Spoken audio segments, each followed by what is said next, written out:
Testing audio. Check, check.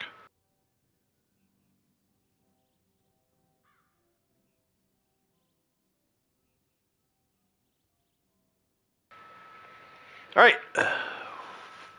What's up, YouTube? Welcome to the live stream. It's been a while since I've live streamed. It's been a while since you've heard my voice on a live stream, so we're changing all that today, August 8th, 2026. Happy Saturday, happy weekend to everybody in your neck of the woods. If it's already Sunday and you're up late, say if you're in Australia, or I guess like Japan, New Zealand, I don't know, somewhere over that end of the earth. Happy Sunday. Happy weekend, right? Let's just say happy weekend. Braytech, welcome. Member for 36 months. Wow. Thanks, man. I really appreciate that. You don't know how much that means to me. So many people have come and gone. There's like maybe 2 or 3 people who've hung out.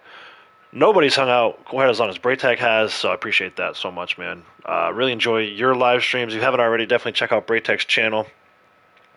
He's doing some Red Dead live streams twice a week. He has been doing, or had been doing, Crimson Desert, which I think he said he's playing right now, but he's not going to live stream it today. So if you like those games or any other games that I really enjoy, he usually plays the same games I play. So you might get an interesting, different take on those particular games if you check out Braytech's channel. So definitely recommend you do that. Creepy, welcome. Happy weekend. So yeah, we're going to do some Red Dead Online today. The family's out and about doing their thing, so I'm on mic. Figured I'd do some live streaming. Probably do some dailies. It's collector month, so probably get into some collecting. You can see Lucy's already got her collector swag on. You can also see top right corner, we're kind of killing it. You know, this character's not even 8 months old. 7, we'll say 7.5, right? I first started live streaming on this character January 1st. Of the new year. Really created her early, end of December 2025, but didn't really do much with her. So we'll say 7 months and 8 days, 506 gold, almost 200k in the bank. And then we'll see in a second here, pretty sure she's like a 356 rank. Started out the month at 342, so it hasn't even been a full week yet. I've already ranked up 14 times this month. Gotta love the collector month. All right, that's enough talking from me. Let's go ahead and get this thing started. So yeah, 360. Did I say 356? I meant to say 360. She's ranked up 18 times in like 6 days, dude. It's ridiculous. And she's halfway to 361. I mean, it's just too easy. So if you're new to the game, new to Red Dead, new to the channel, I've been building a playlist for new players. It's called From Rags to Riches. You can find that right here on the channel. Kind of documenting everything we've done with Lucy since January 1st. She's, again, 360 ranks, 500 gold, and almost 200k in just over 7 months. I don't know. If you can do better than that, I'm welcome to hear it. I'm welcome to hear it. I play, and it's not like I'm playing a ton. I play roughly 2 hours a day. I think I saw 431 hours before I logged. Maybe it was 451. But if you calculate that math out and divide it by the number of days in the year that I've been playing, it's just about 2 hours per day. So if you have 2 hours per day that you can play and do your dailies and then focus on your bonuses, you're going to kill it just like I am. I don't know of a faster way to do this. If I did, I would show you guys. Okay? So, yeah. Braytech got his wetland reset today. Nice. I wish I could see exactly what I have going on with text. One of these days, maybe the next naturalist month, I'll stream on Big Tech. So again, those of you who are new to the channel, this is my third character, right? I have my number one character, my main character is, we call him Big Tex. Rank 1000, has like 3.2 million, I think, in the bank, and more gold than I can even spend. Secondary character, his name is Blondie. Started her back in, I don't know, August of 2020, maybe? So she hasn't been around quite as long. She hit rank 771 yesterday. And then, again, Lucy here, third character, rank 360 in just about 7 months. So anyway, that's the recap for those of you who are new. I know most people who are watching this probably been watching for a long time. I thank you for your long time support. All the subscribers, thank you so much. Members in particular, as Braytech pointed out, super thankful for that. Super thankful for people who financially support the channel. And look, it's not a ton of money. I mean, I can literally go down the list for you right now, right? So let's take a look at this. I was looking at this yesterday. You guys can't see this. But if I look at my Ghost of Yotai playthrough part 29 video, 125 views, 7 cents. So let that sink in for a minute. 125 views, 7 cents. So basically what that tells me is if I had 1,000 views, I'd make 70 cents. If I had 10,000 views, I'd make $7. I don't think I have any videos that have 10,000 views. I'm happy to look. My Capitale Notes has 5,927 views, $11.43. So if you think you're going to be some big-time YouTuber making all kinds of money just from YouTube, sorry to break the bad news to you, but that's where we're at. I can talk about that more at length if you guys are interested. I've had my channel monetized for like, I don't know, 3 years now. Well, 36 months, right, Braytech? So there you go, 3 years. Braytech was one of the first ones in the door. So yeah, channel's been monetized for 3 years. I make like maybe $10 a month. And I don't mean to laugh. And I'm not trying to discourage anyone from doing YouTube. You should absolutely do YouTube, but do it for fun. Don't do it to make money. Don't do it for clicks or views or likes or subs. Do it because you like video games or whatever it is you're into. Do it for fun. Don't do it to make money. Anyway, with that being said, making money in the game is easy. I wish I could make money on YouTube like I make money in the game. We'd be golden, Pony. I'd be streaming every day, right? But I gotta have a real job. I gotta put food on the table for my family, feed the kids. So, anyway, dailies. Under the general, we have 2 boars skinned, 1 go on call and complete a story mission, 5 golden currents picked, 5 herbs eaten, 3 player kills and posse versus. That could be fun if we do some posse versus with the whole crew here. Basically, me just killing my other characters. 1 self-portrait taken. We'll do that in just a second. 1 telegram mission completed. So I'm not going to do the telegram mission. Not going to do the story mission. So we'll get a 5 for 7. And I'll show you guys where you can get all these things done. Again, most of you probably know. But if you're new to the game, I can definitely help you out with at least showing you on screen where to get these dailies completed. So that's your generals. Roll dailies, mine may look a little different from yours. If you're looking at this and saying, how come I don't have the same ones? It's just because you haven't ranked up your roll enough. I think it's rank 15, right? So these are the roll dailies. And again, that's if you rank them up to rank 15 yesterday. If you just hit rank 15 today, it's not going to automatically change and give you these ones. You're stuck with whatever you got, right? So if you're not a rank 15 bounty hunter, yours will look different from this. But for those of you who are rank 15 or higher, under bounty hunter, we have 2 bounties brought in from West Elizabeth posters. 1 hard or legendary bounty mission completed. 3 living bounties, targets in a photograph. Probably do these 2. Don't know about the third one. We'll have to see what else we have today. Under trader, again, rank 15 or higher. 1 crypt special stew, recipe completed. 15,838 distance delivery wagon traveled on mission. That one does tend to bug. And 7 medium animal carcasses donated to crypts. Collector, it is collector bonus month, so you should definitely be focusing on this one. Get those sets, get them turned in. It's triple rewards, 4,500 XP for every set. That's 4,500 XP for every collector set you turn in this month through September 1st, I think, or August 31st. Anyway, collector roll dailies today for those that are 15 or higher. Collector rank 15 or higher. 5 bird eggs found. Duck eggs are at O'Crea's Run. For those of you who are wondering, you can get those all in one shot, provided that you're not carrying too many already. Check your satchel. If you need to, go to Madame Nazar. She's in Twin Rocks. Sell the eggs, duck eggs, and then go to O'Crea's Run to get your full 5 in one shot. 3 lost jewelry found. 3 tarot cards found. We're definitely do all 3 of these today are getting done. Like, there's no doubt about that. Moonshiner, 1 moonshine bar changed to core. We'll do that in just a few moments. 2 moonshine story mission completed. Not going to do that one. And 2 play with the band for 2 minutes. I don't mind the moonshine story missions since I've done them so many times between the 3 characters just to get the character moonshine rolls ranked up. It's kind of like redundant for me at this point. Some of them are fun, like the one where you snipe from the boat as Lem is driving. That can be fun, but not fun enough for me to take time out. I'll probably find my way to 9 roll daily challenges completed. A different path, right? 2, play with a band for 2 minutes. That's an easier one. So do decor and play with a band. Naturalist, I've already done blending tonics. I did that before I started the stream. That's an easy one. Again, a lot of people complain about Naturalist. Oh, it's so boring, whatever. Get it ranked up enough that you can get these easy dailies, and it's easy gold every day. Blending tonics, I mean, as long as you have 2 of them on you, you just take them real quick. It takes maybe 10 seconds to complete that challenge. It takes longer for the notifications to come through after you completed the challenge than it does to actually complete the challenge.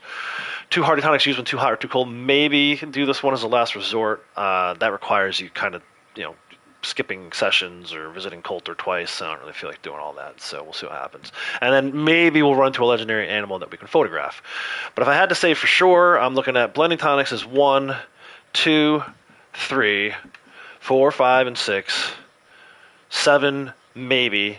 If not, then we have 7, 8, and 9. So there's 2 pathways to 9 today. We'll see how it plays out. I do like to start my sessions after I'm done talking to myself. I do like to start my sessions with moonshine delivery. So even though there's no challenge today for delivering moonshine, it is pretty good XP. It's easy money. For me, it's a nice way to break up. Like every hour, I just return to the moonshine shack and kind of like lets me know, okay, I'm at hour 1. Okay, I'm at hour 2, right? So we're going to go do a moonshine delivery in just a minute. The other thing it does, too, is it allows you to kind of roam freely. For those of you who maybe have it that you get rescue the moonshine buyer all the time, I don't want to say anything, knock on wood. I hardly ever get those moonshine rescue buyer things because I deliver my moonshine almost as soon as it's ready, and I feel like that drives a lot of stuff. If you go days without delivering a moonshine, I feel like that's when those things activate more. There's another trick to it too if you play in someone else's posse, but that's a whole thing I'm not going to go into right now. So anyway, long story short, we're going to go to the moonshine bar, we're going to change our decor, we're going to do a delivery, we're going to start a new batch, and then we're going to come back and play with the band while that new batch is cooking. I highly recommend, even when it's not Moonshine Bonus Month, but if it is Moonshine Bonus Month, even more so, you should be doing your Moonshine deliveries almost as soon as they are ready. Set a timer if you have to. If you go back here every 48 minutes to an hour, back to the shack, like I said, you'll avoid those Moonshine buyer nonsense. I don't know what else to call it. It's nonsense, really. You'll avoid those, and also you'll get a ton of XP just for not really even doing anything, right? You tell Marcel to start cooking, and then you go do something else for 45 minutes. By the time you come back, he's ready.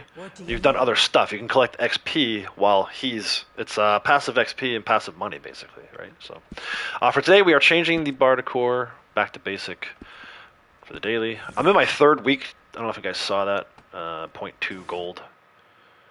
Every time I complete a daily, 0.2 gold. Yeah, see, it didn't show on the screen. But yeah, that 0.2 gold. It's day 15, I think, for me. So it's the start of week 3.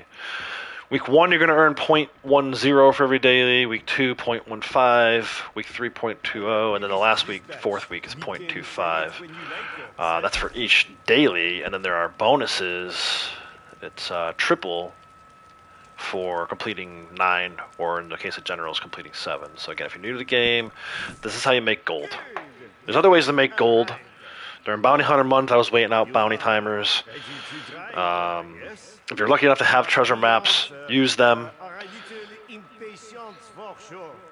That's how you make gold in this game. That's how you get to like 500 gold in less than 300 days. I gotta figure out where I am exactly. It must be right around the 200-day mark, right? I know we're past the halfway point, which would have been 180 in July, right? Plus 30. So yeah, it's gotta be like day 210, 215, somewhere around there. Kidnap your buyer in the middle of your collector run, so rude. Yeah, that's why I tried to do it. I don't want that nonsense. Well, I thought we were getting bugged there for a second. I'm like, are we getting bugged out already? Yeah, dude, I don't know for sure. All I can say is I hardly ever get those, and I firmly believe it has something to do with how quickly I deliver my moonshine on a regular basis. So this is to the cabin. You can see I have the tall tree shack. I actually did a video, one of my most popular videos, in addition to the collect 3 Capitale notes for daily video. My moonshine location video. Pretty popular one here on YouTube. I actually found it, like I was Googling something. I don't know why. I was Googling something and I saw Google AI actually features that video, which is kind of trippy to see. I was looking, I forget what I was doing. But yeah, if you Google like RDO Moonshine Shack locations, it recommends my video. But I'm pretty proud of that one. I took a lot of time, did a lot of research, kind of breaking down each shack.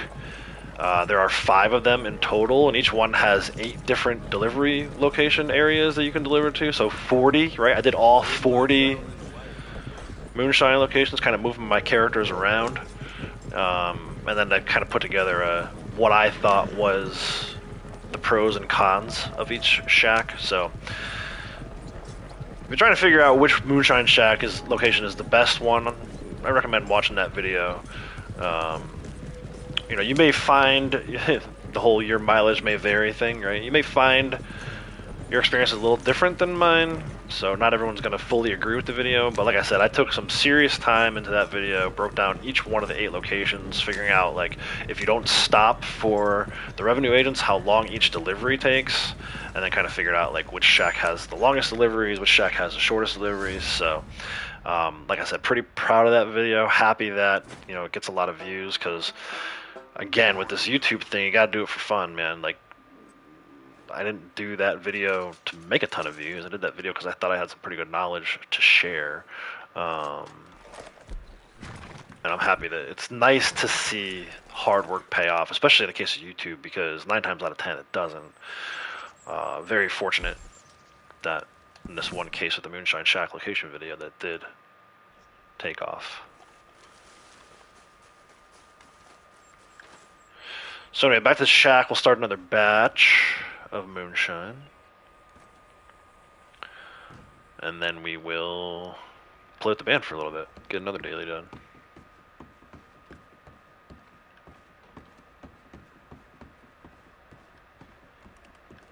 And then we'll look at what we want to do next.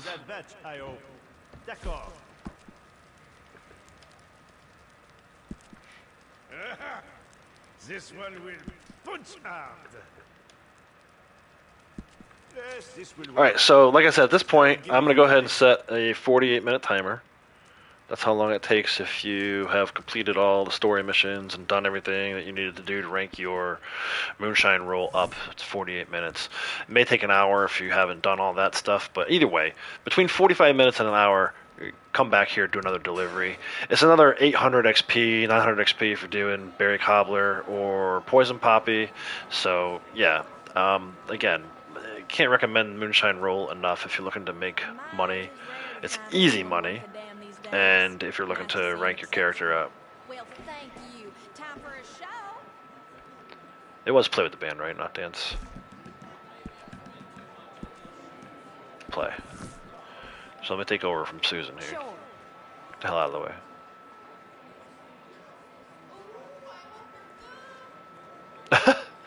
Ooh, I hope you're good.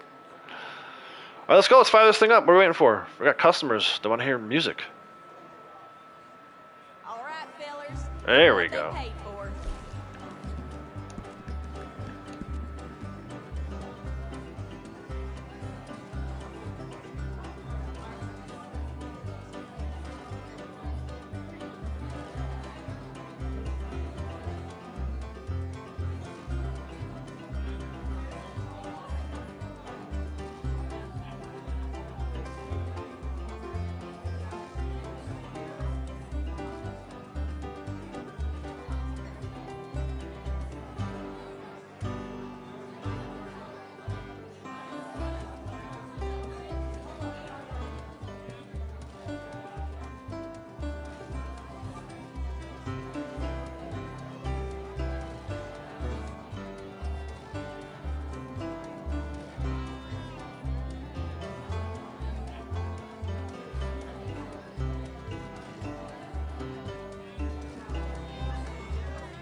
Alright, there's our 2 minutes.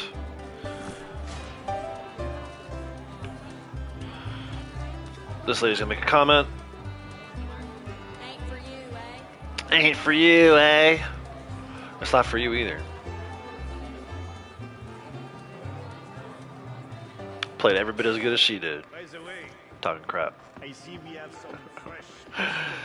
Alright, let's see. So, Marcel is cooking. Roughly 48 minutes from now, I'll come back, check him out again. Do another delivery. In the meantime, so we've done 3 of 9 daily roll challenges. Alright, that's going to take some luck. We're not doing the moonshine story. Let's do some collector stuff. I mentioned the bird eggs. O'Crae's runs today. Let me check my satchel first. Make sure I don't have too many already. You gotta have 5 or less. I have 2. So if you have 6, when you get there, you'll only be able to collect 4 eggs, right? You can only carry 10 duck eggs. 10 of every egg, right? 10 of all sets, really, collectible items. So yeah, you can carry 10 duck eggs. If you have 6, when you get to a crazy run, there'll only be 4 in there for you. If you have all 10 of them, you won't even see the nest, which is kind of trippy, right? You'll assume that Mr. Ropke made a mistake today, right? So talk a lot about the Jean Ropke map. That's how I know that the duck eggs are at O'Crae's run. It's not like I went out there and checked beforehand. Just pull up the internet, Google, RDO, collector map. It's a pretty cool interactive map. I would show it on the screen right now if I could, but I can't. But you can tailor it to do whatever. So in my case, today, I set it for bird eggs, lost jewelry, tarot cards, the 3 dailies that we have to do today. So on the way, I can see already that there is a card just outside of Emerald Station. There's a jewelry there too. We'll come back for that stuff. We're just going to go right now to get the duck eggs. So anyway, again, open your satchel, check to make sure you don't have too many. If you do for some reason have 10 or 9 or 8 or 7 or 6 and you want to do the duck eggs and just get this daily done in one shot, Madame Desart's down at Twin Rocks today. Let me just double check that. Yeah, Twin Rocks down here, just outside of Armadillo, right? So if you fast travel to Armadillo, ride north by northwest, she's somewhere in like this area. Maybe it's this crossroads, I forget. But she's somewhere around here, Twin Rocks, right? Sell her your duck eggs and then go collect the ones that you need. I don't need to do that. Maybe we'll see her later. Right now, I have enough room for all 5 duck eggs, so we're just going to go to Emerald and go up to Crazy Run. So yeah, fast travel. Emerald Station. Fast travel's free again this month. I'm pretty sure this is like in the 8 months that Lucy has been a character. It's like the 5th free fast travel. Or maybe it's 5 out of 7. I forget exactly, but it's kind of ridiculous. She's had fast travel like every other month that she's been alive. I don't know. Not really alive. I guess she's alive. She's alive in my mind. Which is why I do all these AI generated ChatGPT thumbnails. Make her look even more alive. Anyway, let's ride. On like a regular day, if reviving sedated animals is a thing, I would come to Emerald Station also. It's a really good spot. Emerald Station, Emerald Ranch. A lot of good animals. Either the farm animals at Emerald Ranch, or there's like rabbits, skunks, raccoons, muskrats. Which don't require a lot of sedative around. So again, rank up that naturalist roll so you get these easy gold, easy dailies. Like reviving a sedated rabbit. I mean, could it be any more easy? I don't think it could. Her name is Lucky Lucy for a reason. Yeah, no doubt, man, no doubt. She's been very, very fortunate. Just the way it's worked out for her. I think the biggest thing was at the very beginning when I finished, I think it was either 7 or 8 waves of Call to Arms on like December 31st, right? The day before. Ooh. That's not just a regular wolf.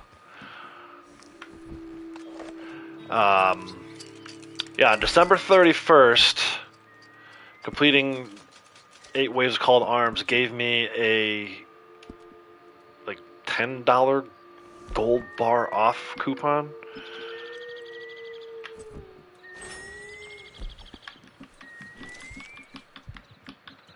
I was able to buy, not in addition to Bounty Hunter, which was on discount, I was also able to buy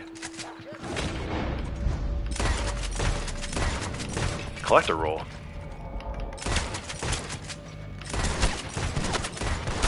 What the hell? This guy is shooting at me? Bro, chill out. I'm trying to save y'all from the wolves.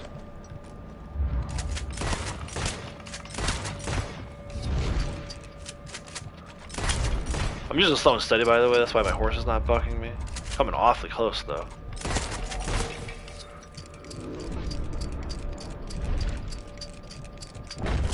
Alright, relax, relax, relax. I still want to go get that emerald wolf. I'm trying to get a picture of it. I should just kill those wolves.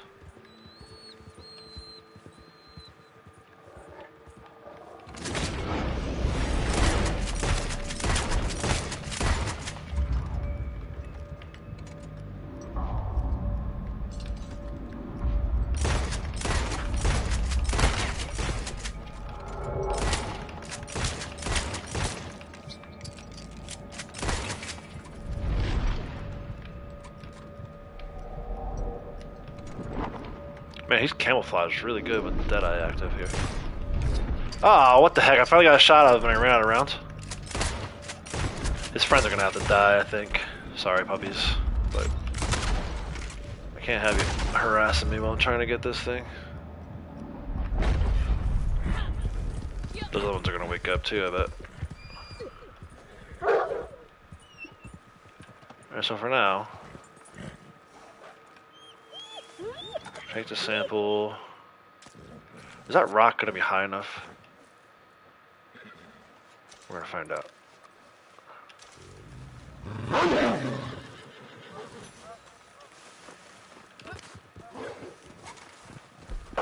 He's moving off, isn't he? Yeah, see, I have to kill his friends here.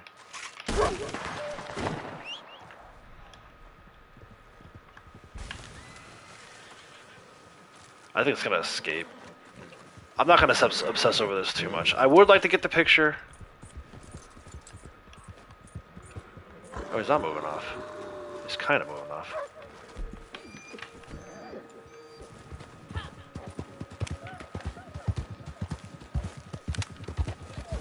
There we go. Got it.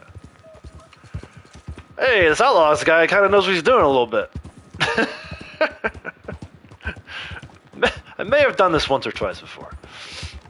Anyway, there's your legendary animal photograph. That's the Emerald Wolf. You can see she has not completed her animal field guide. My other character, my main character, actually has it fully complete. I was big on completing the compendium in story mode, so when I hopped over to online, kind of started doing the same thing. And my main character completed. Oh my gosh, Moonshine. Sure, why not? It's foggy as hell out, so I'm not gonna try to do the sniper rifle, but let's clear out this revenue agent roadblock. All this just to get the freaking duck eggs. We'll see. I'm thinking maybe 4 hours. Oh, I'm still in slow and steady. Shit. Might have to change that. This repeater's dirty as all get out too. So if you pair slow and steady with, I want to say it's eye for an eye, right? If you get a headshot, it really boosts back up your Deadeye ring.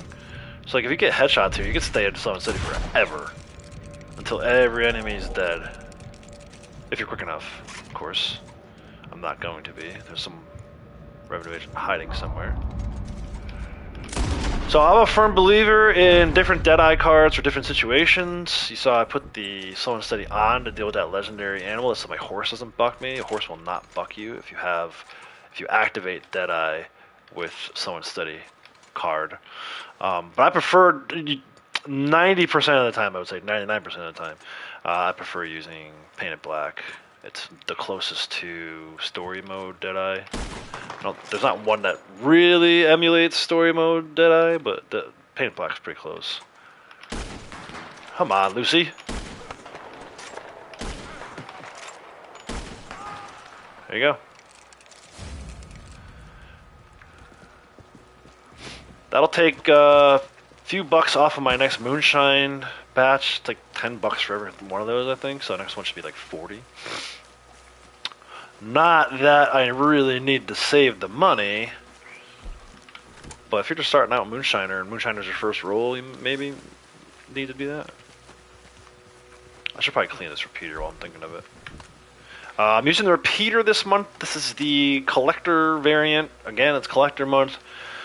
So I have the collector variant of the repeater, which gives it that little wrap. You can't really see because it's night. Oh, there you go. There's a nice shot of it in the moonlight. Also, my horse lantern.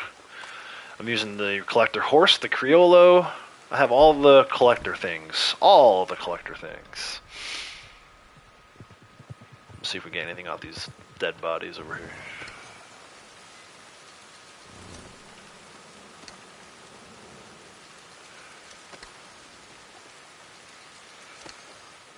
February was the first collector month. So when I got this horse, Cupid, right? Cupid for Valentine's Day in February, month of February, the month of love. But yeah, I went with Cupid for the horse name.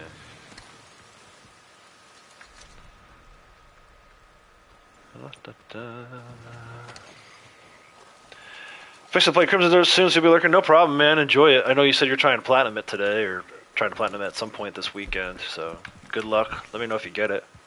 If for some reason somehow you get it while I'm streaming, would love to know. I know you're gonna post it to your page once you do anyway, but I'd like to hear directly from you, man. Appreciate the lurk too. Appreciate you hanging out while you're playing. It's usually what I do with your streams. Usually playing this or this. Actually, in all seriousness, I just finished this morning editing the final story mission for Ghost of Yota. I've been doing that playthrough. I actually finished the game probably back in December. But I took my time with the playthrough on the channel, uploading the videos on the channel. I did like 1 or 2 a week. So I'm going to do it 2 a week for the next few weeks, and that will close out that chapter. I have a few other videos I want to do for that, like side quest type stuff. But yeah, all those are scheduled out. So if I look at my videos and look at my schedule, for those of you who are interested in this kind of thing, you know, starting Monday, the 10th, with part 31, through September 1st with the ending, there's 1, 2, 3, 4, 5, 6, 7, 8 videos left to go for the story portion of that. And then I want to do like 2 or 3 little side quest type videos for Ghost of Yota. It was a great game. I forgot how much I enjoyed the combat at the end. Is it as good as Ghost of Tsushima? No. The story is not as good. But if you temper your expectations, I think you'll be okay. I enjoyed it. It's not a top 5 game for me by any stretch, but it was good. So yeah, if you're interested in Ghost of Yota, I have multiple videos of that coming still. So let me remove the bird eggs from the ropey map. There's actually a lost jewelry right over here. In like this area. There's probably a grizzly bear over there too. I didn't realize Lucy lost her hat at some point. When did she lose her hat? I didn't realize I took any hits. Did she lose it while I was fighting the wolves? Oh, that's right. That one guy, the one stupid NPC was shooting at me because he crossed right in front of when I was trying to sedate that wolf. So, no hat for Lucy. You know what? Let's fix that. This might be an ambush. Let's check it out. Feels like they're cutting me to the bone. Come on, please, look at me. I gotta go back towards Emerald anyway. That's where this guy wants to go. It's not an ambush, which it is. Yes, finally. I was getting tired of waiting for a fool, and now it's... What were you saying? Bro was so busy talking, he didn't realize I had pulled my gun out. It's like the scene at the end of a movie where the villain starts that big speech. La da da da da da da. While he's talking, the main character is getting loose, getting free of the ties. finding a nearby weapon, right? I mean, how many movies have you seen like that? I feel like every action movie ever. The villain has to make some stupid big speech. It's like, just kill the character. Can't do that though.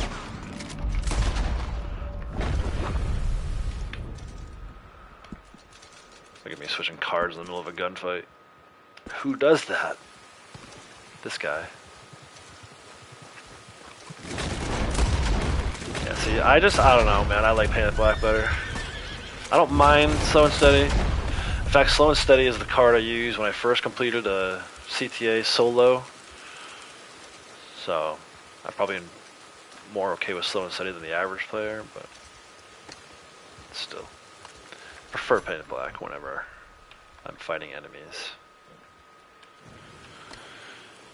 Ridge, welcome. Thank you. Appreciate the membership for 7 months. I was talking earlier about Braytech and his 36 months. It really means a lot to me, man. Like, I know I don't do a ton of stuff anymore. Like, it's been a month since my last live stream. But I do appreciate you guys who go a little above and beyond just a regular subscription. And again, I appreciate all the subs. But the people who, you know, find, and it's not like a ton of money. I think I set my membership prices pretty well accordingly, you know. But I understand, you know, you gotta put food on the table first, right?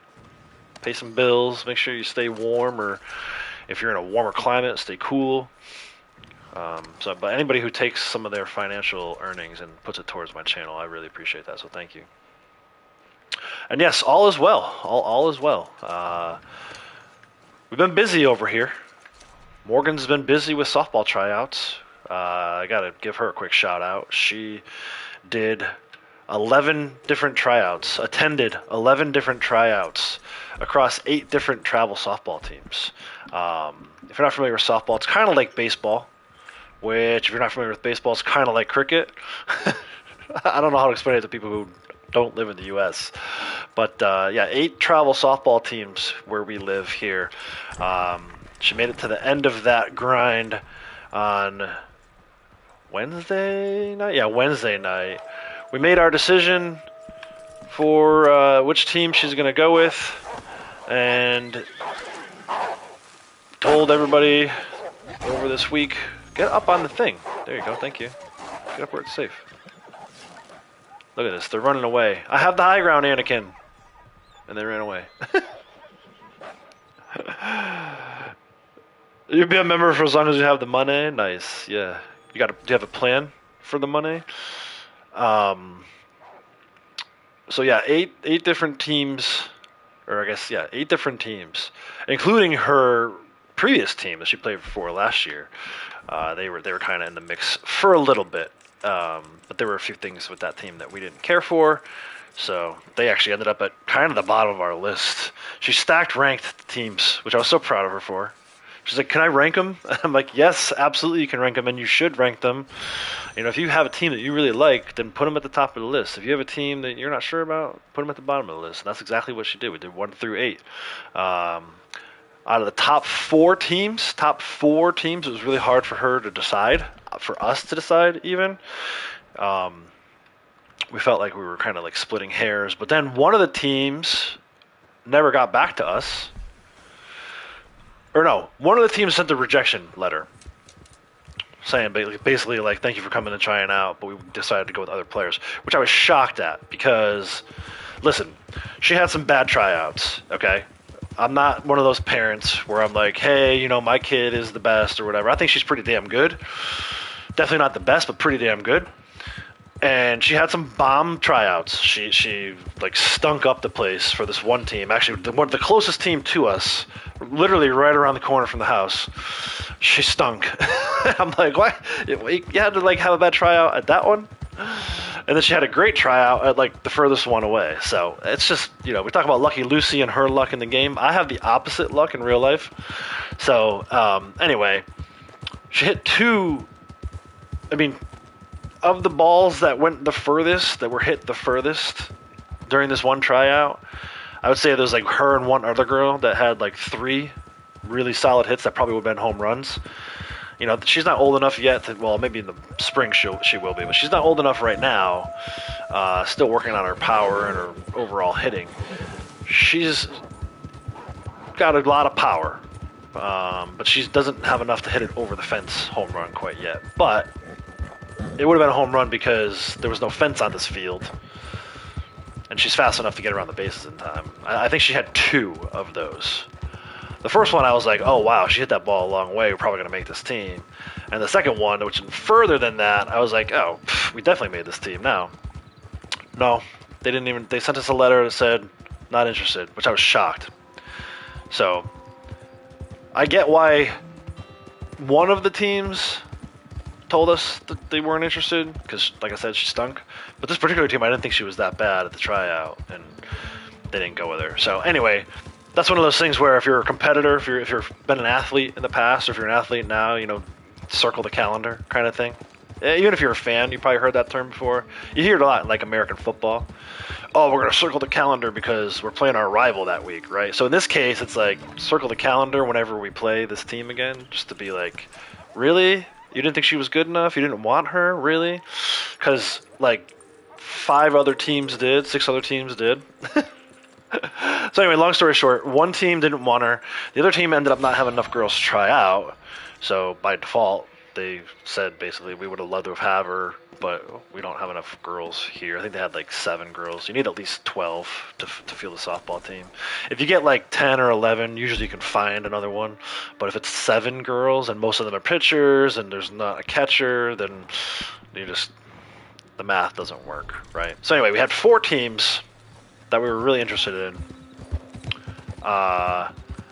2 of them we ended up either telling no, we're not interested, or yes, we're coming.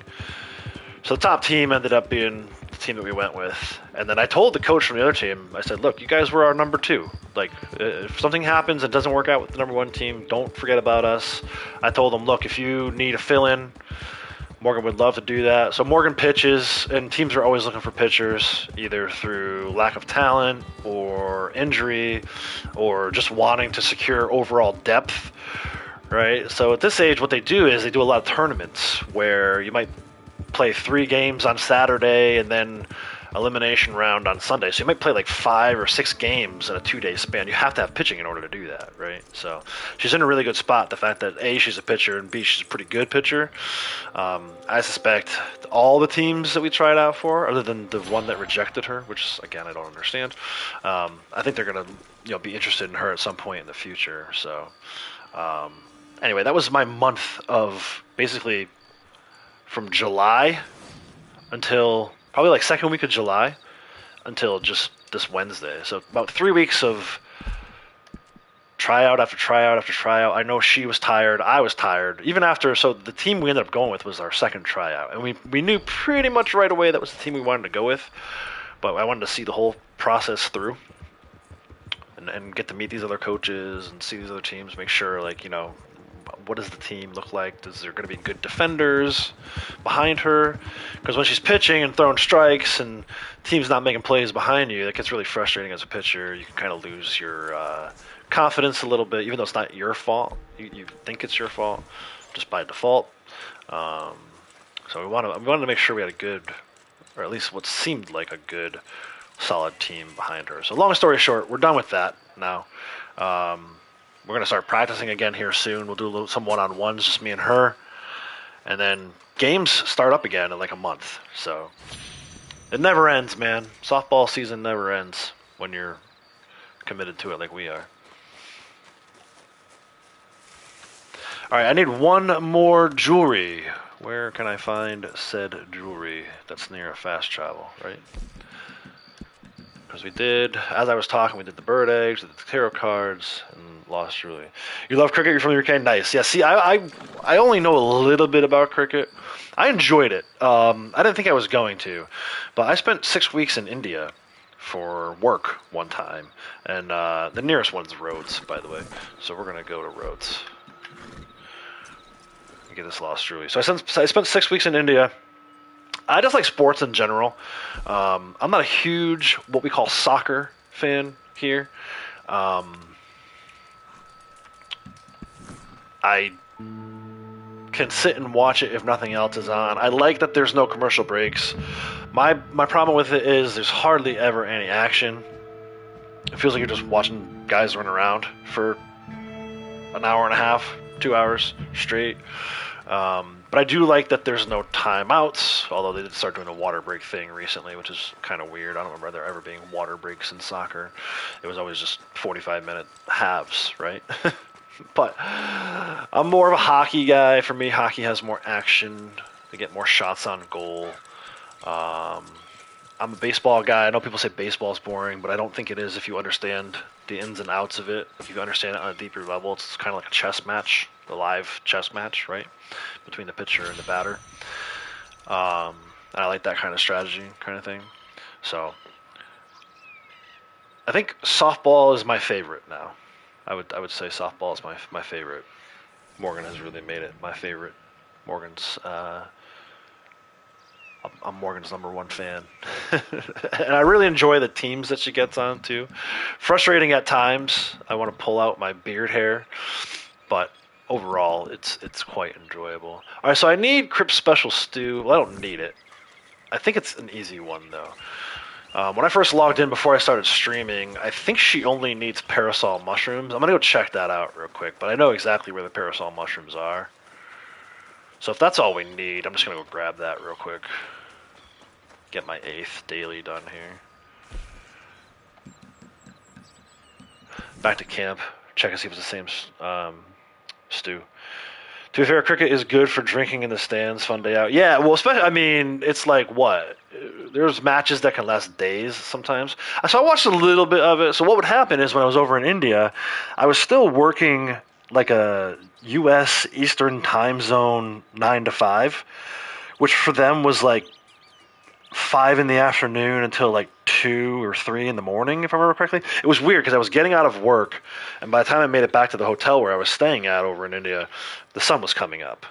So it was nice because I got to stay on the same schedule, but it was just weird, like going into work as the sun is starting to set, and then getting home from work as the sun is rising kind of threw like a weird thing on me. Like it does weird things to your body, your overall clock, right? Your internal clock. So let's check this. Yeah, see, parasol mushrooms. And they should be, I think there's some right around here. Let me just double check. I know there's some, like if I go to tumbleweed, there's some right by the fast travel. I don't know if there's going to be enough there, though. But I know where there's more. The parasol mushrooms is kind of a easy thing to remember. I know there's some at Flat Neck Station with the pig dung. Hey, Jose, how's it going? Welcome. Some football, soccer matches be boring, though. Yeah, I feel like a lot of the World Cup games, at least the ones that I watched, I felt like they were super boring. Not only were there not a lot of goals, I'm okay with there not being a lot of goals, as long as there's like a lot of scoring opportunities, right? Again, that's what I like about hockey is it seems like every 2 minutes there's a scoring opportunity. It might not always go in if you have a good goalie, right? In soccer or in hockey, but at least there's like a shot on goal. It felt like we were going 5-10 minutes at times without shots on goal in the World Cup, man. It was brutal. And again, maybe some of the games that I wasn't watching were better than that, more exciting than that, but the ones I was watching, man, holy crap. I ended up falling asleep. Like 90% of the time I'd fall asleep, wake up, and it's like, oh, look, it's 1-0. Someone actually scored a goal. I also have to say that because the World Cup was here in the U.S., there was a lot of American announcers, and you could tell they just didn't really know how to call it, right? They used to call it like football or baseball or whatever. The announcers were terrible. The games that had like the British announcers or the Spanish announcers, those were the ones I wanted to watch. The British announcers were cool, and the Spanish announcers are so like lively. It like changes it. You wouldn't think it would change it, but if you watch it on mute versus having the British announcers, you'll see what I'm talking about. So anyway, I started watching a little bit of that after the World Cup too. I watched some. I think Wrexham was here, right? They were outside of Philadelphia. Rob Mack and Ryan, why can't I think of the guy who played Deadpool? Oh my God, what is his name? Ryan Reynolds. The team that they own, right? They bought that team. They brought them over to Philadelphia for a game. I watched a little bit of it. It was kind of boring too. I think they lost like 1-0 or 2-0. It was just same thing, man. It was just watching guys pass the ball back and forth, like either one or two dudes passing the ball, and then you get like a third dude comes in, they make a little triangle, and it's just like watching like a practice. It's like watching them practice passing the ball back and forth to each other. I'm sure there's strategy to it that I just don't understand. Again, it's probably like what I'm talking about for most people with baseball is how I felt about soccer. Um, it's definitely not my least favorite sport, I can say that, but it's also, to me, it's just not that exciting. So anyway, we have our parasols now. I grabbed a bunch, so I think I have like 8. I think I only need like 5. So we're gonna head back to camp. We'll make that stew. It's an easy one. Hopefully it's still the same one. Yeah, Wrexham. Yep. I'm good, Jose. Thanks for asking. Kind of just talking about sports in general. I was talking about Morgan's softball stuff. Dude, Morgan's a beast. Morgan is 100% a beast. It's hard to say because she's still so young, but a lot of the people that we talk to that know the sport are like talking about how elite she is and how well she carries herself on the field, and that's just her in general too. I think you guys, those of you who are around when she first started playing Red Dead, Braytech knows what I'm talking about. When she first started playing Red Dead, she was better than some people who've been playing the game for a long time that were like in their 30s. They got this little, at the time, like 8-year-old who was like a savage. There's no other way to say it. She was a savage in this game.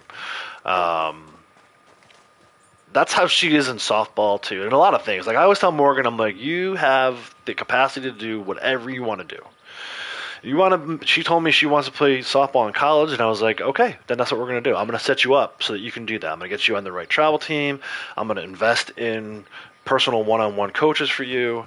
We're gonna get a membership at a indoor practice facility, and we're gonna do it. And I was just recently watching the Little League Softball World Series on ESPN, and I'm like, this could be her in 2 years, right? So she's 10, just turned 10. So for Little League, she's a league age 10. She'll have her 10 year, her 11 year, and then her 12 year, right? So that's 3 years. And then the 12 year, that's when you go to like Little League World Series, and in the case of baseball, they go to Cooperstown, New York, or Williamsport for the actual like baseball Little League World Series, which has been around forever. Well, now they have the softball World Series for Little League, which is in North Carolina. So I'm like, bro, let's get this done. Let's go to North Carolina and play some. The Connecticut team just went down. They won the regionals out of Bristol, Connecticut, which is where ESPN is located. They had a Bristol team go down. They lost 2 games right away. But I was watching these 12-year-old girls. I'm like, dude, Morgan can do this. 3 years from now, Morgan can potentially do all this. So, water breaks in the World Cup caused a riot here in England. People were unhappy with these. Yeah, I can't. I mean, ridiculous. I felt like the better conditioned team was basically being penalized for that, right? So I think I have one more daily left to do. Roll daily. See if we can find which one's the easiest one. I can probably do the Hardy Tonks one in 2 seconds. Trader. Let's do a hard bounty, right? If we do a hard bounty, that'll give credit to Blondie and Tex are both in the posse here with me. So let's go as fast travel. It's out of it's set out of West Elizabeth, right? But if we're gonna do a hard one, let's do this. Let's see if we can get a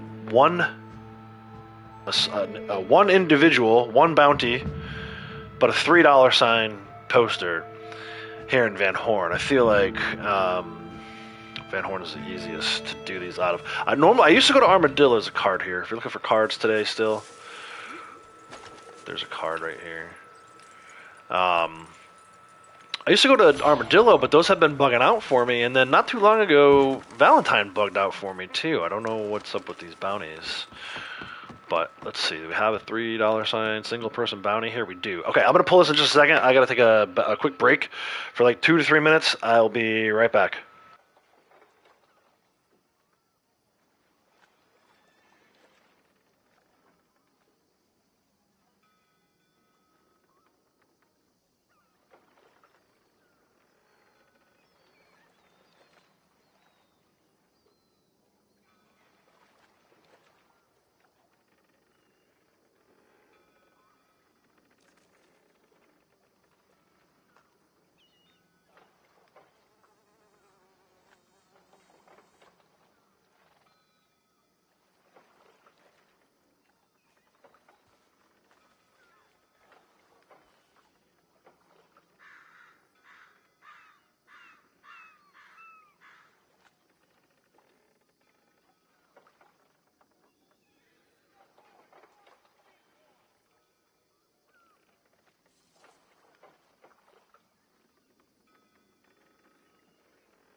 All right, I'm back.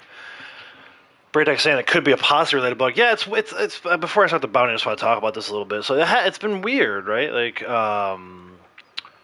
I take the poster as Lucy, and then all of the icons disappear off the mini map. So I know it's like trying to start the mission, but it doesn't actually start any mission. There's no like, capture or kill the target. There's no like go to the search area. Nothing. Just nothing happens. One day, in fact, maybe it was the last time I was streaming, I just rode around. And eventually it did time out, and it pulled all of my characters back to Valentine. It was the weirdest thing ever. Blondie and Tex are in the wardrobe in Tumbleweed. There should be at the shop, the general store in Tumbleweed. There should be no reason why they even get pulled out of there. I've never seen them get pulled out. Like even if you go to the Moonshine Shack and do enter with posse, they don't get pulled out for that reason. So just very strange experience. And it was happening. It happened like maybe 3 or 4 times on Armadillo, and then it happened that one day in Valentine, which was when I finally was like, I'm just gonna ride around and see what happens. Like I went collecting. And then at some point, I was all the way over by Emerald Station collecting a card or something, and the mission finally like timed out, I guess. So it sucked everyone back. It sucked Lucy back to Valentine, and sucked Blondie and Tex out of the wardrobes in Tumbleweed and brought them to Valentine. Strangest phenomenon, but yeah, it might be related to something posse, because it does. I don't think it happens when, as an individual, you pull a poster. I'm sure Breakdeck was doing bounties like all month. Last month, kind of like I was, and he wasn't experiencing it at all. So I don't know. Knock on wood, it doesn't happen right now. But let's get this started. So we're going after Thomas Kimball. Let's see what kind of bounty this is. So there go the icons off the map. Heartland Overflow. Nice, dude. This is a search one, which will take me a while to get over there, which will give us a good timer. I don't know if I'm going to wait out the timer, though. The waiting the timer strategy works so good when the XP and money are on bonus, but now that it's not Bounty Hunter month anymore and it's Collector, I mean, we're probably only going to get like a little bit of XP from this. Not as much as we should normally. I almost feel like the better strategy to get more XP is to turn it in so that we can get to collecting faster. Because at some point today, spoiler alert, we are going to do some collecting. I'm going to put important items list together from the tarot cards and the alcohol bottles and the heirlooms, so we can go and collect some sets, maybe reset some... maybe not. I was going to say maybe reset some awards, but that's probably not going to happen. But we are going to make 4,500 for every every set turned in. 4,500 XP and a whole lot of money. I just wanted to see my bounty. Yeah, okay, that's low enough. We're not going to get impacted by that. God, I wish. 7,500 XP for a bounty? I wish. So yeah, we'll just take our sweet time getting over to Heartland Overflow. I got 5 minutes and about 20 seconds on my moonshine timer.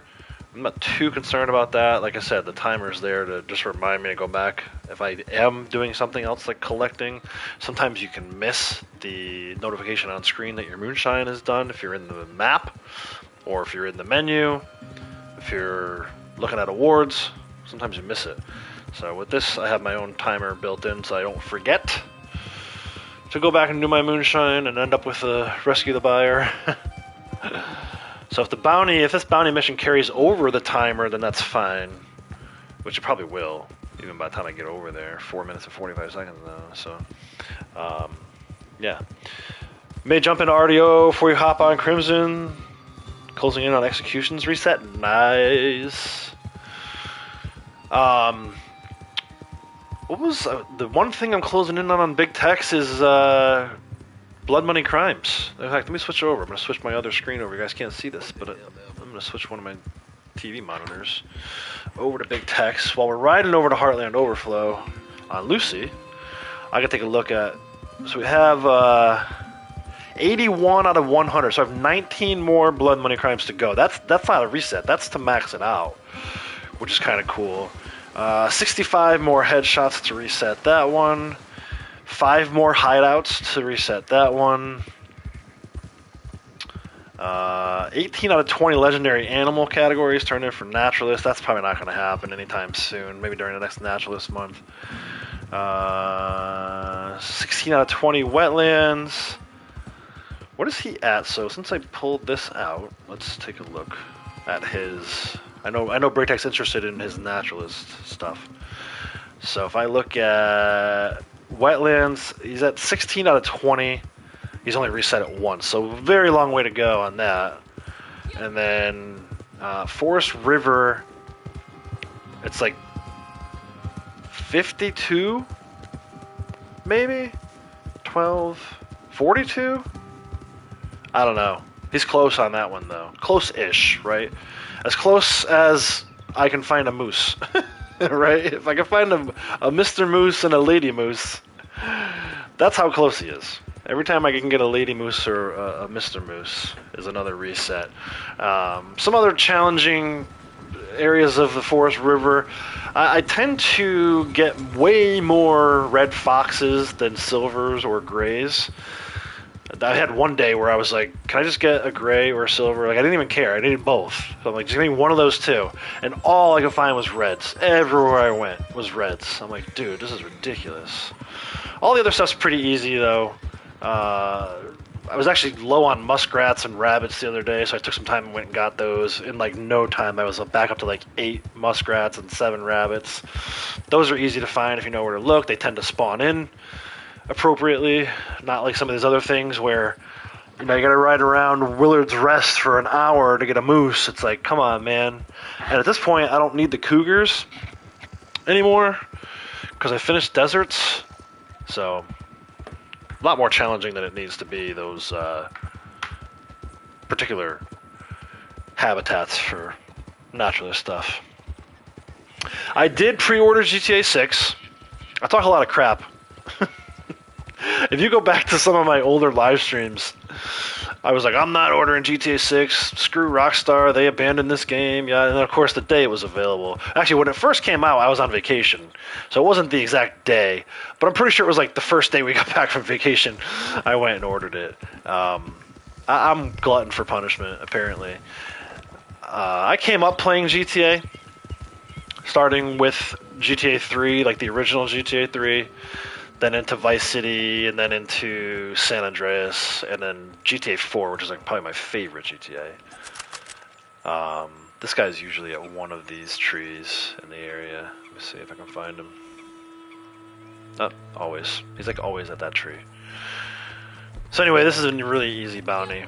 I'm glad you asked about GTA 6 because I can talk about it while we run out the timer. I did pre-order. I was interested in whatever this Vice City stuff is, and I don't even really know what it is, but I saw the word Vice City. I was like, okay, I'll do a pre-order. I pre-ordered the whatever the most superior version of it is, collector's edition, whatever it is. Yeah, so pre-ordered. Probably not going to play it on day one. I tend not to play games on day one in general, just because of all the bugs and stuff that the developers still need to work out. So I'll let you guys go play on day one and be my guinea pigs. You can be the non-beta testers. My alarm's gonna go off as I'm trying to lasso this dude. There it is. Alright, so timer doesn't need to exist anymore. Our new timer is the one for this bounty. Once we turn this guy in, we'll get credit for the daily, and we will go back and do another moonshine delivery. For now, let's get this fool stowed away in our bounty wagon. But yeah, I'm excited, I'm interested. It's unfortunate that Rockstar felt that they had to completely abandon Red Dead in order to finish GTA 6. I'm hopeful that at some point, and I know it's not going to happen right after GTA 6 comes out because they're going to have to focus on the bugs and all the stuff that happened with GTA 6. Maybe at some point, 6 months after GTA 6 is done, they can come back and do some stuff with Red Dead Online. I don't know. I'm not going to hold my breath. I know a lot of people think this game is dead. I won't argue. I'm hoping it's not. I know they took a big break with GTA Online when they were making Red Dead. I'm hoping maybe the same thing is going to happen here, where they'll come back after some time once GTA 6 is up and running and they know it's fine. But it's also very highly possible that they are done with Red Dead Online and that they'll never do anything else in this game. We'll just have to see. Only time will tell, right? But as far as GTA 6 goes, yeah, I'm interested. I'm excited. I know very little about it. I know it's like a return to Vice City, which is exciting. I know there's two. It seems like two playable characters, male, female. Just in looking at the cover art, but I haven't really done a lot of research. I don't know a ton of it. I've watched a few of the trailers. I think for me the biggest concern I have, and we'll have to see what happens. I read somewhere a while back that the director of the whole thing was trying to avoid making fun of some of the groups, like the the marginalized groups in our society. And I was kind of like, as much as like I have a daughter with special needs, as much as I like am sensitive to, I'm definitely more sensitive to that now than I was 25 years ago when I was playing GTA 3. I also don't know how you do GTA and not include that stuff, right? How do you do Grand Theft Auto and not make fun of, minority groups, gay people? It's like they always did that. They make fun of rednecks. Like Trevor is not a good person, right? Like definitely not a good person. So they make fun of those kinds of groups. It's like what they built their brand on. That's why everyone loves them. It's like, we don't have to worry about, we might offend somebody by saying something wrong when we're playing GTA 6. It's like, no, that's GTA, man. It's always been GTA. So if that's true, and it's like a kindler, gentler GTA, it's going to suck, dude. And I get tired of this stuff because it happened when I was watching football. Now, a lot of people stopped watching football because of the whole taking a knee thing. And again, this is American football. I'm talking about U.S. specific. A lot of people stopped watching football because of the whole time. I stopped watching football because they tried to make it safer, and it's not the same sport, right? I don't really care one way or another about take a knee, don't take a knee. I don't give a shit. Whatever you want to do, man, right? I firmly believe in personal freedoms, right? So, but for me, the sport changed. It wasn't the same sport I played back in high school. And it's not any safer. They say it's safer. They're trying to make it safer. But at the end of the day, it's a violent contact sport. How are you going to make that safer, right? So this kindler, gentler NFL that the NFL brand wants to try to share, while at the same time having players who, like, drink excessively and drive sports cars 200 miles an hour and kill people, right? You can't do both. Just embrace the fact that you are a violent contact sport by nature and run with it. But they made this kindler, gentler NFL, and I think it hurt them. I think it's going to be the same thing if it's true that GTA is heading in that direction. Yeah, can't cancel. Can you imagine playing people be offended? But yes, you're supposed to be offended by GTA. If you're offended by it, don't play it. Don't ruin it for the rest of us who enjoy it. You know what I'm saying? I don't know, man. We'll see. We will see. It's going to be so weird the first time we do, like, help a little old lady cross the street mission in GTA. Take the car to the car wash for the 65-year-old neighbor, 85-year-old neighbor. Like, what the fuck are the missions going to be if it's kindler, gentler GTA? Are we going to stop at every stoplight? What are we going to do? I do watch a little bit of rugby, definitely during the Olympics. The U.S. has that. I can't think of her name right now, but she's a beast. She ran like I don't know what it's called in rugby, but she ran like the whole field basically for a score. She was just running people over. I love it. I do love. That's why you're right. I should stop, instead of watching NFL, start watching rugby instead. Yeah, Ridge, I hope they come back to Red Dead. We'll see. Yes, Nikki. I'm sorry, I can't pronounce that name. Yeah, I'm going to call you Yassi. Y-A-S-I. Yassi. So that's kind of my take on GTA 6. We'll see. So I tend to, for those of you who just started watching the channel or new to the channel, my strategy at this point is because these games are, especially these open world games, they're so buggy when they first come out. I mean, I held off on playing Ghost of Yotai until about a month after it came out because in the first week, there were like 8 updates. I'm like, that's more than 1 update per day. This is ridiculous. I sat there and I watched it. I did the updates. Now again, I did pre-order Ghost. I wanted all the special items, wardrobe items, weapons. I do like to do the pre-orders for all that stuff, but I tend not to play it on day one just because it's so buggy. It's almost like it hasn't even been tested yet. I know my buddy Cap, who also streams, he loves to talk about how like we are the testers, right? Like they may do some QA testing. I think they have to do some QA testing before the game comes out just to make sure that it's somewhat operational. But they're using us to report bugs and then make their game better, which is kind of shitty. Like I paid for it. Like you should pay me. If you want me to test it, I'll test it, but you pay me, right? So no, everyone else can go do that. I'll wait about a month. For me, Wolverine will be out.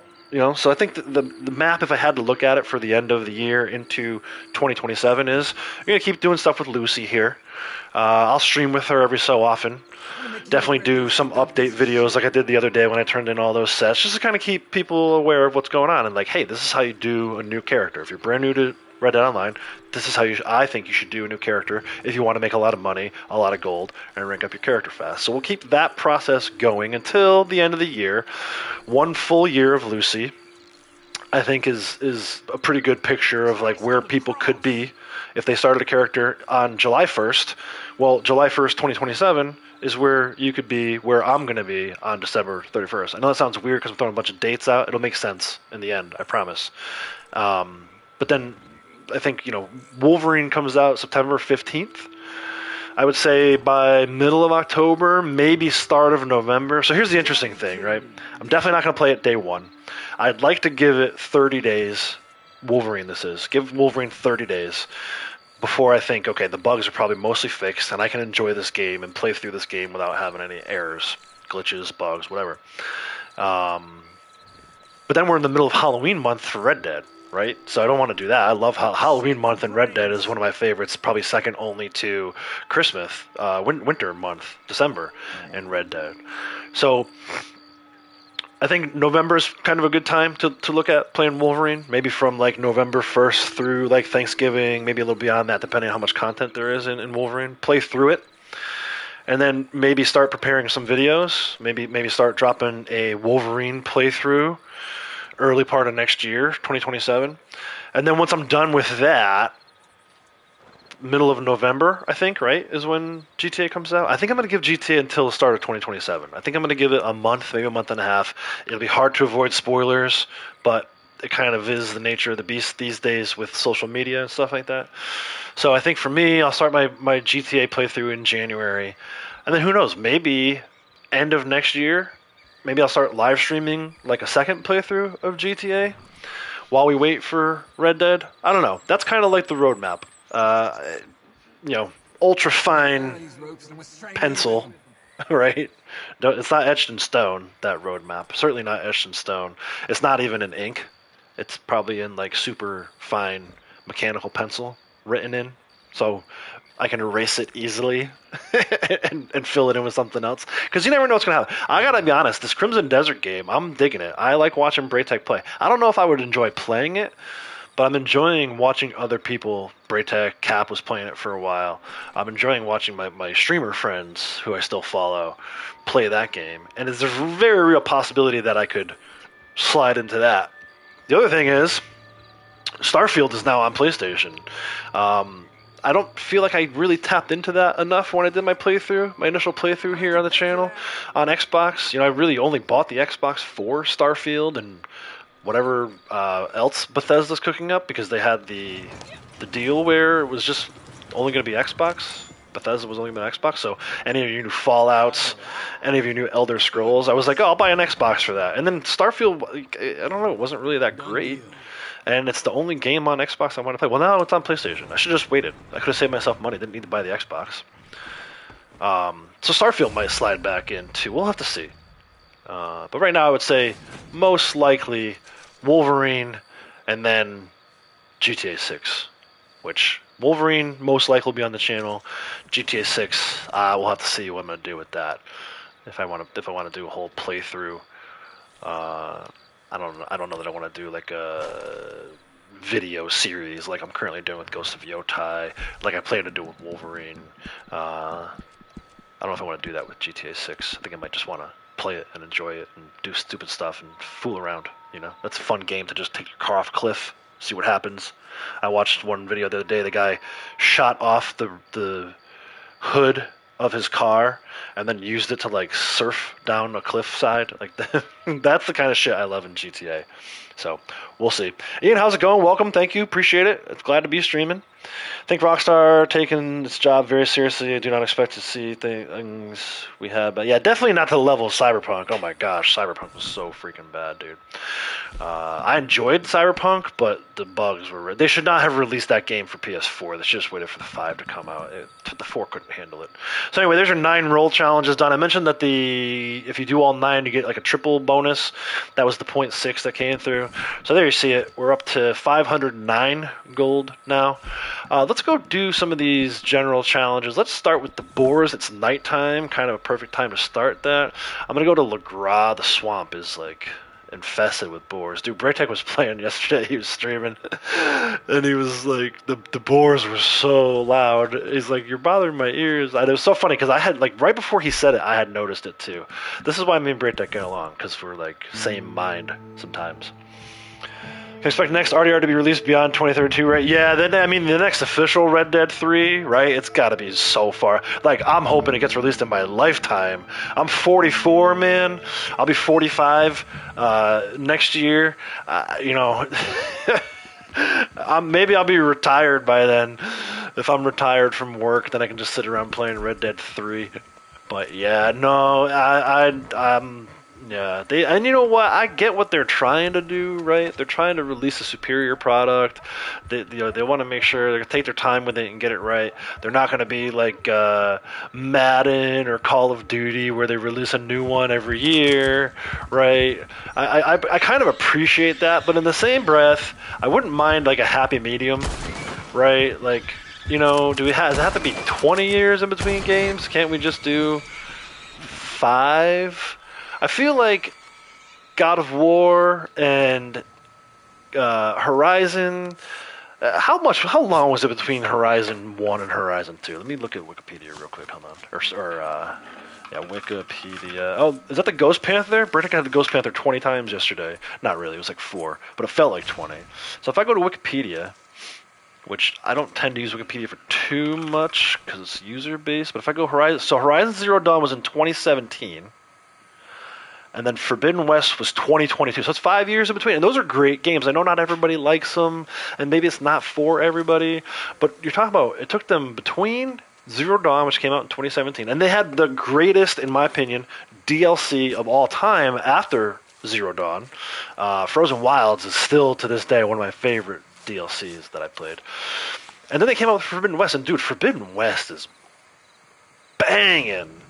It's so good. I've been playing it on the Pro recently. I got a PS5 Pro, which I use just for myself. I'm not on that right now. I have 3 PS5s, two regular PS5s and 1 PS5 Pro. Yeah, the graphics and everything else for Forbidden West are amazing.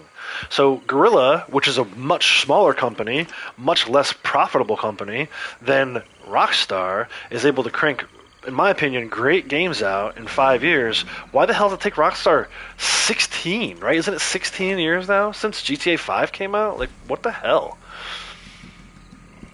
I know the answer to this, by the way. I know the answer to it. It's because they were willing. They wanted to milk Red Dead 1 remake and GTA 5 extended and enhanced. I mean, how many re-releases were there for GTA 5? It's ridiculous. Actually, I don't think, and people can correct me if I'm wrong, since that Strauss Zelnick dude took over for Take-Two, I don't think Rockstar has released a brand new game. GTA 6 will be their first actual brand new. Everything else has been remakes and remasters. I'm going to get Golden Currents, by the way. We got to go back to Emerald for that. I should have done that while I was there. Best spot for Golden Currents is just east of Emerald Station. So, all right, Rich, take care. Thanks for stopping by. Hang out with the dogs. Nice, love it.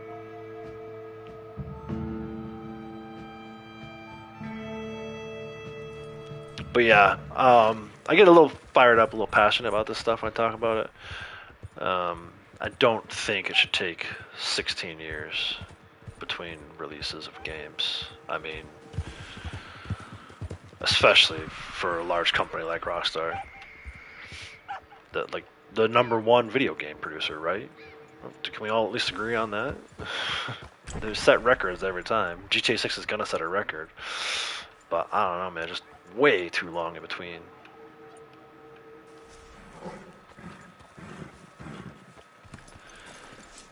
Maybe Red Dead 2.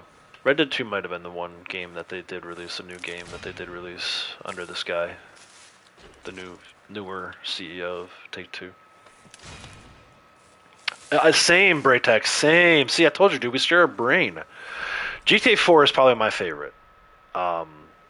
Not only because I really liked the story, I thought Nico Bellic was a good character. The side characters in that game are really good. And all the side stuff. Dude, that's how I first ever heard of Ricky Gervais. GTA 4. They had the comedy club, right? Cat Williams, Ricky Gervais. Freaking awesome, man. That's a good one. That's a really good game. That's kind of like Red Dead 1, though, right? Like it was part of that like PS3 era where I don't think they could copy for some reason having a hard time copying over the code or something. But I'm hopeful we'll get one. We got a Red Dead 1 remake release, so maybe we'll get a GTA 4 re-release at some point too. That's the one they should have re-released. Yeah, whatever. Port it. Whatever you gotta do for PS5. Just like you did for Red Dead 1. Shouldn't really take... Outsource it to another company. It shouldn't really take that long to do.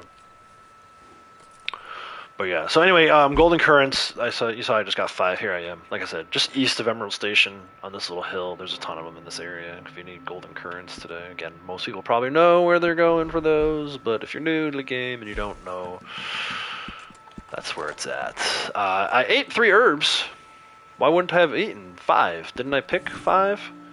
I guess I didn't. The first 2 didn't count, or I didn't need the first 2, so I didn't eat them. I don't know. Let's find some herbs to eat. This is easy. You just go to your catalog. Ingredients. Some of this stuff is not actually edible. Wild feverfew. I think we can eat that, right?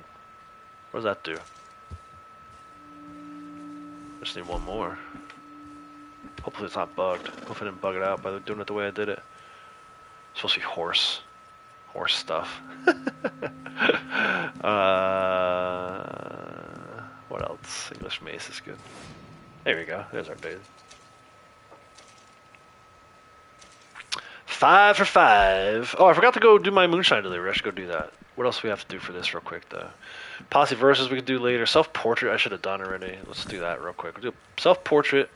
Head back to the Moonshine Shack, do a Moonshine delivery, and then maybe some Posse versus, dude. Let's get them all in here. Let's get Big Tex and Blondie out here.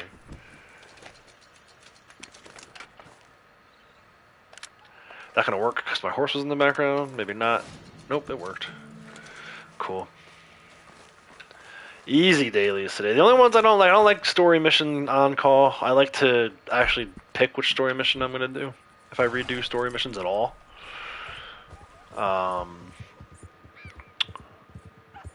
That would be the only one I didn't do though, right? Oh no, then the Telegram mission. Yeah, Telegram missions I don't really care for. I saw a video. PvP Cat has a video about how to grind gold. Easy gold using Telegram missions. Let me see if I can remember which one it was that he showed. And I'm not gonna steal his whole idea for his video, but there was one.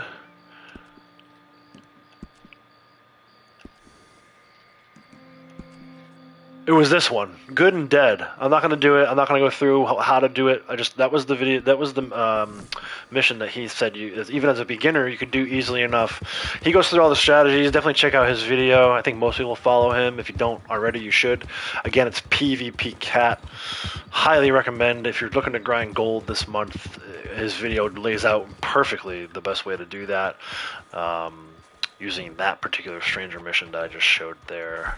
But yeah, I'm not going to steal his idea. I just thought of it while I was talking about dailies and Telegram missions. So I'm not going to do the Telegram mission in order to get the daily today. I don't really care about it. I wasn't going to go on call for a story mission anyway, so if I'm not going to do that daily, then I'm not going to do both dailies. But there you go. That's every other daily, right? Except for Posse Versus, which, like I said, we're going to do in a little bit. I'm not going to do that Moonshine mission. I don't care about it. Blackberries. Yeah, eating some blackberries. Jared, how's it going? Welcome. Really, any herb. Any herb today is fine. Blackberries are good. I wouldn't use raspberries because that is what you use for berry cobbler. But blackberries are fine. Right, so what else makes up berry cobbler? I forget. Peaches, which those wouldn't count anyway.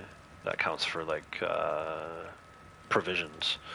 But yeah, don't eat your raspberries. Use them for berry cobbler instead. Same for your prairie poppy. Don't eat your prairie poppy. You need that for poison poppy moonshine. No, again? The Ghost Panther?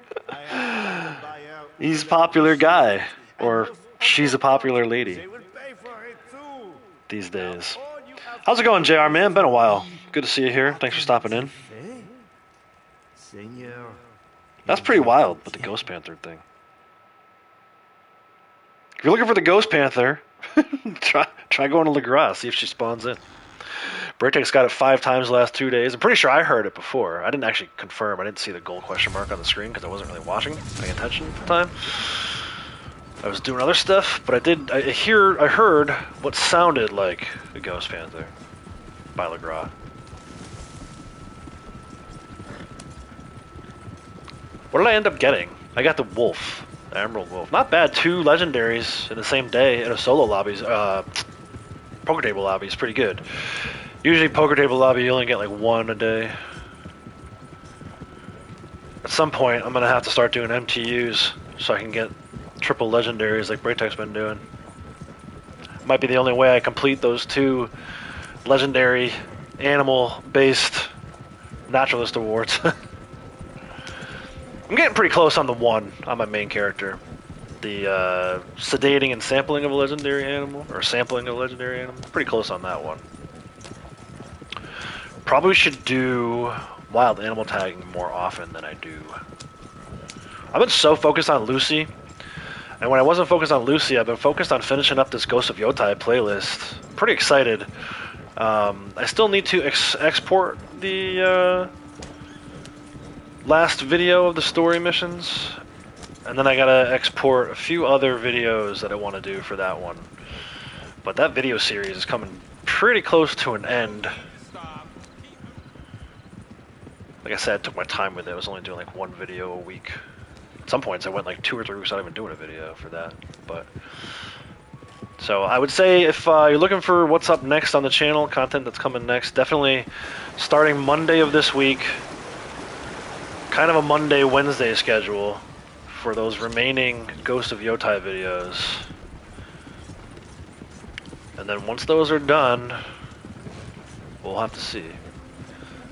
But by like mid-September, that stuff should be done. Try to sneak in a few live streams here and there.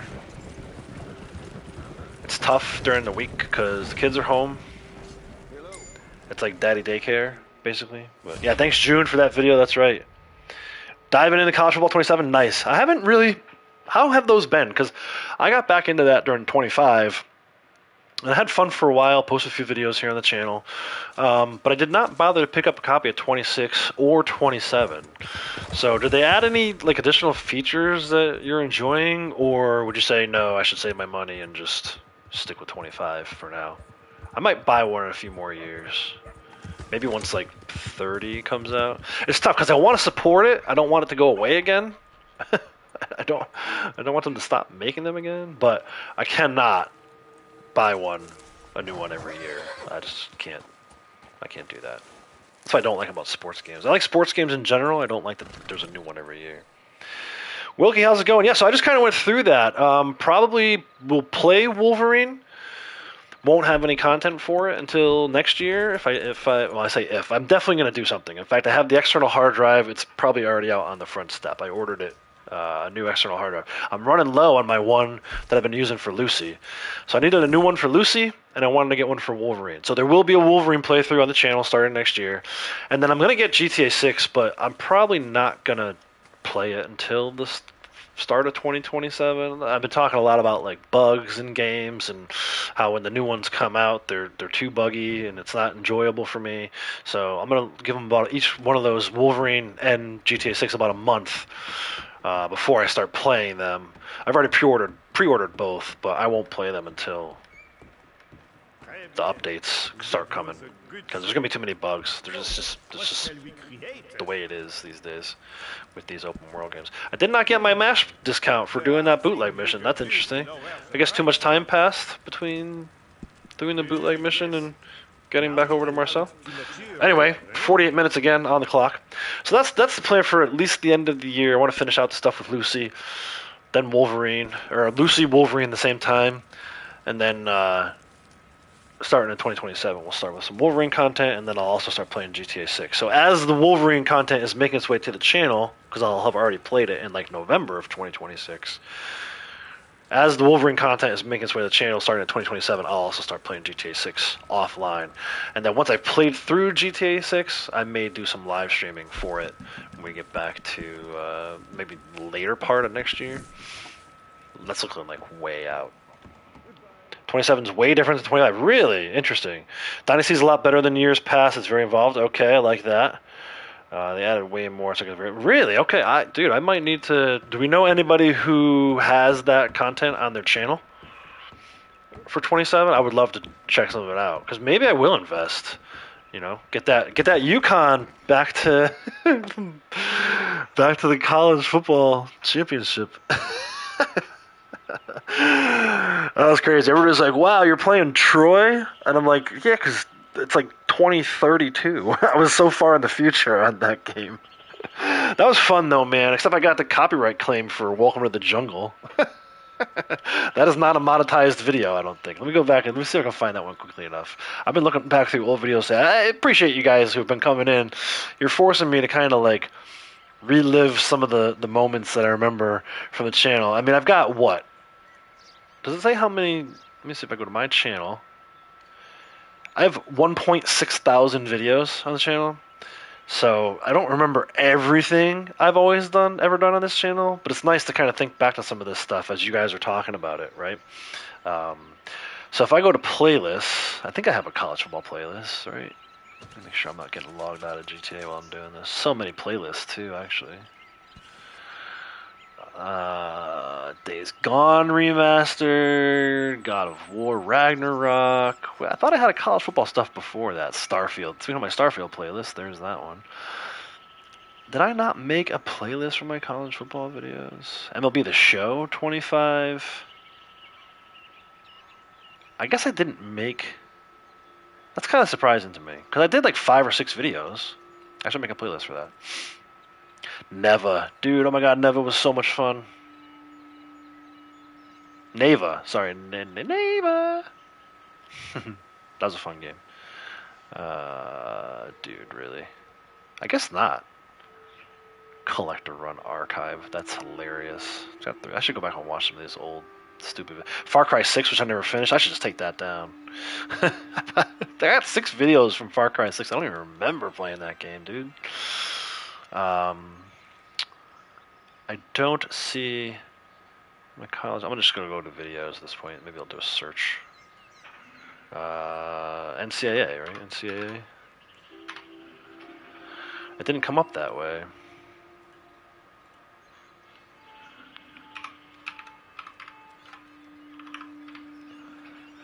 There we go. National Championship game in EA Sports College Football 25.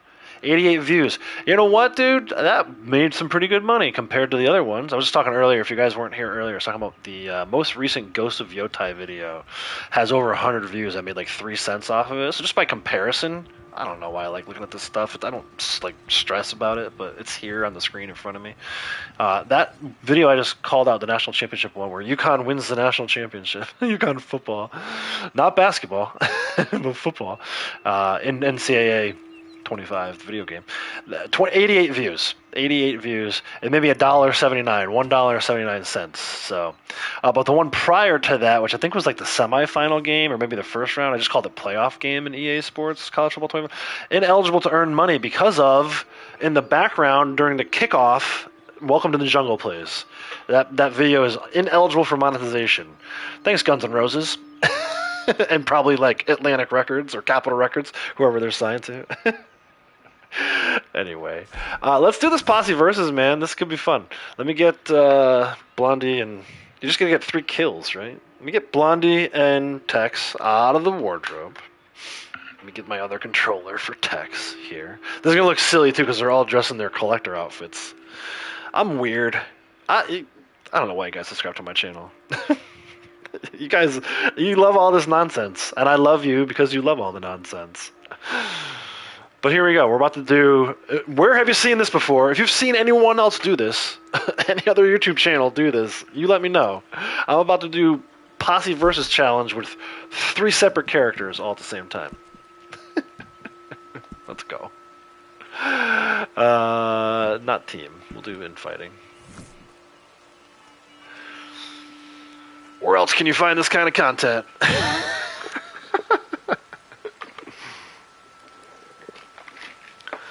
Oh, gosh. Braytek's excited. You're gonna get a Blondie sighting, dude. I think Braytek lives for the Blondie sightings. Alright. There's Tex. Once he fully loads in, I can do that.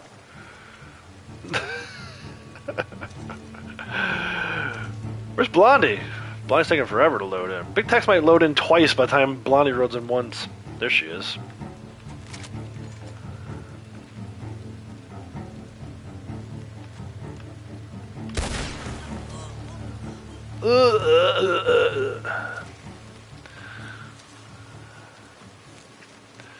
So we'll do this for the daily, and I'm actually going to get some kill other players from behind, I think is the award that he needs.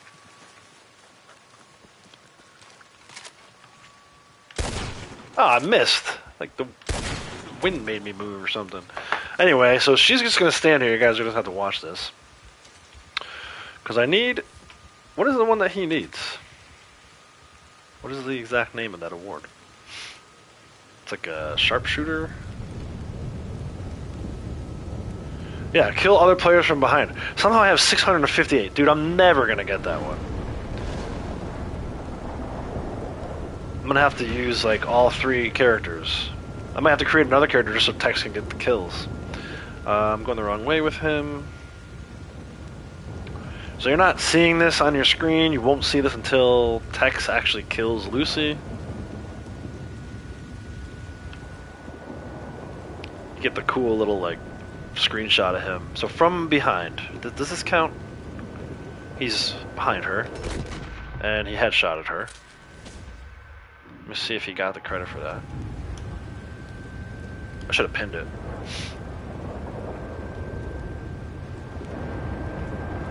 Yep, 659.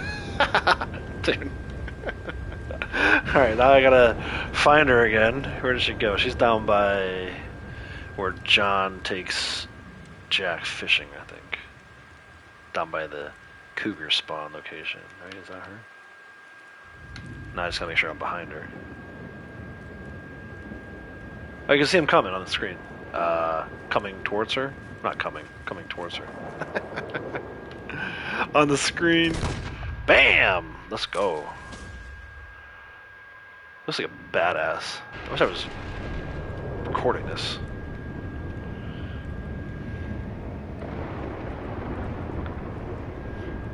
Small school like UConn promised us way harder because of the nil they put in the game. Oh, really?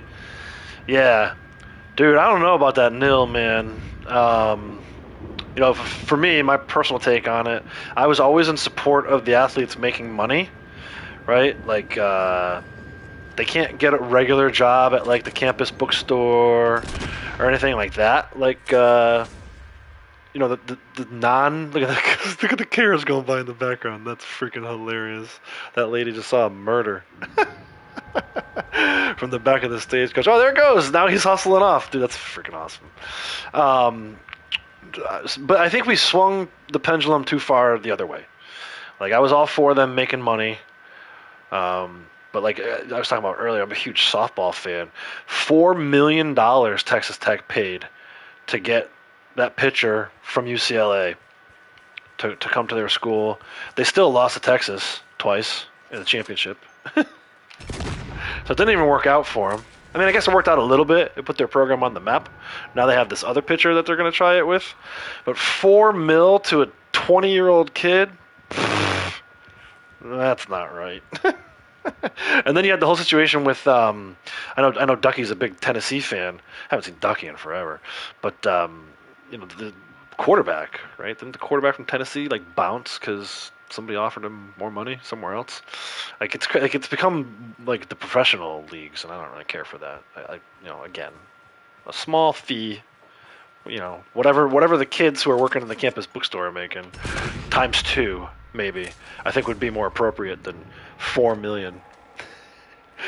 It's out of control. They got to figure something out. I'm not even gonna bother with this next kill because I don't have time. But he ended up getting 5 kills from behind, so that's good. Any progress is progress. One day, 12 years from now, we'll look back and go, oh, he finally reset that award for killing players from behind. I mean, who knows? Maybe at some point I'll get into PvP and we'll get more quickly that way. But yeah, so that was your posse in fighting. She got her 3 kills. He got 5. Blondie got nothing. Blondie gets nothing. Go back to your room, Blondie. Oh, man. So I lied to you, Braytech. Sorry, I didn't get to see Blondie at all. Well, you got to see her a little bit. Lucy killed her. So, okay, supposed to go back to Tumbleweed. the wardrobe and Tumbleweed, at least close. Dude, to put big text in like Gaptooth. Give me a second. Get these other characters back into this wardrobe. Then we're gonna go do some collecting. I'm going to make an important items list. I'll show you guys how I do that. I'll talk you through it. I highly recommend doing something similar. You don't need to collect every item on the map, at least not right away, in order to benefit from Collector Month. You can do cards, alcohol bottles, bird eggs, family heirlooms, and maybe some jewelry stuff, and end up getting, like the other day I think I had 10 sets, 10 sets in like a couple hours of work maybe. Not even, might have been only like an hour. But you can do some damage with these collector sets. And I'll show you exactly how to do that. I'll talk you through it. It will require you to go to the RDO collector map / Gene Ropke map. So if you haven't done that already and you're following along at home, make sure you go to Google, type in RDO collector map. The top result should be interactive map by Mr. Gene Ropke. Miss Gene Ropke? I don't know.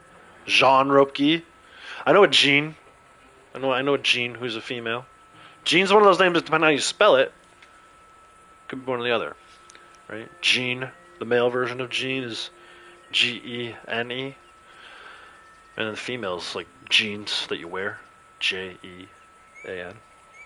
Went nuts last time we had collector bonus. Yeah, I heard you talk about that the other day. You were getting up at like 2 a.m. every day, dude. I wish, I wish I had the wherewithal to do that. And if it was a newish character, like, yeah, Lucy's a new character, but I'm saying like, if I didn't already do all of the collector awards on a character like I did with Big Tex, then maybe I would consider doing something like that. But I don't really want to get up. Not that I would even have to get up. For me, the cycle starts at like 7 or 8 o'clock at night, depending on daylight savings, which is no longer a thing here. That'll be interesting. When your kids are getting on the school bus at 9 a.m. and it's dark outside, Remember, I said it's going to be interesting. When you're coming home from work at 4 o'clock, or if it's light out until 10 o'clock. Remember, I said it was going to be interesting. First, I was all for that too.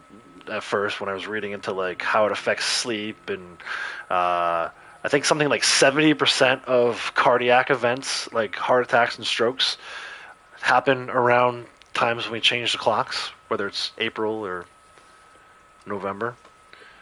So there's real science behind it actually being like dangerous for us to change the clocks like that. But I don't know that it would have left it set on what we're in now. I think it would have changed the clocks and then left it set on that.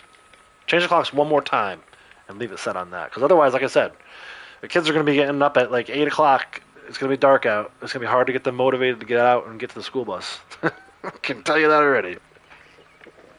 And I'm not just talking about my kids. I'm talking about all kids. But yeah, we were talking about collector bonuses, and Braytech went nuts collecting the whole map every day for pretty much the entire month, I think, right? Crimson Desert time, lurk mode activated. Nice, man. Appreciate the lurk. Have fun playing Crimson Desert. Good luck on your pursuit of platinum.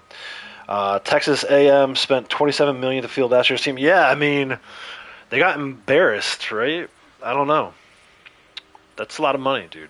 That's a lot of money. But the schools have money, so your point is well taken, right? Like, UConn's a good basketball school, but we don't have the kind of boosters that some of these SEC teams have. I mean, it's not even close.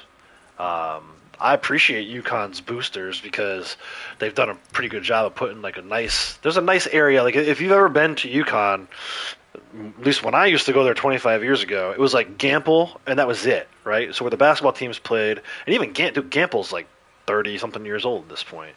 They need to find a way to do something there because they're selling out all kinds of crowds between the two basketball teams. But the area where the football field house is now, there's a soccer field, baseball stadium, softball stadium. There's like a backup soccer where like the club teams play field. All that's like right in one area. I think it's hilarious because it's where we used to go to drink when I was like 25. I may or may not have been drunk in that area in a parking lot once or twice. Stay in school, kids, stay in school. But yeah, that's now like this huge, like I said, the volleyball is there. There's like all kinds of like different sports, not really stadiums because they're not huge, but like the football field house is nice. Yeah, it's so UConn's spending money, but they're not spending it nearly at the same clip as all the other schools. And like I said, the SEC schools just. I think you could take all of the mid-major schools and combine them and still not have as much money as one SEC school has. The lowest SEC school, right? College sports it's definitely interesting at this point. So anyway, if you have, let me get big text off my screen here. Open up your Gene Ropke map. Again, it is interactive. So once you have it open, you can click on like if it says where it says Fossils Coastal. I wish I could show this to you guys, but I can't. So let's just follow along. Where it says Fossils Coastal, you can click on that to turn it off, click it on it to turn it back on, whatever you want to do. You can take off flowers, put those back on. So what I usually do, and then up to near the top of the left-hand side of the screen, there's this little hide all feature, right? So hide everything.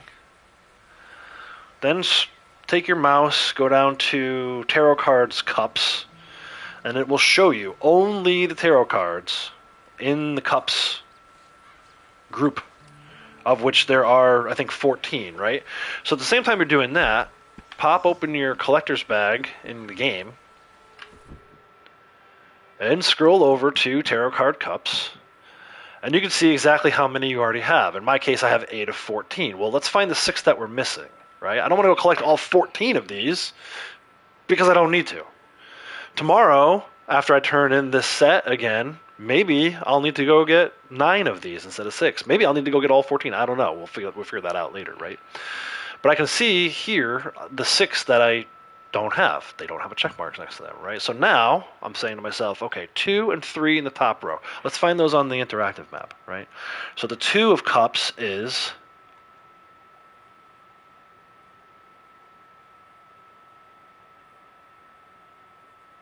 Annisburg on the docks.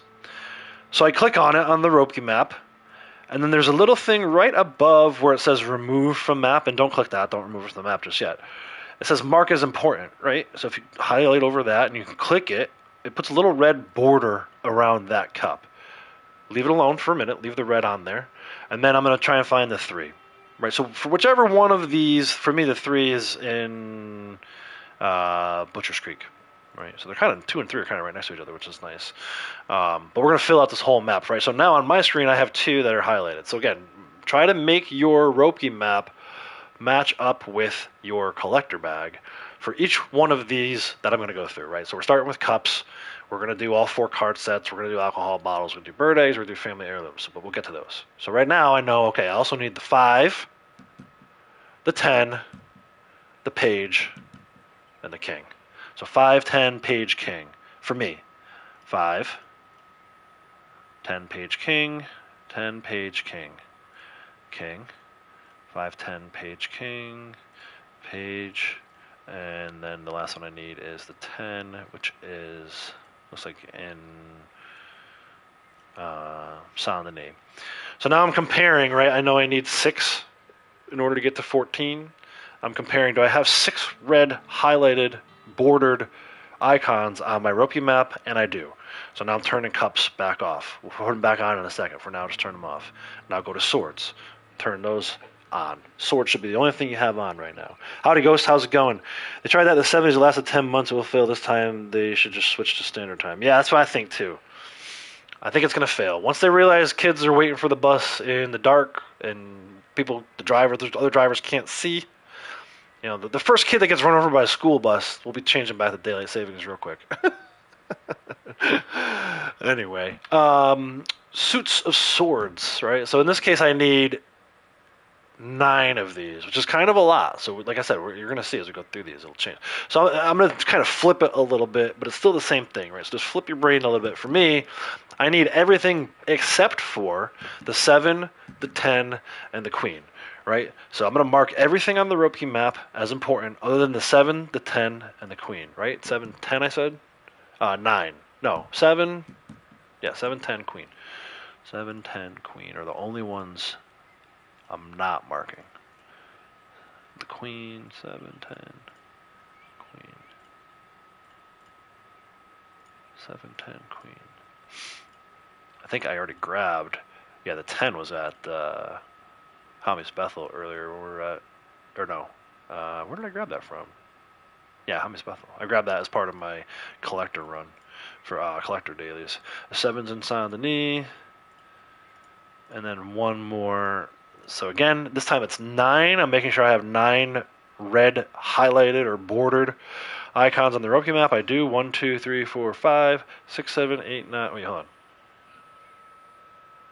What did I do wrong? Oh, because it's not 9, it's 11. My math there was bad. Sorry. Public school math. I'm kidding. If you went to public school, it's a private school joke.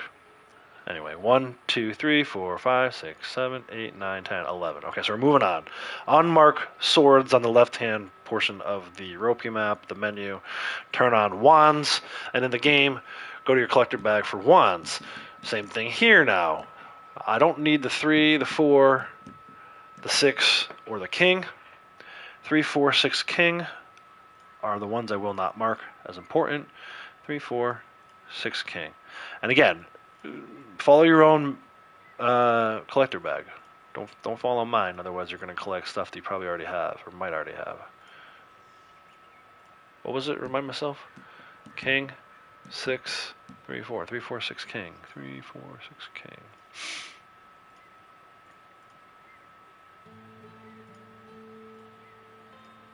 Okay. Oh, don't need the 4. Don't mark that. Please. 9. Okay, so it should be 10. 1, 2, 3, 4, 5, 6, 7, 8, 9, 10. Perfect. Unmark wands on the left-hand side and mark pentacles. Over pentacles, I only need 5, so we're going to go back to the original way I did it. Unfortunately for me, it's the top 5 cards. 10, page, knight, queen, and king. That makes it pretty easy. I just need to mark those ones. 10, page, knight, queen, king. 10, page, knight, queen, king. Just need the queen now. There we go. All right, so I should have 5 in red border on my ropey map. 1, 2, 3, 4, 5. I do. All right, turn off pentacles, put on bracelets. Now, this is where it gets a little tricky because some of these do not have static spawns. The jewelry, I know in particular the earrings. I know for a fact this Infanta, which is the only bracelet that I need, is some days has a static spawn at the Manteca Falls, like right at the base of the top of the falls. You can have fun with that one. After you get it, you can jump off the falls. Character dies, who cares? It's not real life. But in this case today, there is no Infanta on the map. So if you want to follow along with that real quick, just kind of again show you guys how I use the Ropkey map. Turn off everything except for bracelets. And if you look at Manteca Falls, there's no icon there. Tomorrow, I'll check again. Maybe it'll be there. I forget, it wasn't there yesterday either. I want to say maybe Thursday it was there. I know I got it at some point this week. But it's not there today. So moving on. Now, again, earrings gets a little even more tricky. I know for a fact I need this Emily and Coral earrings. At one time, like maybe 2-3 years back, this had a static spawn on the map. But they reduced a lot of the collector cycles. And when they did that, they took off the Emily and Coral. It no longer has a static spawn. If you look at just earrings and you go up to Calumet Ravine by the Wapiti area, the Calumet turquoise earrings are there. I probably have 1 million of those. Those have static spawns not only where it is today by Wapiti, but also right by the fast travel post in LaGras. So anytime I go see Harriet or whatever I have to do in LaGras, that one's almost always there. It seems like every other day that one's there. So it's unfortunate. Calumet Ravine or Calumet earrings have become super easy to collect. These Emmeline Coral earrings, not so much. So moving on. Now, necklaces. I need 4 of them. Richelieu Amethyst, Ainsworth Cross, Braxton Amethyst, and Goslin White Gold. Interestingly enough, I have where is it? The Pele Pearl necklace, which is usually the one that I have the hardest time finding. There is a static spawn for it. It is in the Snake Eye at Serpent Mount, or whatever they call it in the game. Serpent Mount is what they call it in real life, the real life one that it's based on. So, yeah. Pele Pearl necklace. Don't need it today. Richelieu Amethyst, Ainsworth Cross, Braxton, Goslin White Gold. So the Ainsworth is at Shady Bell. I'm going to mark it as important. The Goslin is just outside of, kind of like south of Butcher Creek. The Pele Pearl is actually in its static spawn. I'm tempted to grab that while it's there. I'm going to mark that one. We'll grab that one even though we don't technically need it. I'm sure at some point I will need it. And that will allow me to turn in 2 sets at the same time, maybe. I don't know. We'll see. Rings. So I turned the necklaces back off, went to rings. 3 of these. Bonnard Pearl, Aubrey Onyx, and Bolio Diamond. So the ones that are on the map today, there's one in Shady Bell. It's the Third-Born Turquoise, which I don't need. I'm not even going to bother with it. The Banaz Topaz, which I don't need, right? Yeah, it's Aubrey Onyx. Sackville Diamond is on the map today. Don't need that one. The Bolio is. The Bolio's at Ches Porter. We'll take that one. That'll keep me from having to get it tomorrow or the day after when these other ones pop on the map. Because I know, pretty sure the Bonner Pearl has one, and the Bolio. The Aubrey Onyx I know has one down in the desert. I grabbed that one yesterday. It's not there today though. So switching off of rings onto alcohol bottles. This is an easy one. There's almost always all the alcohol bottles. I already have an absinthe, so I don't have to worry about selling that for my poison poppy. The only problem might be the Irish, depending on where she's hiding out today. So Irish and Scotch, I need both of those. The Irish is, it's at the top of Mount Hagen. The Scotch is going to be Copperhead Landing over by Blue Water Marsh. I'm gonna flag the absinthe just to grab it. It's in a pretty good spot today. This is the Stilt Shack where Mr. White and Mr. Black hang out. If I'm familiar with story mode side missions. Anyway, I need the Grand Corazon, which is Furwood Rise. The Old Tom Gin, which is in Annisburg. We have to go there anyway for a card. That'll work out. And then Cognac is at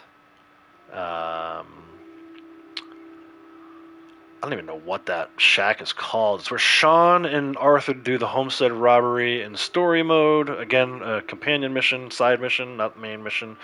But it's also an online. It usually sometimes has a blood money random spawn. So we'll see if that happens. That'll be exciting.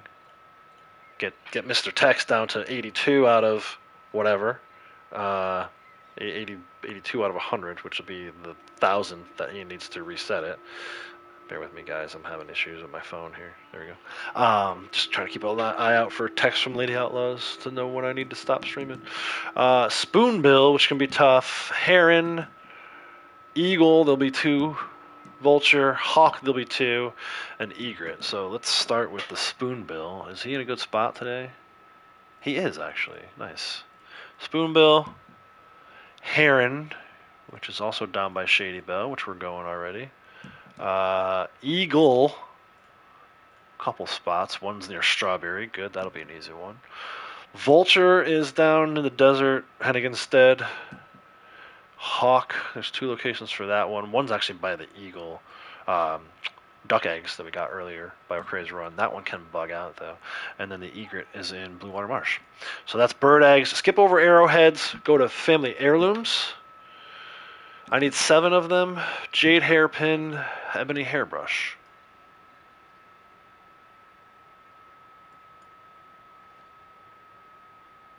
Where is the jade hairpin? Butcher Creek. Ebony hairbrush. This one can be tricky because there's ebony hairbrush and ebony hairpin. You gotta make sure you flag the right one on the Brokey map. Carved wooden hairpin and ivory hairpin. Carved wooden hairpin sometimes is way up and like nowhere, no man's land. It's not today, thank God. It's actually at the trash yard in Saint Denis. Ivory hairpin, which is Willard's Rest. Rosewood hairbrush, tortoiseshell comb. Rosewood is Rhodes. Tortoiseshell comb, Saint Denis. And then the last one is the New Guinea. New Guinea is... what do they call this shack? There's a shack by O'Crae's Run. Martha's Swain. I can't believe I can remember that. Martha's Swain. I'll show you guys where it is so you can figure out which one. But again, you should be familiar with the Ropey map at least now a little bit. It's by Three Sisters, really. So it's here. That is where the New Guinea is. All right, so now we've highlighted everything that we need. You want to turn everything back on. So hit the Show All button. You should see a combination of everything. All of the ones you didn't mark, including coins and arrowheads and fossils, should be on there. Everything that's on the map today should be there. You should see, it should say out of 265. So in my case, I collected 3 cards, 3 jewelry areas. So mine says collected 6 of 265. So that's, if you wanted to go collect the whole map, 265 collectibles is tough. It's going to take you, I think it took me like 7.5 hours when I went to go do it that day. I'm not interested in doing that. So now that you've done Show All, left-hand side of your screen on the Ropey map, scroll down. Under Settings, right? Under Settings, you should see Language, Tooltips for map items, Tool Type, and then Filter Markers. Filter Markers is what we want. It's currently set to None. It's a little drop-down box. If you click the drop-down box and then go down to Important Items and click it, only the items that you flagged during this whole process should be showing, and in the top it should say, for me at least, it says collected 0 of 57. Yours might look a little different. It may show less, it may show more. It really all depends on how many you flagged during that whole process, right? So earlier in the week for me, I think it was Tuesday when I first did this, it was only like 20 items, and I went and knocked it out pretty quickly. In this case, it's 57. So that's quite a bit, actually. I don't know that we'll get all these done today, but we'll try to get as many as possible in the time that we have. I think Lady Outlaws will be home in like maybe another couple hours. So however many we can collect in 2 hours is what we're gonna do, and we'll leave the rest for tomorrow. Tomorrow it might only be like 5 items left, and then just go get those 5 items, and then you start the process over again on Monday or Tuesday, I guess, 2 days from now. So anyway, long story short, if you finish this today, you can do the same thing again tomorrow.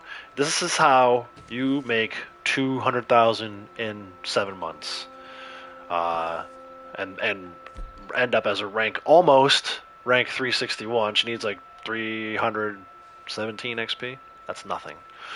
We're gonna get that pretty easily. So she's gonna rank up to 361 today. If I can get enough sets before my time runs out, she may go to 362. 13 minutes before my moonshine resets. It says the camp has already been set up. No, it has not. I guess because she's kneeling? Why is she kneeling? Don't kneel. I only have one that's way out in the desert. We'll go do that one first. There's one way out. Looks like maybe in Gaptooth. It's definitely past Tumbleweed, so we'll travel to Tumbleweed. Yeah, this is in Gaptooth. Hopefully there's no hideout there. So you're going to have to, like, if you really want to get this done, and as quickly as much time as possible, you're going to have to skip some things. Like already, I see there's a Moonshiner event over there. We're definitely going to skip that. You might push it. You might push your luck and try to get away without doing any Moonshine deliveries at this point. I'm going to do them. Oh, I should have went to camp, bro. Let's go to camp. I didn't realize Lucy's camp is right there. So yeah, I got a little bit of an advantage. But this is how you do it, man. This is how I've done this for years now. This is how I got my main character to rank 1000. I haven't done a ton of stuff with this on Blondie, but you know she kind of benefits from bootleg missions and stuff like that I end up doing. You know, if you do a bootleg mission and characters are in the posse, they get credit for it. So it's like 300 XP. The hideout spawned in. Go figure. I guess we'll just tackle this hideout real quick.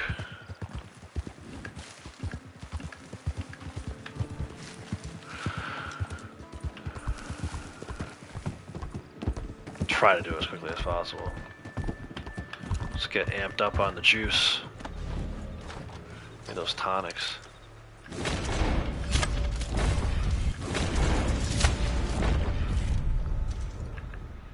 Haven't even been spotted yet. I don't get that guy. No, I haven't been spotted. Why am I doing bow? I don't know. Let's collect our month. Let's use the repeater.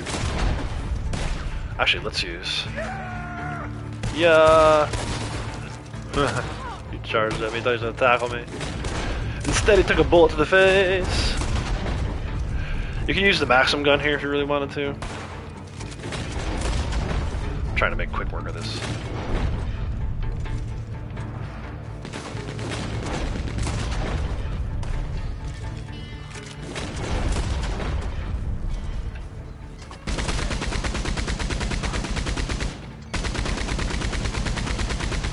Hitting the corner of the mine there. I just can't get a good angle on this guy. No, I knew it was gonna come to this. And by the way, I just want the card. Y'all don't have to die. Could have just let me get the card. I would have been on my way. But no, you had to go and get all territorial on me. What a day, huh?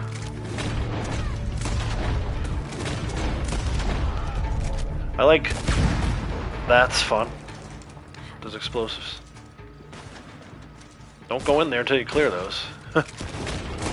Oh! He got so freaking close. Oh no, I shot the horse. Don't shoot the horse. Ah, yes. 500 enemies killed using Deadeye. Oh, getting tackled. Get off of me!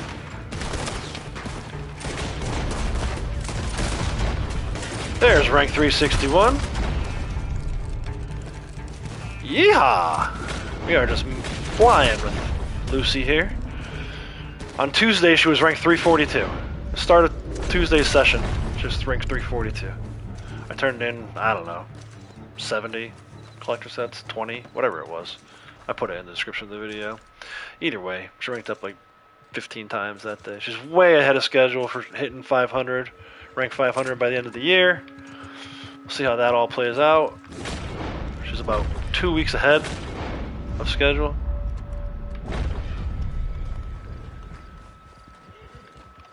Say where I can see you. Not if you don't come out into the open.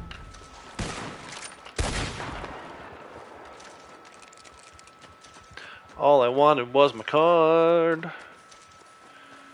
Didn't have to come to this.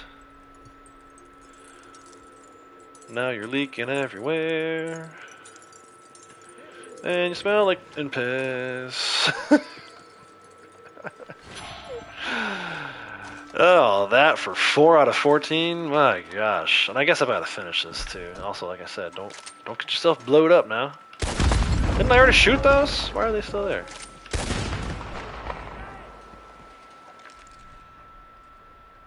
I think that's it for the explosives. Don't blow me up. Soon you'll be rotting in the sun. No. Soon you'll be rotting in the mine.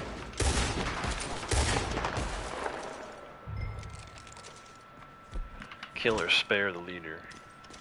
I like doing this. Hey now, Shut the hell up. It's a nice way to be able to loot them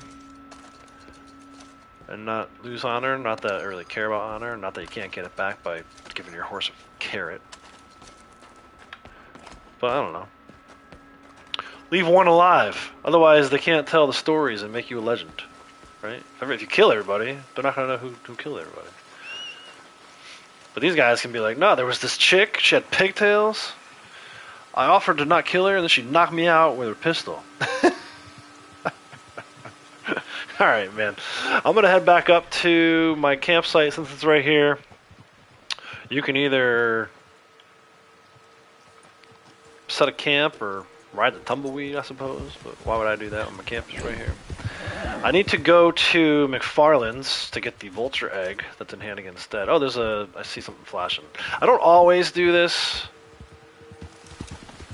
but when I do, I drink Dos Equis. No, this is here. I saw it flashing. Let's dig it up.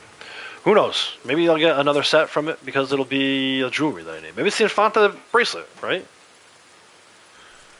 I tried to put that out in the world. Nope, jade hairpin. Actually, though, doesn't that save us a trip? Hold on a second.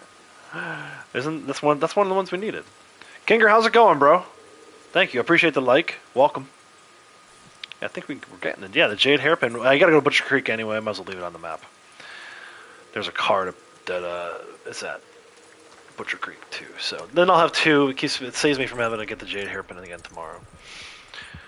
That's where it really starts to get tough is the more you do this, eventually you will run out of everything, and then you'll have to start collecting all the cards, which is, 48 total, right? 14 times 4.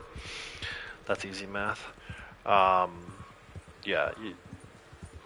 when it gets tricky, is you gotta collect all the cards, and all the alcohol bottles, and all the heirlooms, and all the things. But for now, why is my fast travel not working? No. Is there something going on at camp here? Can I put a camp inside of my camp? Let's see. I love doing this. No. Oh, yeah. Let's set up a wilderness camp inside my regular camp. How far away did it put me? Where's Crips? So dumb. My fast travel over there wasn't working. I think it's probably because Crips is moving my spot. So yeah, McFarland's Ranch has, at least near it, the vulture egg, and then inside of it, behind the house it looks like maybe, is a card. Between the two cabins, there's a card there. So yeah, this is what I do, guys. There's no, big secret. There's no freaking Lake Isabella, none of that stuff. I just do this. You get tons of XP, tons of money, rank up fast. This is how I've always done it. There's no, like I said, there's no secret to it. I'm not glitching money or glitching XP. No cheats. Other than the only glitch I did use, I used a poker table lobby just to stay away from griefers. Can't deal with it, especially when I'm streaming. Stream snipers, you know. I want to do what I want to do. I don't want to be harassed by numbskulls. It's bad enough the game throws all these distractions at you as it is. The last thing you need is also someone shooting you in the back and then wanting to start a, you know, PvP and free roam, man. Like, no, dude, go do. If you want to do PvP, go do PvP. Don't PvP and free roam. That's stupid. You're stupid.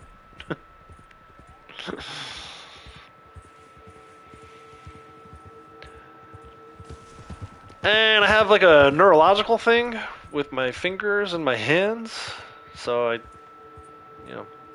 like to ride in cinematic. I like to take it slow. To me, there's no real rush, right? Like, I'm gonna do this one way or the other. I mean, I guess if I had something important I needed to do today, I'd try to rush it a little bit, but I don't know. I like this game. I like the surrounding areas, the environments of the game too much to rush through it. I don't think it's meant to be rushed through. I think that's why when you first start actual story mode, right? Not online story missions, but actual story mode with Arthur. That's why you start up in the snow and why it takes so long to get everywhere. They were training our brains in those first 5 missions, whatever it is, to take it slow. They want us to basically marathon, not sprint, through this game. I feel bad for the people who did sprint through the game, rush through story mode. I feel like those people may not enjoy it as much for the genius that it is. I mean, the epicness that it is. It's literally the best, to me, still, almost 10 years later, the best video game story. Probably the best video game in general, but definitely the best video game story, like bar none, far and away. Arthur's story with the gang is pretty much perfection.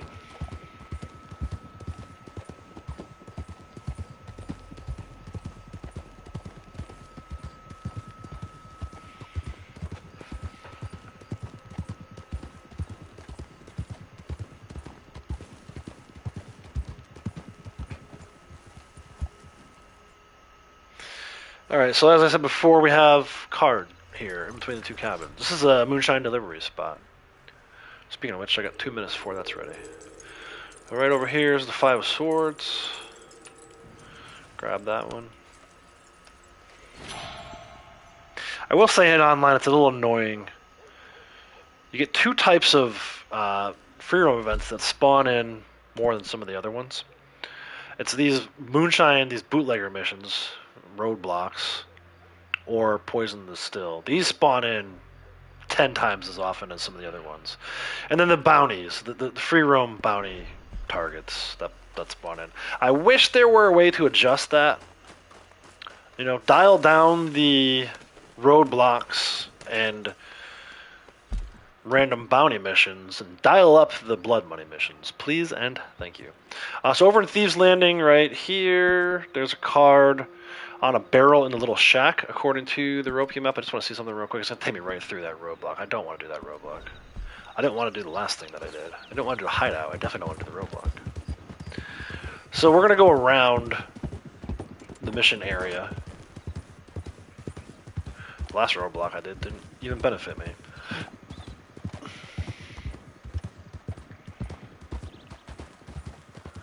Right. Even if you go through it and activate it, you can always just ride away.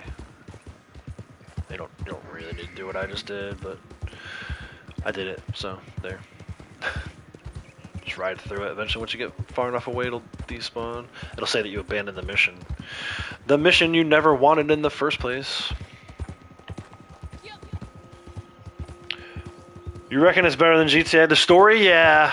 And don't get me wrong, I like GTA's story. In fact, we were just talking before you got here, Ghost, or maybe you were here. GTA 4. GTA 4's story mission is pretty good. But Red Dead 2's le best, as they say, in the French vernacular. So this works out, actually. So we're going to go get this card at Thieves Landing. My timer just went off. You heard it in the background. That was for Moonshine delivery. My moonshine should be ready by now. If it hasn't already popped on screen, it probably will when I get to Thieves Landing. But yeah, I'll just enjoy this little sunrise ride through Stillwater Creek. Hopefully I don't hit any of these poles on the side of the bridge here and go flying off my horse. We'll see. Oh, I hear wolves. That could change things. Oh, made it through safely. This time. Yeah, I do. That's the thing. Well, and we'll see. I'm already betting that GTA 6 story is not going to be better than. I just think. Don't get me wrong. I like GTA. I came up on GTA, but Red Dead, for me, like I love the Wild West setting. Like I love Wild West movies, Western movies, spaghetti westerns. Arthur's story and its tragedy within it is like just some of the most beautiful storytelling I've ever seen. Right? Not just video games. There's the 150 from my moonshine. Not just video games, but like across all media. TV, movies. It really is a great story. You know? Even if you've never played Red Dead 1, it's enjoyable. You don't have to have played Red Dead 1. You get a little more enjoyment out of it if you have played Red Dead 1, but I think Red Dead 2 is a good enough standalone piece. Certainly the first 6 chapters, if you haven't played Red Dead 1, you might not appreciate some of the John stuff in the epilogue, both epilogues. But the Arthur stuff from chapter 1 through chapter 6 is, in my opinion, a masterpiece. I don't know how it could possibly be any better. I know they've talked about making a TV series, making a movie from it. If they do that, it's going to be glorious. They may not follow the story to a T, but the lore behind it all, it's pretty much perfection, man. Which is why I'm still playing it 8 some odd years later. And a lot of people are still watching, I mean, 2 years ago, people were calling the game dead. They were coming into my chats, oh, this is a dead game, this is a dead game. I get more views on this stuff than any other game I play. Brand new games, right out of the pocket. This still gets more views.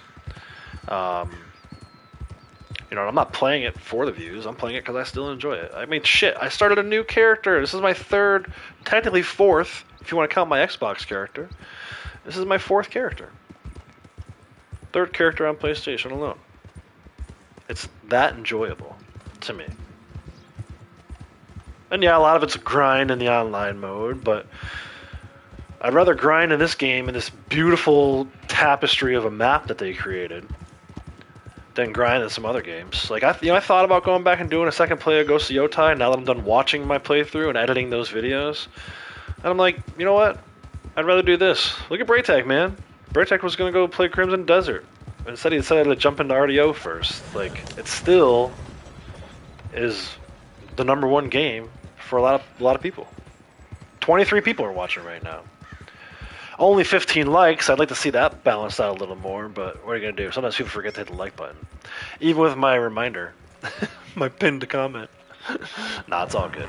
I don't live for likes, man. Like I said earlier in the stream, I play this game because it's fun. I stream on YouTube because it's fun. Whenever I feel like it's not fun, I don't stream anymore for a little bit. It's not hard. There's no science behind it. It's literally, it's easy, bro. As my 10-year-old daughter would say. It's easy, bro. This batch is perfect.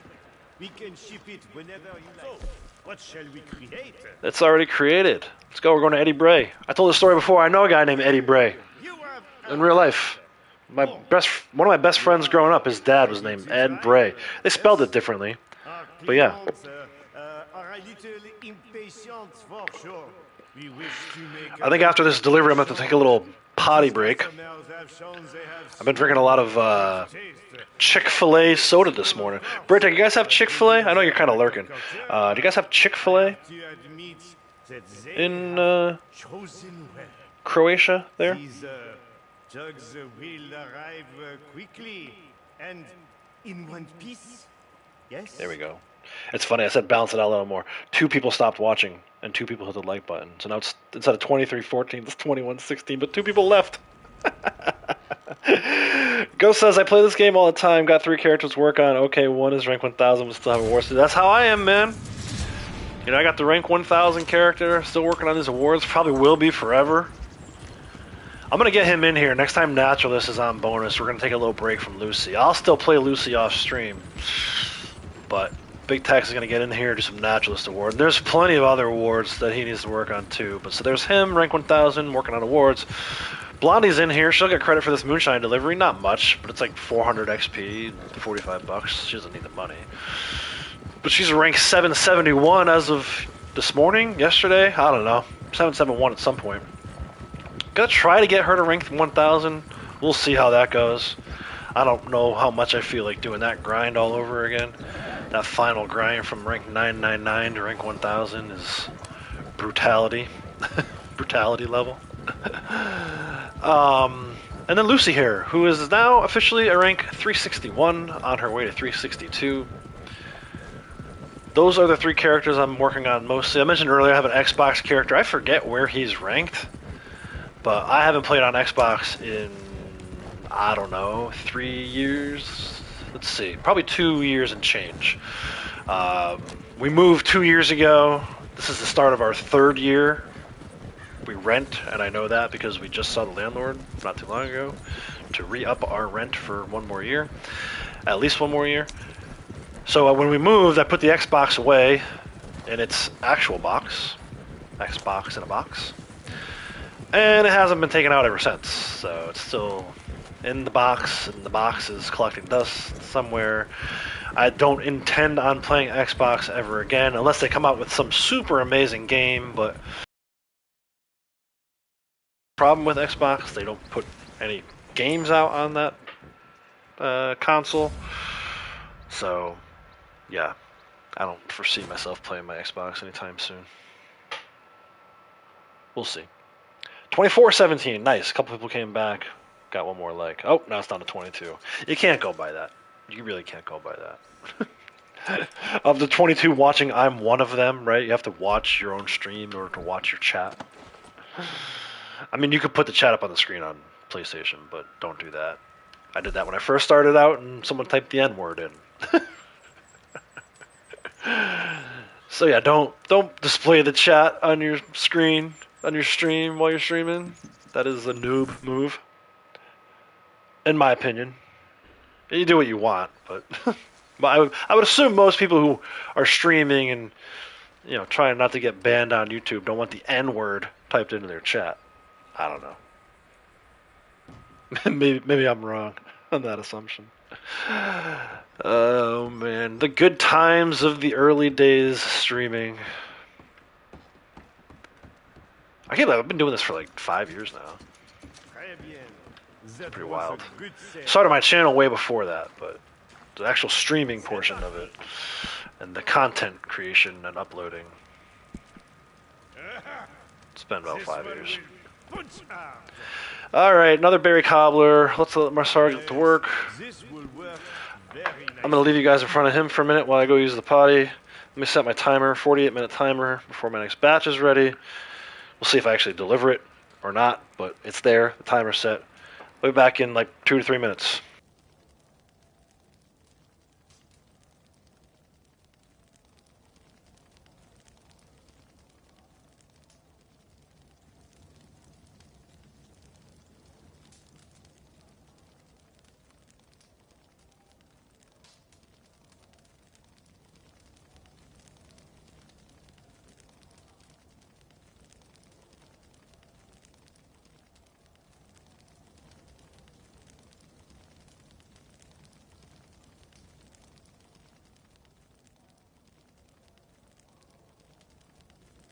Go on, give me a challenge.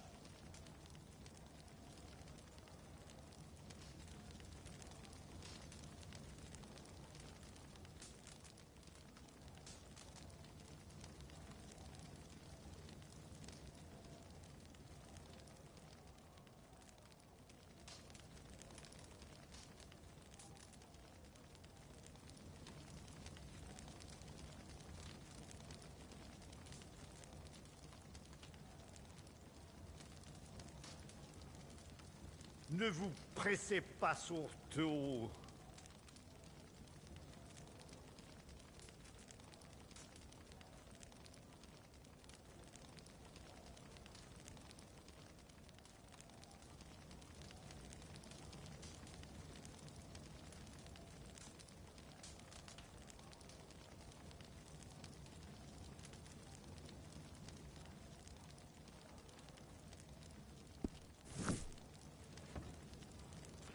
Good news. Alright, I'm back. Clients, Looks I like see. 3 items to collect in the area here. No real good direct path to take. I guess I'm gonna start down at Quakers. Quakers, Manzanita Post, and Beecher's Hope. Hopefully nothing spawns in down at Quakers. That can be another hideout. It can be Poison the Moonshine still. And it can also be like a random rescue a stranger mission. The lady on the docks down there. But yeah, let's head down that way. We don't really need to go too far. I am gonna... This thing needs cleaning. I thought.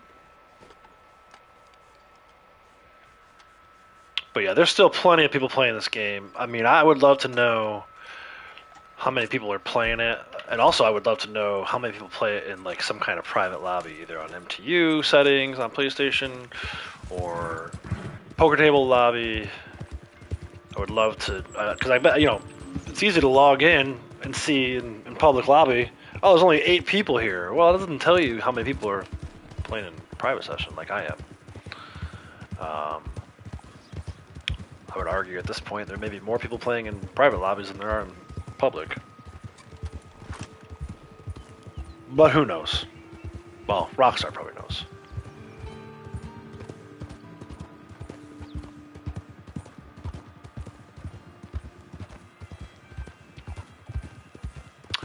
So far we've collected 4 of the 57 items that we need to collect. Like I said, I don't think we're going to get all of these today. I may not even be able to turn anything in, but any work I do today goes towards tomorrow. Tomorrow I actually have some stuff going on, so it would be nice to only have to collect maybe 10 items. That being said, it's possible that I could get to the end of the run here, right? 53 more items, depending on what time Lady Outlaws comes home. Depending on how long the game holds up. Depending on how long YouTube and Sony let me stay connected to my live stream. These are all factors that weigh in. But as it stands right now, I'm good. I'm feeling strong. It's been a while since I streamed. I was worried about I haven't had the headphones on in forever. Because when I'm not streaming, I don't usually wear the headphones, the headset. The neurological issue I mentioned earlier also affects that, not only just my hands, but just the pressure on my head. And it's not that the headphones are uncomfortable, because they're super comfortable headphones. Highly recommend them, actually. I wish I could think of the brand name now that I said that, but I can't. So it's not that the headphones aren't comfortable, it's just my 44-year-old body ain't what she used to be. She ain't what she used to be. It's a song. Ain't what it used to be. You know, the days of being a 3-sport high school athlete are long behind me. Now I get to go watch my daughter play and sit in a tailgate chair for multiple hours, 4 or 5 hours at a clip. It's much preferable, actually. I think it's better to watch. I had fun playing sports, but it did a toll on my body.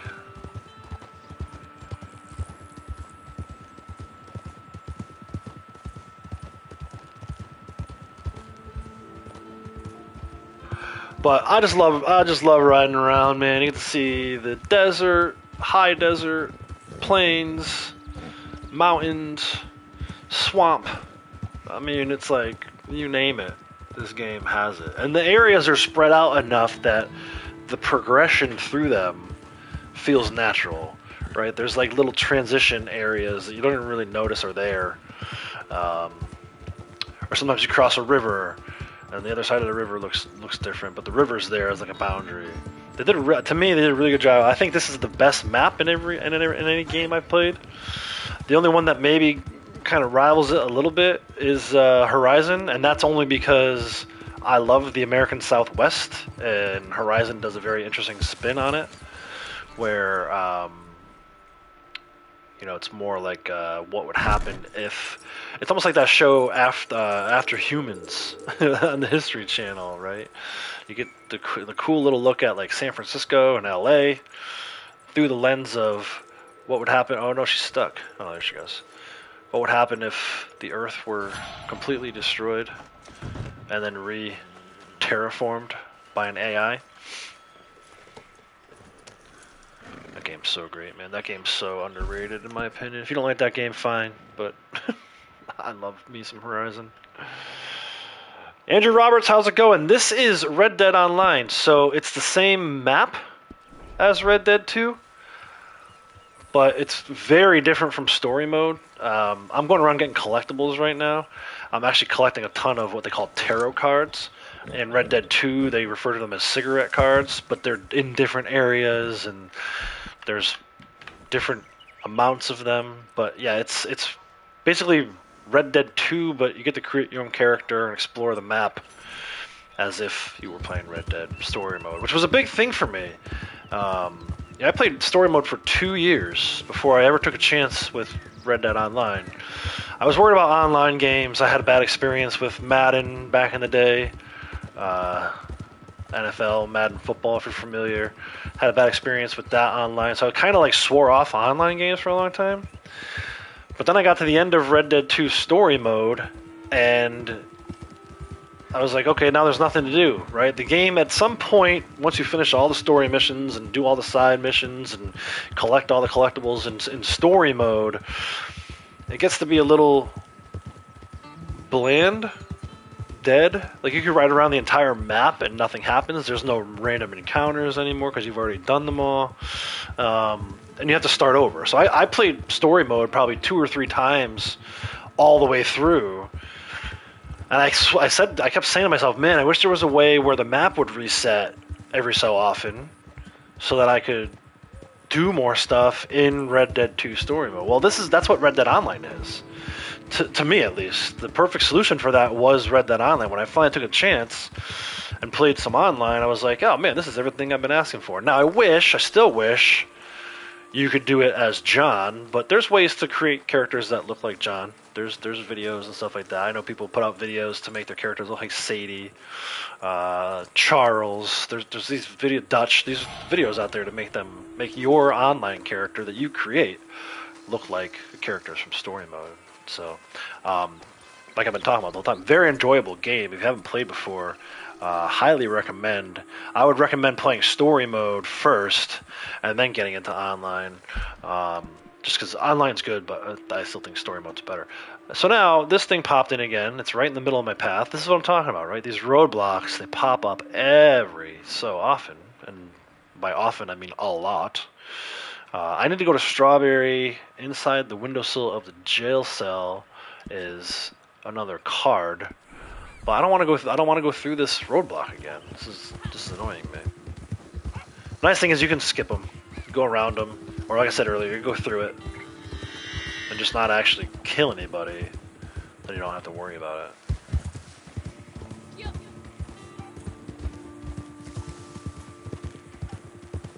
I should actually go. You know what I'm gonna do? I'm gonna reposition my waypoint. I saw I was low on carrots earlier. Let's hit up the stable real quick. I can order them through the catalog and pick them up at the post office, but I don't know. I live for the immersion.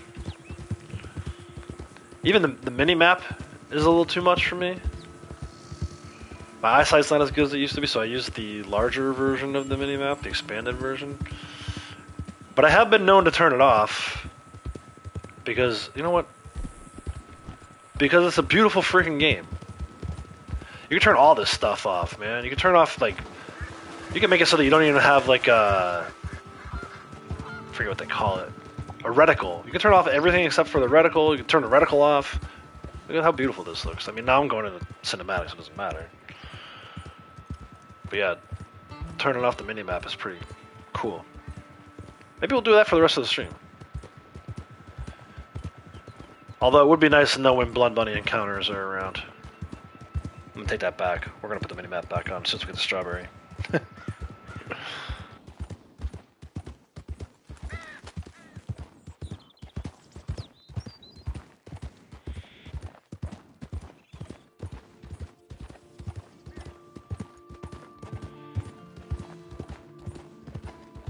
Howdy.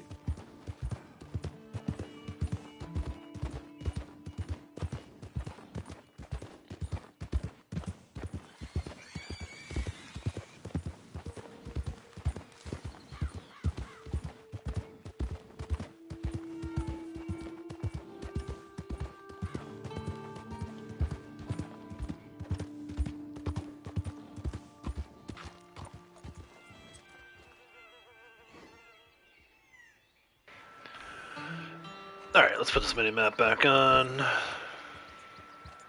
Don't see it when I'm in cinematic anyway, and I do a lot of cinematics, so. But yeah, the immersion of it, you know, I could have, like, ordered out of the catalog, picked it up. I'd much rather actually come to the stable. We need beets. And we need carrots. For the pony. I actually need some stimulant, or medicine rather. So there you go. A little bit of money spent. We're gonna make it back, and then some. And then we go to strawberry.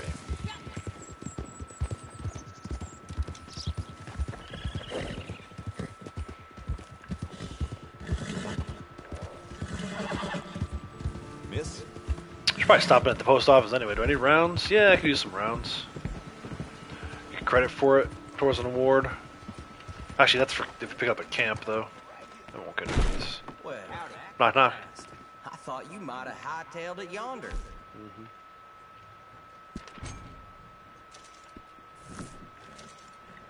Yeah, I needed 100 rounds there. Not bad. Alright, so up here where Micah, if you're familiar with story mode, not too big of a spoiler, but Micah ends up in jail. Arthur's got to break him out, because Dutch asked him to.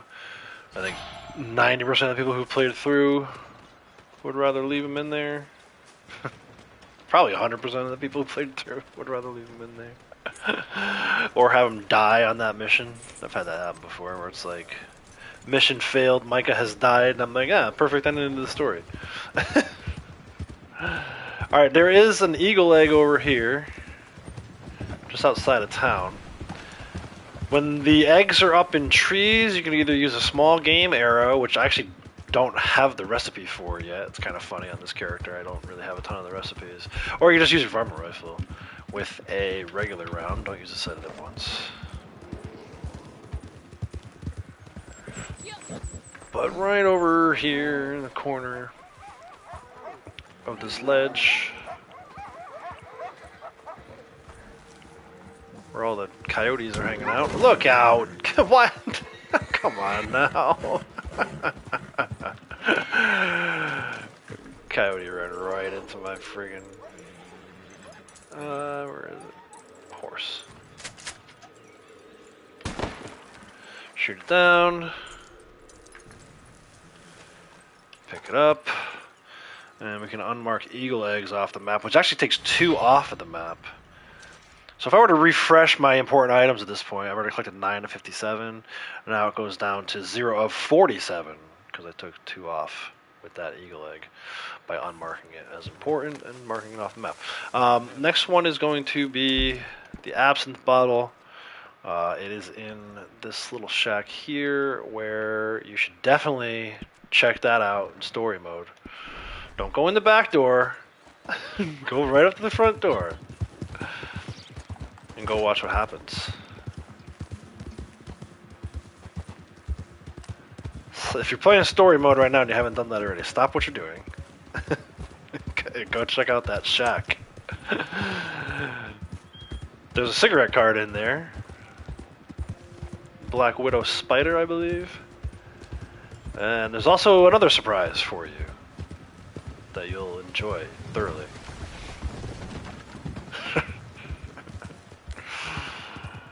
If you know, you know. Alright, let's see if we get ambushed around this corner up here. Not this one. There's another corner up this way on our ride. Good ambush location. Let's see. Sometimes treasure hunter too, actually.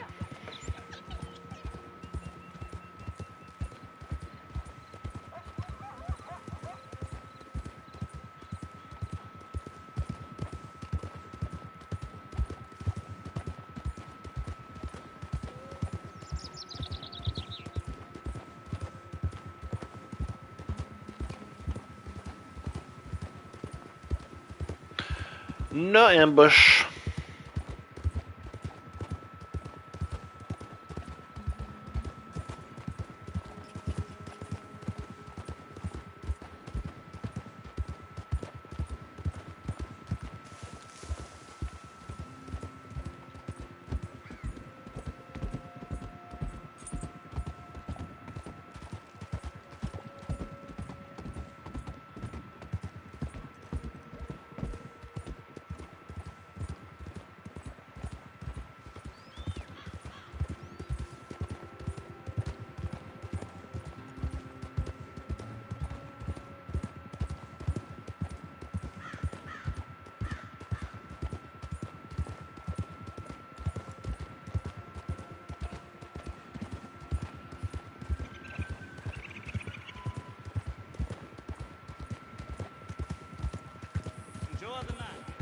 Enjoy the night, sir.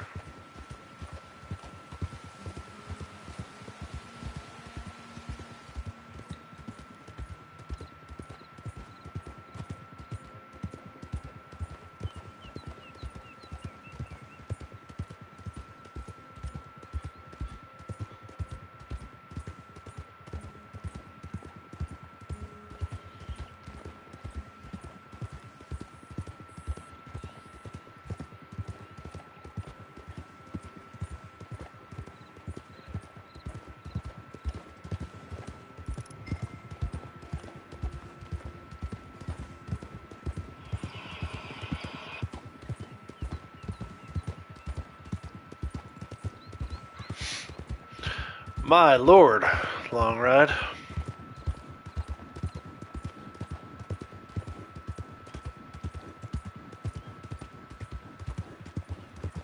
Beautiful area of the map here with these purple flowers.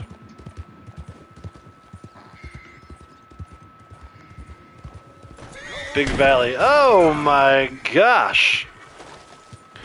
She just did 3 flips. Just walk away, you coward. What the hell did you call me, boy? Say it again. Say it again.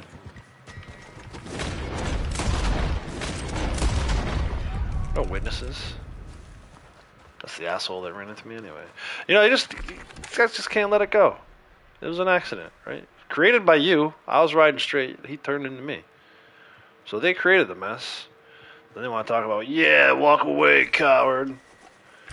You walk away. Dead ass bitch. So yeah, this is the cabin. Come right in through this front door. It's awesome. Highly, highly recommended.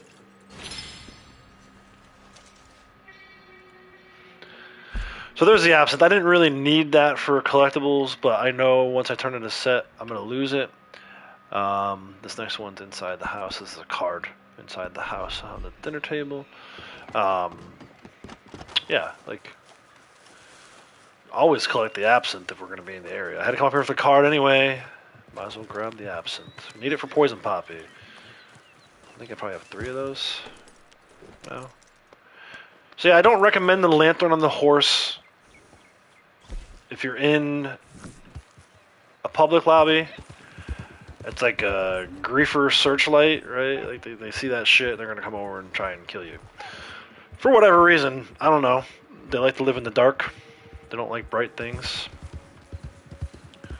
But yeah, they see the light riding around, and they're like, oh, I gotta go kill that person. But I'm in the safety of a poker table lobby, so I'm gonna ride around with it. It's a collector item. It is collector month, so why would I not? Why wouldn't I, huh? Why wouldn't I? What? Knight of Pentacles.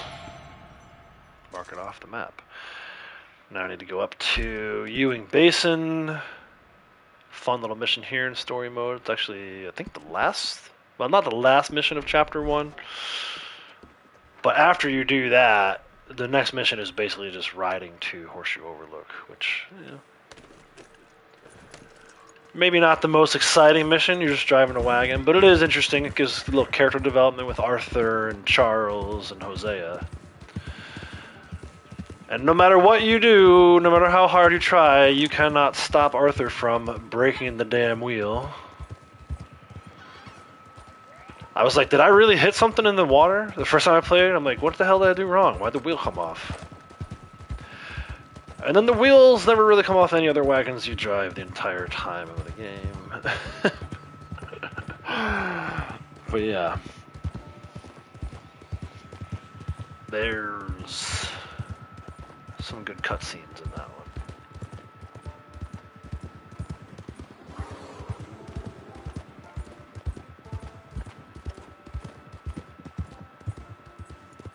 So yeah, you and Basin, you come down, you fight the O'Driscolls, and then once that's done, I think anyway, I think that's the last mission. Maybe not.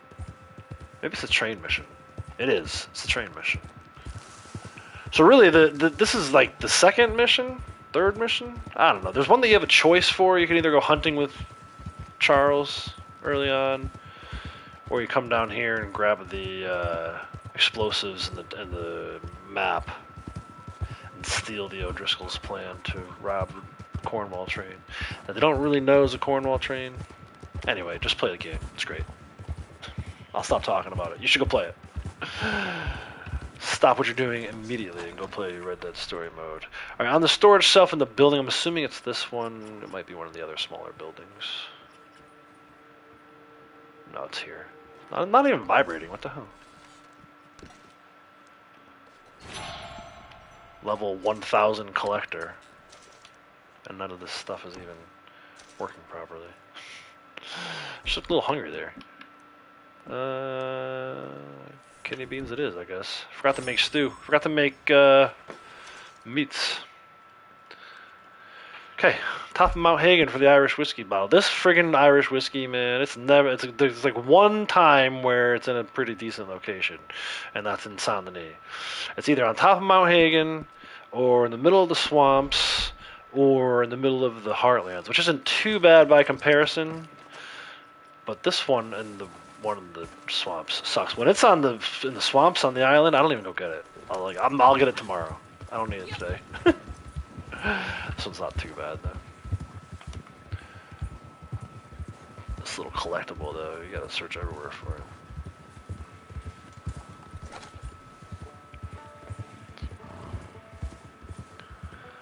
And then we need to go all the way up to Coulter. Don't necessarily need to go up to Adler's Ranch. I'm gonna save the Coulter one actually. We'll fast travel there later. But I am putting some pretty decent mileage on the horse here. Let's see.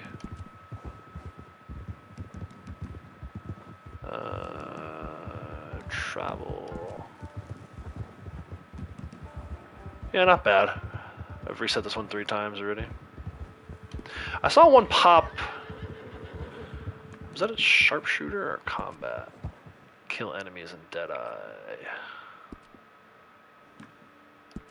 Sharpshooter.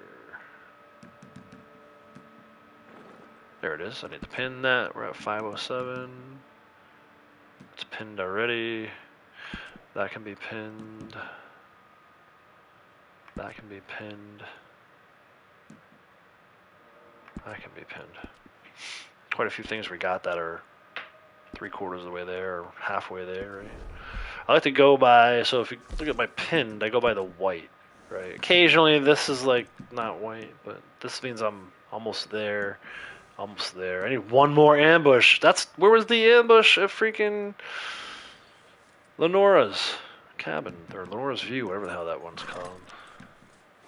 I need to do some more bounties so I can lasso and hogtie.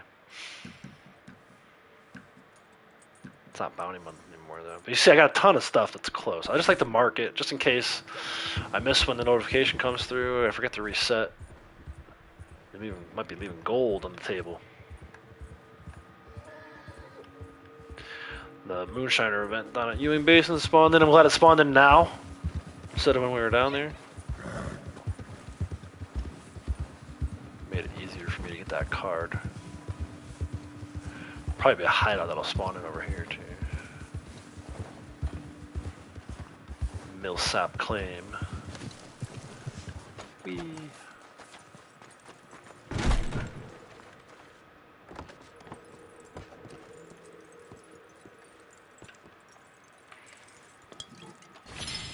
Alright, there's the Irish. Trying to think about how I want to do this. Maybe go across the top of the map. Let's go to Ches Porter next. I could go to Valentine. There's a few things in Valentine, but I think I'd rather go to Ches Porter and go across the top of the map here. And then we'll come back to the center of it before we go to Coulter. And again, I don't even know if we're going to get that far today. Probably got maybe another couple of hours before Lady Outlaws comes home. Maybe not. Might only be like an hour. But I asked her kindly to give me like a 10-minute warning at least. I may not stop the stream right away depending on what we're doing, but once the kids come home and there's like noise in the background. Avery loves to watch like other YouTube channels that are like super monetized and like Disney stuff, which, you know, if the stream picks that up in the background, I could potentially get in trouble with YouTube. So I don't like to stream when the kids are home. I'm not big on kicking the family out, but they were going out anyway today, so I was kind of like, well, I don't really want to go where you're going. And we finally have a weekend without softball, so I think I'm gonna stay home and stream. And Lady Outlaws is like, all right, cool. So she's out with the kids. Hopefully they're behaving.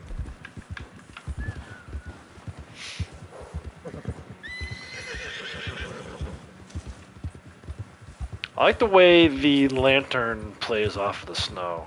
That was one thing early on when I was ranking up the collector role on my first character, and I got access to the lantern, and I brought him up this way on his horse with the lantern on. It's like, oh, it looks cool with on the snow.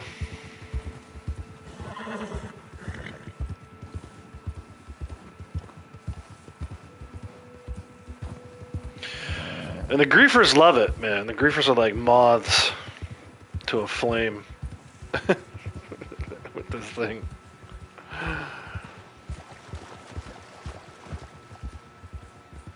Hey, is that light?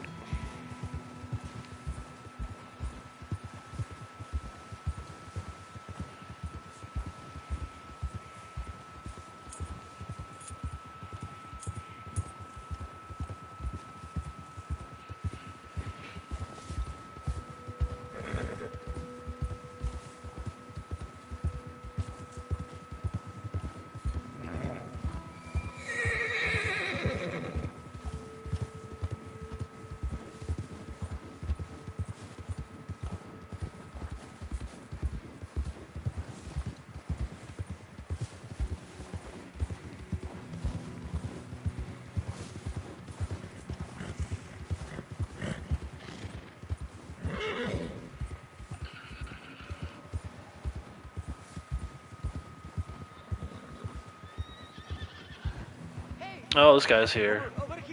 Good luck, man. You're gonna have to find someone else. If you're playing solo, which is most of the time you're in an MTU lobby, yeah. So if I'm playing solo, like if I only had one character, then yes. But for me personally, and I have nothing against what you're doing, but for me personally, I really like having all three characters in the same lobby. You know, it allows me to mainly focus on what I'm doing with Lucy. But every little thing I do, like moonshine deliveries, bounty hunter, you know, bounty missions. Unfortunately, not everything counts. Like helping strangers and stuff like that. Defending campsites, ambushes. There's a lot of things that don't count for all three characters. But literally, the only way Blondie's ranking up recently is she's been in the posse with Lucy as Lucy was doing bounty missions and like waiting out timers and getting 3 times XP payouts. I mean, she's ranked up quite a bit in the last 4 or 5 weeks. Not so much anymore because bounty hunter bonuses are over, but Blondie was literally ranking up while sitting in the tumbleweed wardrobe. And now she's at rank 771 because of it. So pretty cool. Pretty fun thing to do. You know, I'll probably bring Lucy in. I didn't want to have her get too much benefit while I was doing this little experiment. But starting in the new year, I might shift focus. I said this last year, then never did it. So I'm saying might shift focus to Blondie, and then have Lucy be the one chilling in the tumbleweed wardrobe. At that point, she'll probably be in rank 500. I'll be done with my little test of how much time does it take to reach 500 if you're playing every day for a couple hours. If you're doing it the right way. The Outlaws way. But yeah, the nice thing about not using MTU and using Poke Rose, I can create another new character next year and then have all 4 characters in the same lobby. Although probably not because there's restrictions on PS Plus. I'm at my max doing it the way I'm doing it right now. I'd have to get another PS Plus subscription. I'm probably not going to do that just to get 4 characters in the same lobby. But who knows? I also said I would never buy another PS5, and I did. That's how I got 3 characters in the same lobby. But yeah, the other sort of piece of it too is how long is the PS4 going to hold out for, right? So I mentioned earlier I have 3 PS5s. I also have a PS4 chilling here. That's what Blondie is on currently. So Blondie's time is tied to how long the PS4 lasts. At some point, it might just be Tex and Lucy hanging out, or maybe Blondie and Lucy hanging out. Who knows? Maybe I'll take Tex out of the equation. Only bring him in when it's like natural this month or something. I don't know. We'll have to see how I feel about all that. But for now, that's why I'm not using an MTU. I feel like at some point I'm going to start using an MTU. I see how many legendary animals Britek gets when he's streaming, and I'm jealous. Jealousy. So now we need to go over, all the way over to Bacchus Station. Under the bridge is a card. I feel like the hideout's going to spawn in, so I'm going to pull up like right there. I also feel something else buzzing. I feel like there was a card somewhere. I also wonder if there's a coin here today.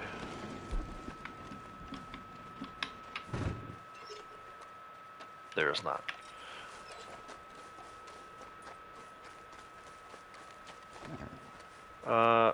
Excuse me. Excuse me, Cupid. In here? Yeah. Probably don't need this one. I didn't mark it on the map, but maybe I'll need it tomorrow. I just saved myself a trip somewhere. I just shortened the length of my collector run for tomorrow. Important items. Collector run, I should point out. Took some time to go through that and show everybody how I use the Ropey map and only collect certain items that I need to complete sets. Ooh, good ambush spot coming up. Usually it helps if you come from the other way first, but not always. This one likes to spawn in no matter what. It doesn't spawn in if you're going the other direction, which is kind of weird, but if you're going west to east, this one loves to spawn in. Let me see if I can see the broken down wagon that would indicate that it's here. Oh, I hear them. They're here. Yeah, let's go. I don't know, you tell me, bud.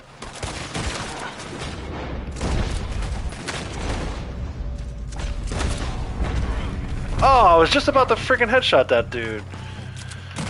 And his broski knocked me to the ground. You know what? I'm gonna do this. Ah, what are you doing, girl? There we go. I'm not sure why I'm using the volcanic. That's another collector weapon. Ooh. Would have been great to shoot that guy off the bridge. If I missed that first shot.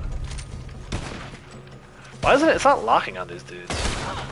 What is the point of auto aim if it's not gonna lock?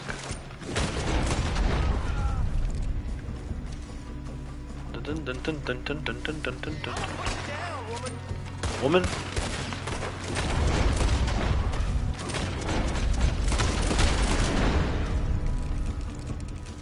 Dun, dun, dun, dun, dun, dun, dun. And my damn what? No, but you do. So does your boyfriend. So does that boyfriend. No more boyfriends. Couple more boyfriends. Eat the food, woman. Shoot the boyfriend, woman. I shot the horse, too. Well, shit.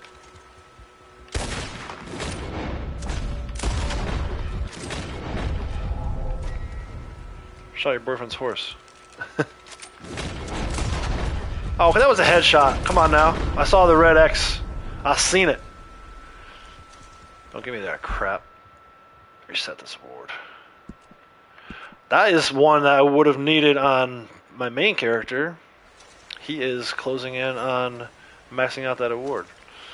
Ambush buckle, hell yeah. 500 XP extra, 0.4 gold extra. Give it to me. Give me everything. Give it all to me.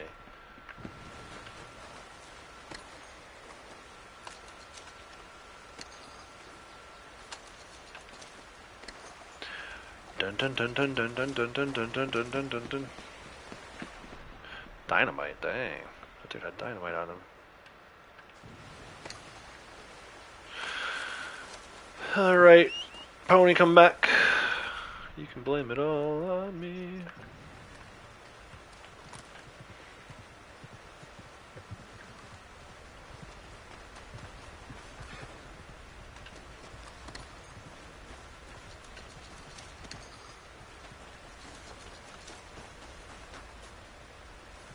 Mint. I need to make some minty big game. Actually, I should go pull that mint. Where was it? Das Mint. Finally got the 2 times trinket from Gus. I say finally, it was like last month after 6 months of playing. So the goal is to get Lucy to 500 before December 31st. See if we can do 500 ranks in the first year of a character. I believe we can do it. At one point I mapped it out, figure out exactly how many ranks I need to hit. Like if it was a rank a day, and it was like a little more than a rank a day. Now, because of collector month and me being able to do like 2 ranks per day in a 2-hour session. And the other thing is too, I don't want to overdo it, right? Early on with this character, we did like 10 and 12-hour sessions, live streams, 10, I mean, not 12, like 8 to 10-hour sessions. I kind of backed that off a little bit. We went on vacation a couple times, didn't log any hours in some days for like a week straight. I calculated it out recently using the number of hours displayed on the screen by Sony, divided it by the number of days since Lucy first went live, and it was like 2 hours per day. It was like 1.8 hours per day, so it was less than 2 hours per day. Since then, I've been doing maybe a little more than that. I think this week I did like some 2.5 hours, maybe even a 3-hour day, but it's still probably averaging out to less than 2 hours, at most 2 hours per day, which I don't feel like is a huge commitment. I live a pretty busy lifestyle between working, kids after school activities, being responsible for watching the kids in the afternoon, you know, parenting, right? Prior to Lady Outlaws getting home for dinner. I have other stuff going on the YouTube channel, like this Ghost of Yotai that I've been working on. So it's not like I'm sitting here playing Red Dead all day. And that was kind of important to know because when I first started my main character, it was like right before COVID and all the lockdowns that came with COVID. I was logging on that character easily 12 to 14 hours per day.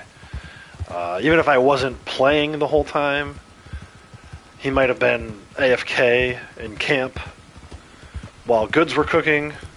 I mean, there were some days where I would go out, hunt a little bit, wait for crypts to be ready for a resupply, and while I was waiting, I was like building Lego sets, you know, sitting here in front of the computer. PlayStation setup that I have, my nice setup, which maybe you guys have seen it. I think I put a picture in the community board at one point. But anyway, just doing other stuff, right? So like, there was a lot of hours being logged on that character, and I know that's not reasonable, especially not anymore. There's really no reason to sit around playing video games for that long every day. I mean, you could, but you're no longer required to stay at home. At least by our government, they don't require us to stay home anymore. This was such a freaking weird thing to say. I'll stop. I know YouTube doesn't want me talking about controversial issues, so I'm gonna just stop talking about that. Quit while I'm ahead, so to speak. But yeah, I'm only saying it to say that it was very easy to log a ton of hours back when we were required to stay home all day, every day anyway. You know, the time I was working for I had a job where as long as I got my 8 hours of work done, they didn't care when I did it. So I would do like 4 hours at night while eating dinner, and then 4 hours when I first woke up in the morning. And by the time it was ready to, 9 a.m. or whatever, where most people were just starting to work, I was already done. So I would play and stream and maybe keep an eye on work in case there was an emergency or whatever, or there's an emergency phone call occasionally. But if you go back and watch those old live streams while I was ranking up my main character, it was a lot of hours being logged every day. It's just not possible to do with Lucy now. Not that I would want to do that again anyway. But like even today, what have I been streaming for? How do I check that? I forget. This button? No. This button? Yeah. 3 hours and 14 minutes. So this is not a typical Lucy day. Typical Lucy day is 2 hours. Last month it was sometimes under 2 hours, depending how quickly I could rank up. If I was sitting there waiting for a bounty, and turning that bounty in gave me like 1800 XP, and that was enough to rank up, then I was done. Whether it was 1 hour and 35 minutes, 1 hour and 48 minutes, it was approximately 2 hours. So we're doing a little more than that this month with these collectibles. It'll probably get to be even more than that. The sooner this guy would get the F out of my way. Get out of the way! Right around him. What the hell is she doing? My gosh. Anyway. Yeah, it's just so calculating it out, I figured, okay, 1 rank per day. I went on the calendar. I started on a Friday, and I said, okay, if today's 343, next Friday should be 350. The following Friday should be 357. On and on and on and on and on, right? And I got to, I can tell you, because the calendar is right here next to my desk. I had calculated out that she would hit rank 492 on January 1st, because January 1st this year is a Friday, which is kind of sweet. Get Friday off. It makes it a long weekend for January this year for New Year's Day. We'll have to see if I do something special. Maybe I'll do a follow-up live stream.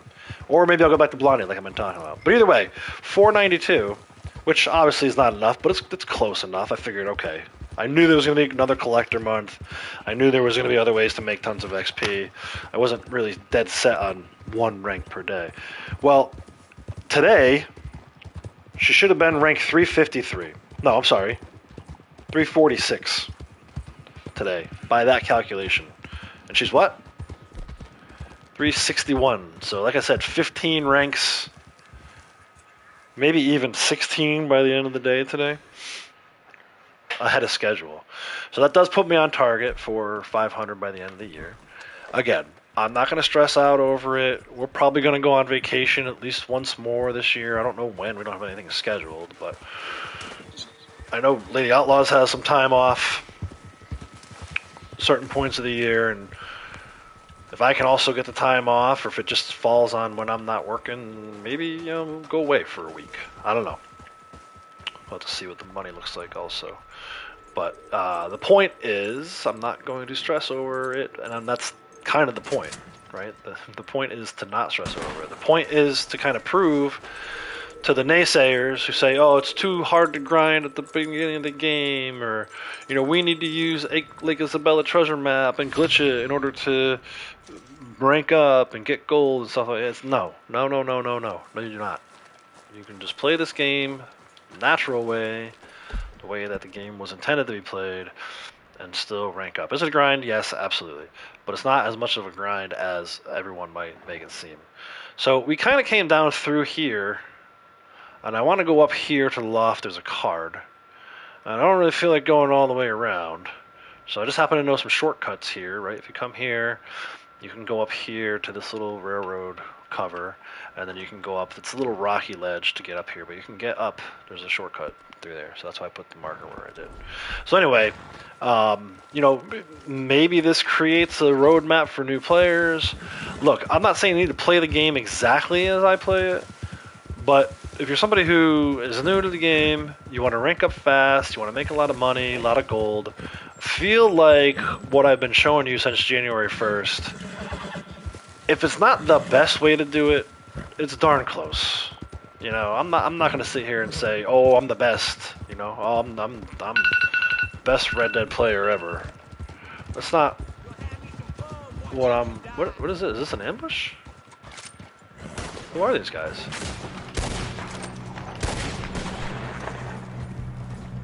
Two ambushes back to back like that? Without the guy over here? Where's the guy who's supposed to be tied up? We just skipped that part in this version? I don't think I've ever seen this ambush before like this. Too bad it's not ambush day for daily. But yeah, I hope, if you've been watching me for the last 3 hours and 15 minutes, and this is your first time watching me stream, watching me play, I think I'm a pretty humble guy. I don't know, man. It was an ambush. Look at that. See, even I haven't seen everything. With all of my thousands of hours logged in this game, I don't think I've ever seen that ambush like that before. I thought it was wolves at first, to be honest, when I saw the two red dots on the minimap. But yeah, I feel like, you know, I don't know. Apparently my personality pisses off some people, because there's lots of people who I used to hang with who don't come around anymore at all, which is unfortunate because I feel like I gave a lot to those people. They probably feel like they gave a lot to me too, and that's fine. But I'm not gonna sit here and badmouth anybody else. I'm just trying to say, like, I think I'm pretty chill. I don't know. Maybe I'm not chill enough, or maybe I'm too chill. Who knows? Either way, this is how I've done it. I feel like I've uncovered a pretty good strategy, pretty good method for a lot of this stuff, so that the grind maybe isn't as hard as it's perceived to be. But I don't know. I leave that up to everyone else to decide. I'm just gonna put it out there, you know. You guys tell me. Oh no, I don't do it this way. I do it this way. This month's an easy one. Like, you should 100% be out collecting. If you're not going to do it the way I'm doing it and you just want to collect the whole map, then that's fine. But do some kind of collecting. Is there a coin over here? No. Alright, so we'll keep going up the hill. Told you, it gets a little rocky through this part, but you can do it. Ultimately, we're heading up to this building up here. It's called the Loft. There's oftentimes a hideout up here. Poison the Moonshine still. This is where one of the spots where the finale for the legendary bounty with why can't I think of his name? Mercy, mercy, mercy me, mercy, mercy, mercy you, the preacher guy, right? Lots of lightning and stuff up here. That's a freaking cool mission. That guy has like special powers. There's 3 possible cards in this location. One is in the basement, one is up top. This one is right here next to what it says is a telegraph machine. I guess it looks like a telegraph machine. Beep, beep, beep, beep, beep, beep, beep, beep, beep, beep, beep. Anybody know Morse code? I don't know Morse code. And then I also saw, and my timer went off too, I guess we're going to have to reroute at some point. I have 38 collectibles left to go. Let's go do our moon. Yeah, let's go do our moonshine. I doubt Lady Outlaws will be home by the time the moonshine is done again. If not, I might just hang out in the moonshine shack after the stream is over. Make sure that that moonshine is ready for tomorrow. That's one thing I can recommend as well. Before you log out, you know, even if you have to put your character AFK in front of Marcel, make sure you got that moonshine ready to go for tomorrow. I like to do it first thing. I think it sets a nice tone for my sessions. So, like right now, if I were to say, okay, Lady Outlaw's gonna be home in 10 minutes, I'm not gonna go do this moonshine because I don't want to be sitting around waiting for the moonshine to be ready. Looks like we need to go a little further away. Sometimes I can get a camp there. I don't know why it's not giving me a camp today. So we're gonna go down here instead. There's a card at Dover Hill, this is called. This is actually a pretty cool thing. If you look up on Wikipedia, Nikola Tesla, awesome inventor, one of the greatest humans of all time, smartest of all time. Not really known. I don't know why they don't teach more. At least they didn't when I was in school. They don't teach enough about him, in my opinion, right? Edison's kind of like the guy when it comes to like electricity. but I think Edison stole a lot of Tesla's ideas and got credit for it. And there was like a rivalry between them. So Tesla's like the forgotten man of history. But anyway, if you look up, you can see he was obsessed with electricity. He thought you could do like wireless electricity, wireless power. And that's why there's this thing in the game here, this little structure. It's actually based on a real life structure. It's not there anymore. But in Long Island, New York, he had it had a different name, which I can't think of at the moment. This might be a third ambush. Hold on. Hold everything. It is! Oh my gosh! Bam! Yeah, I did. Are we done now? I shot that punta dead. Do I have to shoot another punta dead? How about... It's over for you. How about this punta right here? Can I shoot him dead? Her dead? Them dead? They, them? I cannot believe I got 3 ambushes in a row like this. This is nuts. Of course, again, I'm not playing on my main character, who needs them. He needs like, I don't know, 80 more? 60 more? To be completely done. To have maxed out the fending off of ambushes award. You get a bullet to the face. You get a bullet to the face. Everybody gets bullets to the face.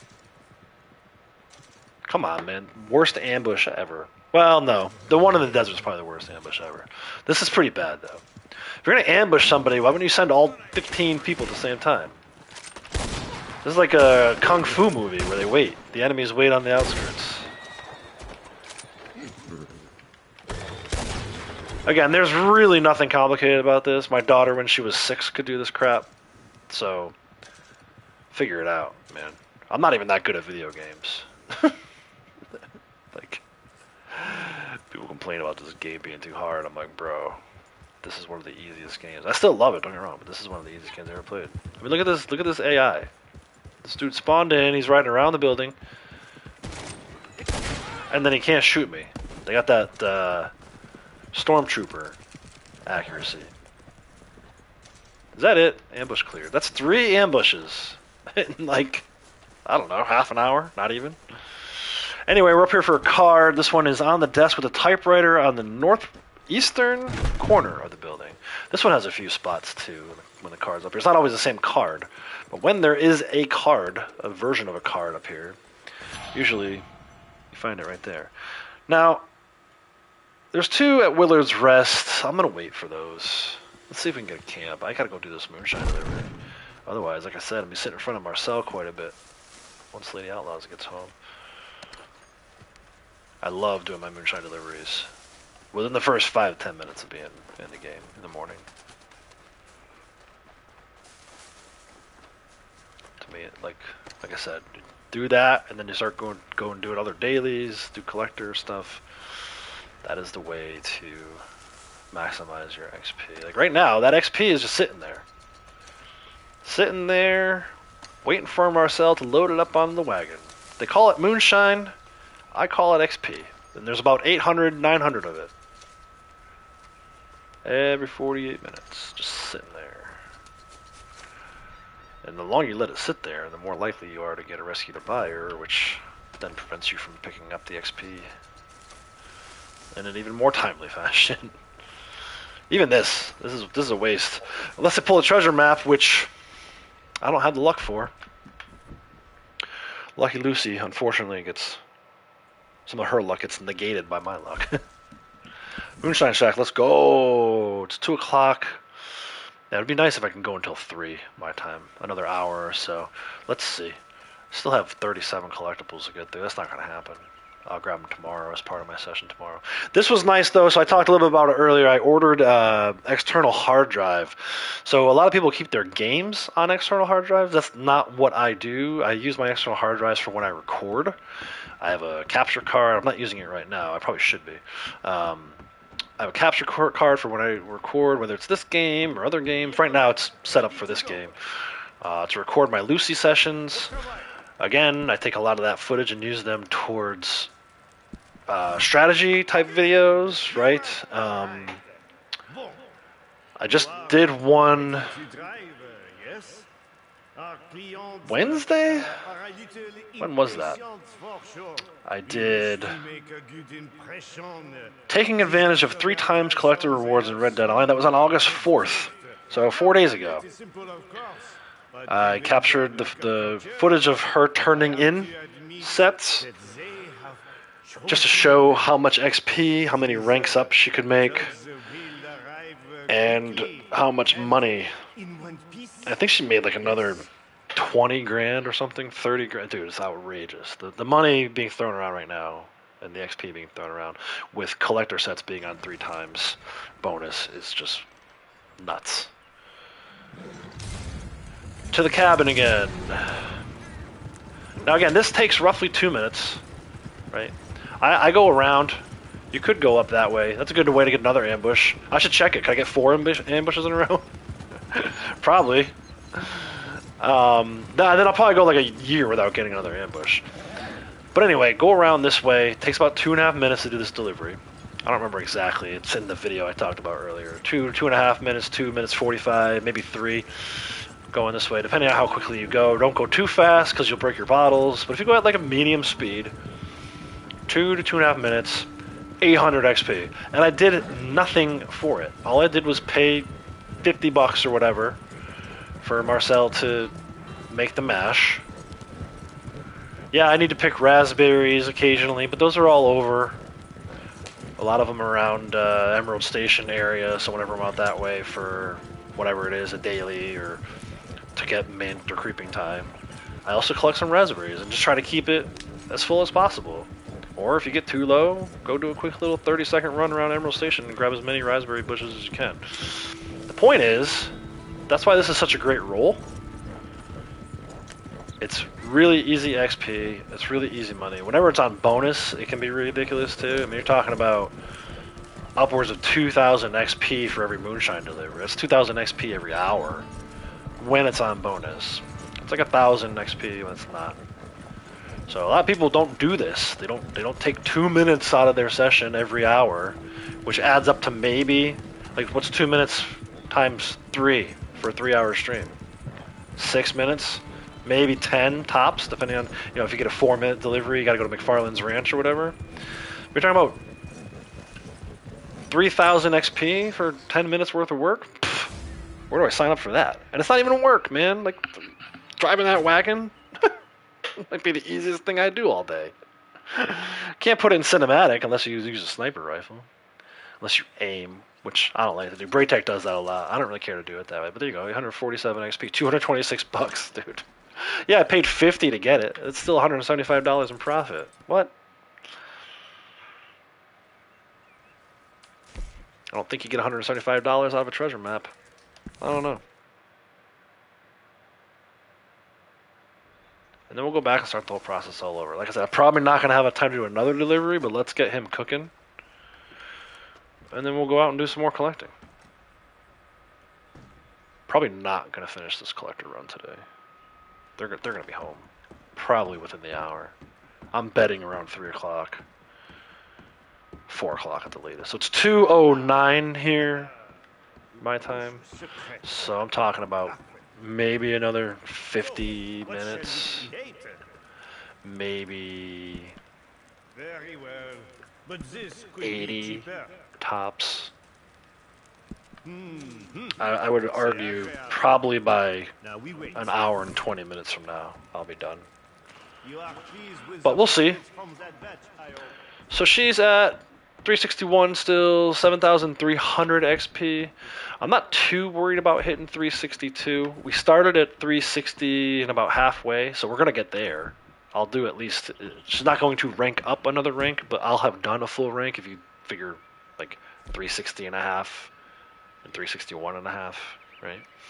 I gotta figure out where I want to go though. Probably Valentine this time, right? I know I said we're gonna do Valentine later, but now we gotta cut back through the map here. Let's see.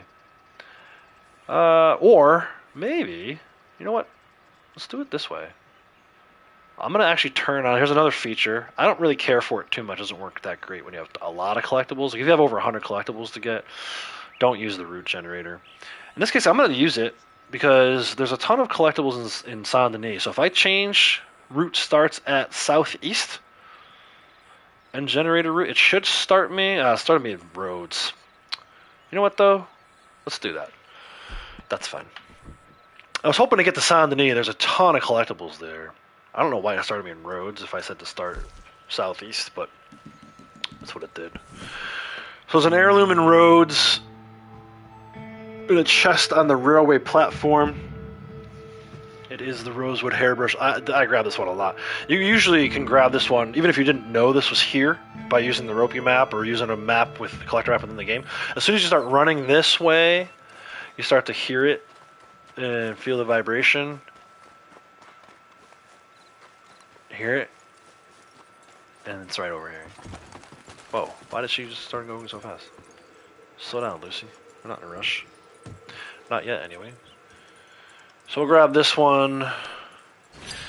Then it wants me to go down to Braithwaite Manor, which is fine. We're kind of already halfway there. On the table immediately left door inside the building. Oh, it's in the boathouse. It's here. That's an easy one to do. Ponies on the tracks. Don't sit on the tracks, dude. What the hell's wrong with you? Shortcut. Nice little path right through here. That's not indicated on the map at all. Not even like a little dashed line map. But that's definitely a footpath, right? That I'm riding on right now. And then we cut up here by Mr.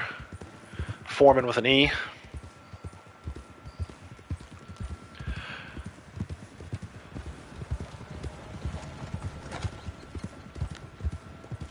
But yeah, so at worst, I'll need to do 36 collectibles tomorrow.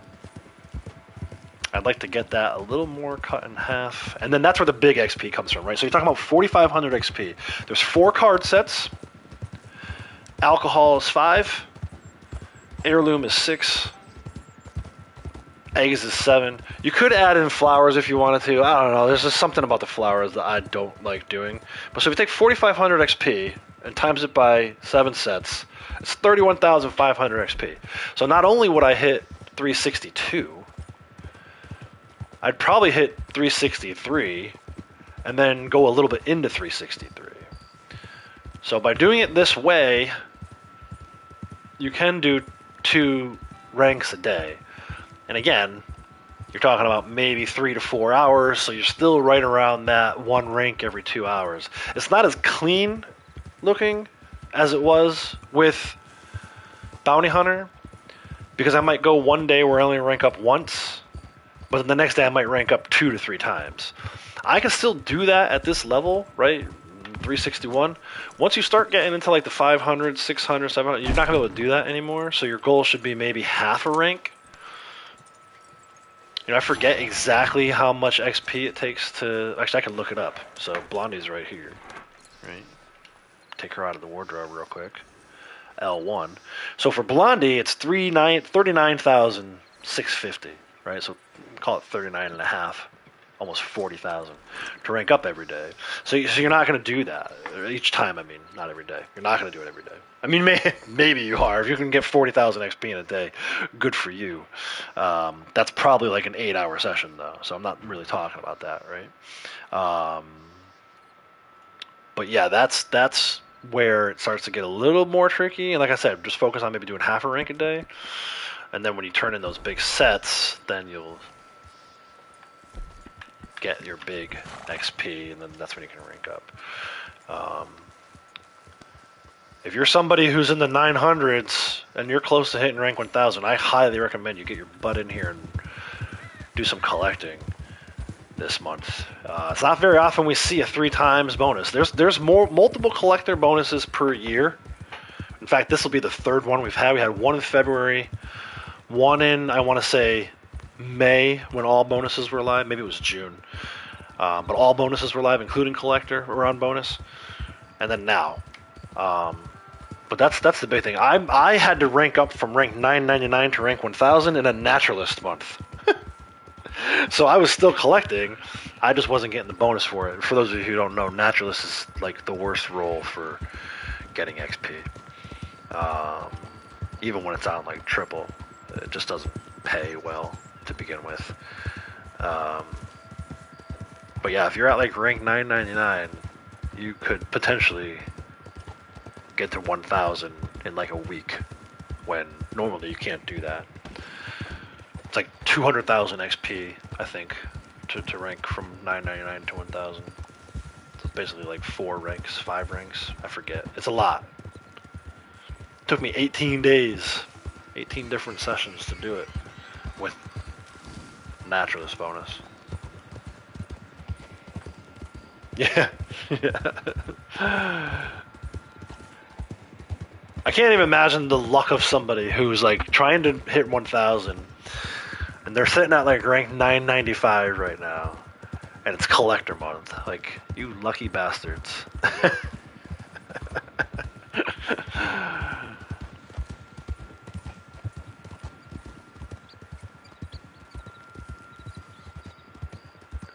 Oh, look, bounty target nearby. You don't say. I was expecting either that or this is a moonshine poison distill area also. Alright, so this is on the second floor of the church. Good spot for rats, right? Whenever you're looking for rats for a daily. I don't know if I would come this far out of my way for rats. I'd probably just go to the cave by Butcher's Creek. Same spot where I get my bats. I also get my rats. Alright, so down at Shady Bell, we're going to avoid this. Not doing this. Screw this guy. Actually, I think they have machetes, these guys. But we're going to avoid them. We're going to go to Shady Bell. There's a necklace. There's a card. And then outside in the yard around Shady Bell is an egg. So grab those 3. That's a little hot spot today. I like it. Stay away from me, free roam bounties. Stay away from me, bootlegger missions. Where's all the blood money ones? I haven't seen any of those. I can't complain. I got 3 ambushes back to back to back. So, oh, there's a text. Lady Outlaws is saying, I suspect you have another good 90 minutes. Okay. So there you go, guys. Just got approved for overtime. From the boss. So these are both upstairs. One's inside the chest in the master bedroom. I love this mission, man. This is one of my favorite missions. I think it's an underrated mission. When John and Arthur come back here to make this the new camp. And the very last Lemoyne Raider is sitting on that bed.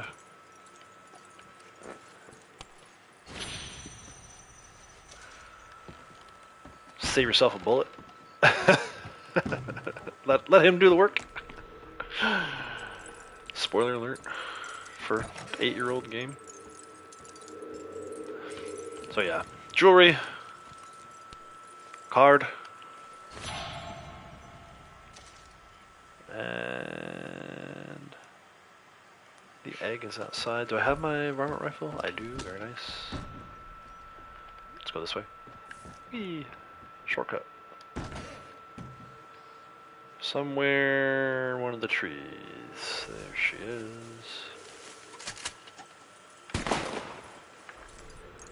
This is the heron egg. Huron. Oh, I don't want the common bulrush though. I mean, I'll take it, I guess. Get credit for picking a herb. I want the egg. Thank you. That's what we came here for. Alright, now into Saint Denis. Could have just fast traveled there earlier, but it's not the way that the Ropkey map route generator wanted to take me. Again, love the Ropkey map. It's like the best tool ever. I don't know. I don't remember what the hell we did. I guess we were using the collector maps before, or just open and run into a collectible. I never could have finished all of the collector awards without the Ropkey map. So I don't mean to complain about it. But the route generator is a little funky. You know, I chose Southeast. And it put me in roads when I know for a fact there are collectibles in Saint Denis that we need. So why it didn't start me out in Saint Denis, I don't know. It's kind of a weird thing.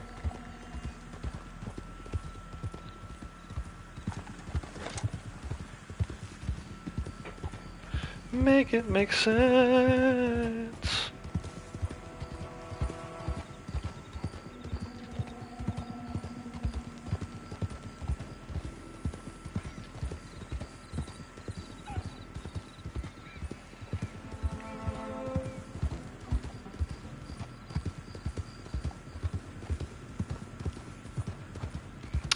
Saint Denis at night is one of my favorite things. Especially in the wintertime with the snow on the ground. Carolers, or whatever, trumpet players. The violinist playing Christmas music, holiday music.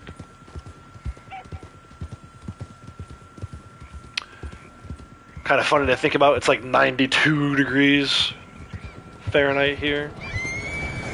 With like 100% humidity. It's hot and humid, it's nasty. Last thing I should be thinking about is Christmas, winter. But here I am, all the same. Manhunt. I never did get around to playing Manhunt last month, or Day of Reckoning, for whatever that was, the Rushwood shirt. I don't really care. It's not an outfit item I really care about on this character. I already had it on my main, so didn't need it on Lucy. Wasn't gonna stress about free roam events. Where the hell is this one? There we go. Carved wooden hairpin. It's made out of wood, but use a metal detector to find it. Rockstar logic.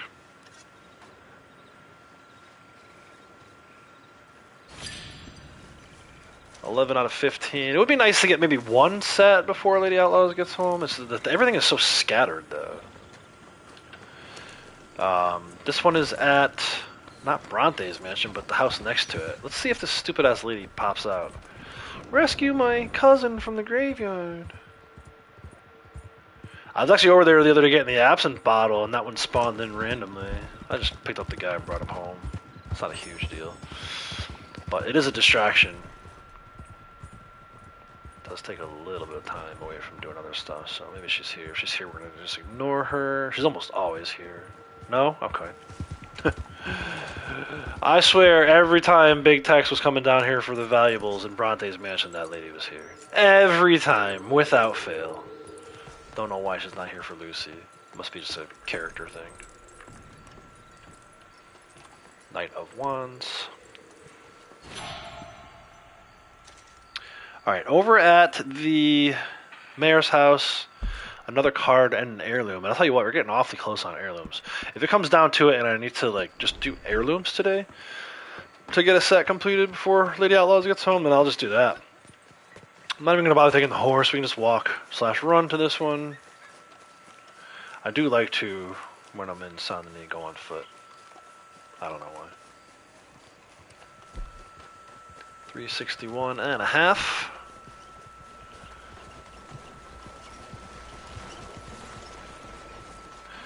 So the card is upstairs. I'm just going to remember how to get upstairs going to the kitchen. I don't know why the layout of this mansion confuses me sometimes. There's the stairs right there, but I don't think these stairs work. So we're going to go this way. Maybe you can use those stairs, I don't know. I feel like there's always locked doors everywhere. Maybe that's just story mode. Anyway, here's the card.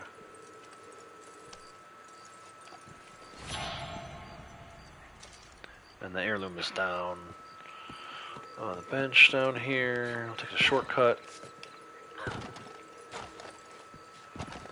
Nailed it. Didn't even take any damage. Ah! Grab it. So that's 12 heirlooms, and there's another one coming up. So yeah, we're only going to be 2 heirlooms short. I feel like I'm marking that as the set. And if it's 4,500, we're still going to be shy of 362. I cannot believe 362, though. It blows even my mind.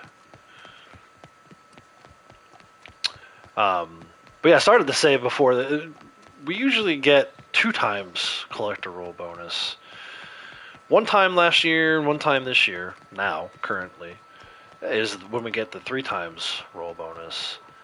You gotta take advantage of it. You just have to. I mean, unless you're already rank 1000 and have all the money in the world, maybe not, but if you're a new player. And you can collect these things without even having the roll yet, right? So if you're still saving up for gold for the roll, you can do this. You can take these and start hoarding your sets before you even go see Madame Nazar. I've done it. Trust me, I've done it. I think with Blondie. Yeah, I have to have been with Blondie. Because by then I kind of knew how, like, with Big Tex, I didn't know how important Collector Roll was to XP and ranking up. With Blondie, I had already figured that out through the help of others.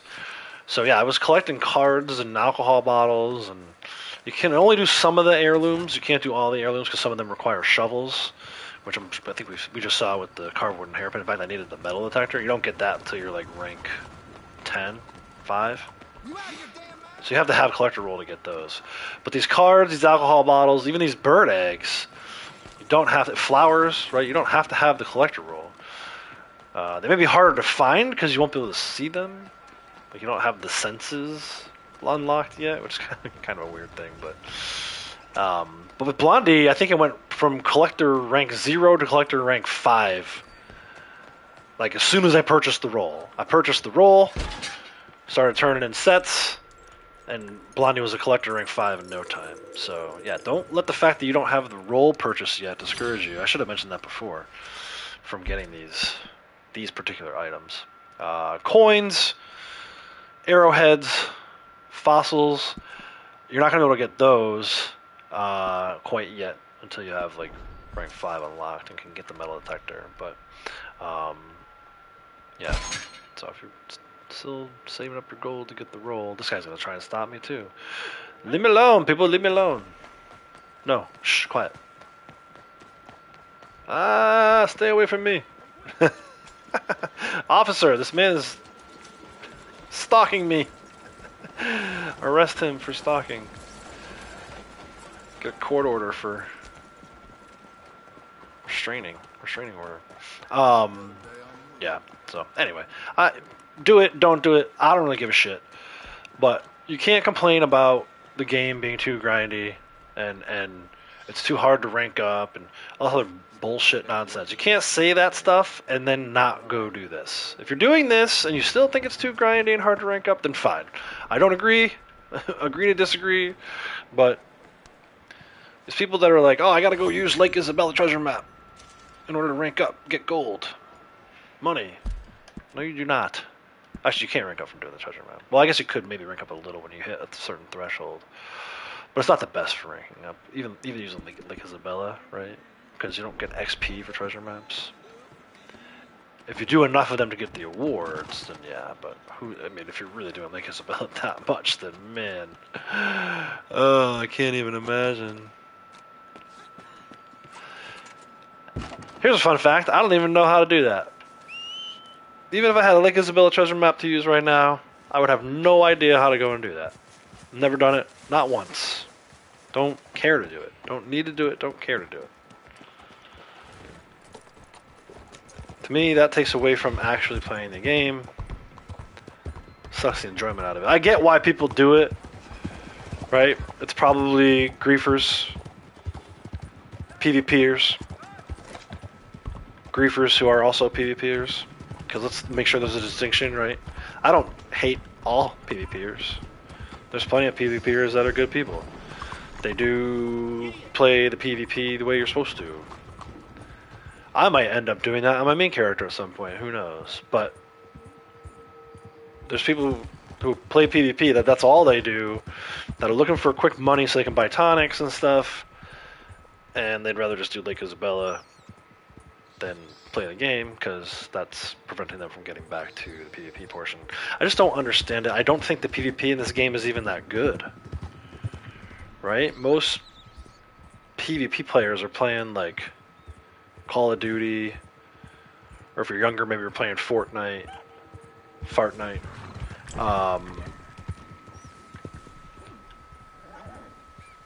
But yeah, if you want to actually play this game, You don't need to duplicate Isabella.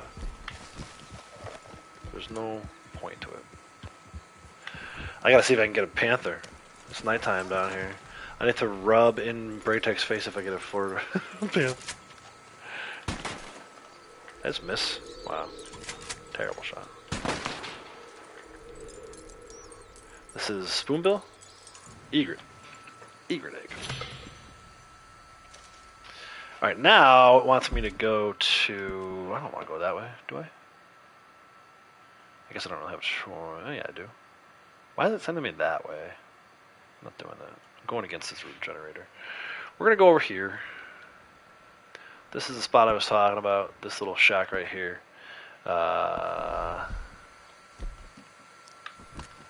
What's his name? Sean and Arthur. Go there in story mode. Let's see, is there a panther over here?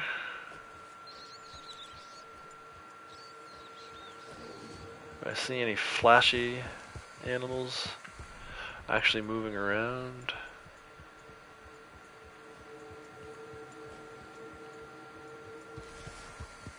I have like no dead eye.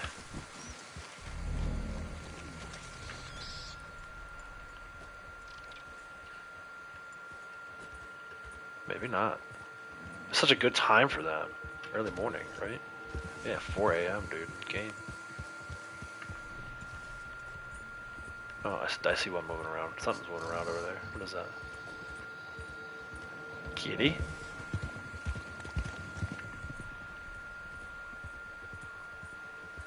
Florida panther! Where is it? I can see it on the trail. Is it chasing after somebody? Nope, there it is. Sorry, Braytek, gotta do it, man. I don't understand why your character can't tell whether it's a panther or Florida panther before you sedate it.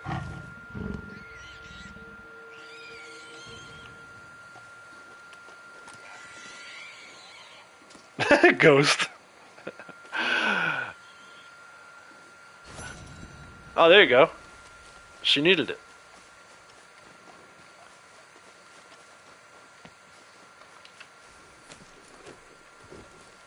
I feel like whenever I'm streaming, which isn't very often these days, I always get something that Braytek needs. Either a Florida Panther sample,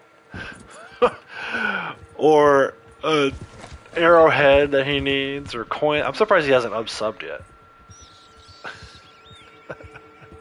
I'll do it on purpose, man, I swear. But I had to test it. I had to test that and see if I got to Florida. He did end up getting a couple yesterday, but he was struggling there for a minute. So for those of you who don't know, Braytek, who was in chat, lurking now because he's playing Crimson Desert.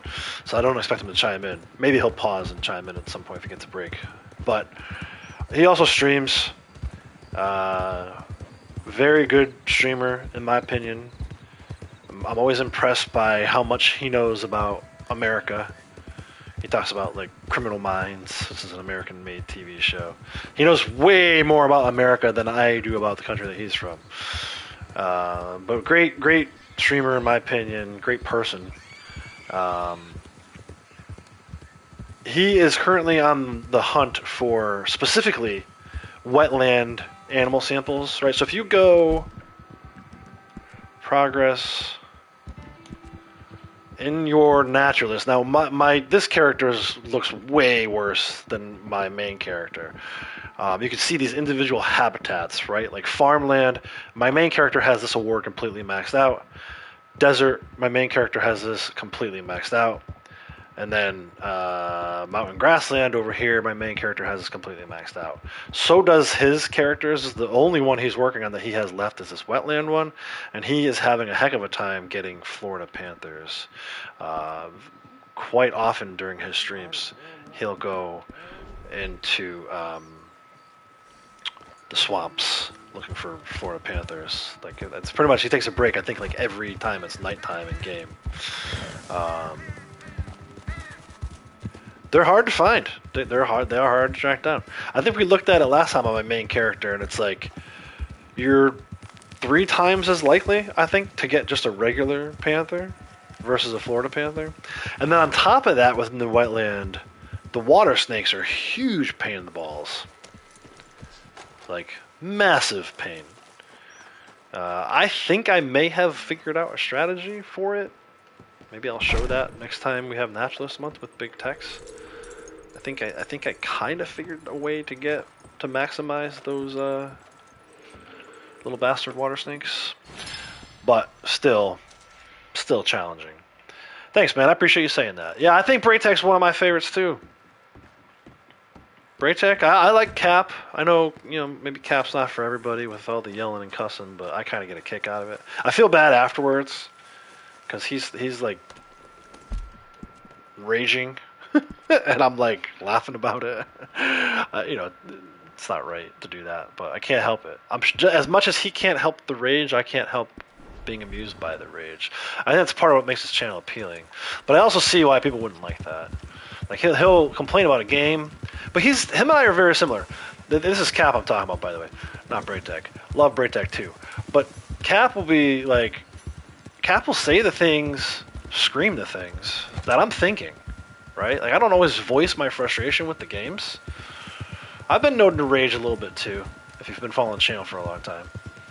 But not all the time, and for the most part, I try to stay positive about the game because I wouldn't play a game if I didn't love it. And I feel like Cap is the same way. If he really hated a game as much as he says he hates games, he wouldn't play them, right?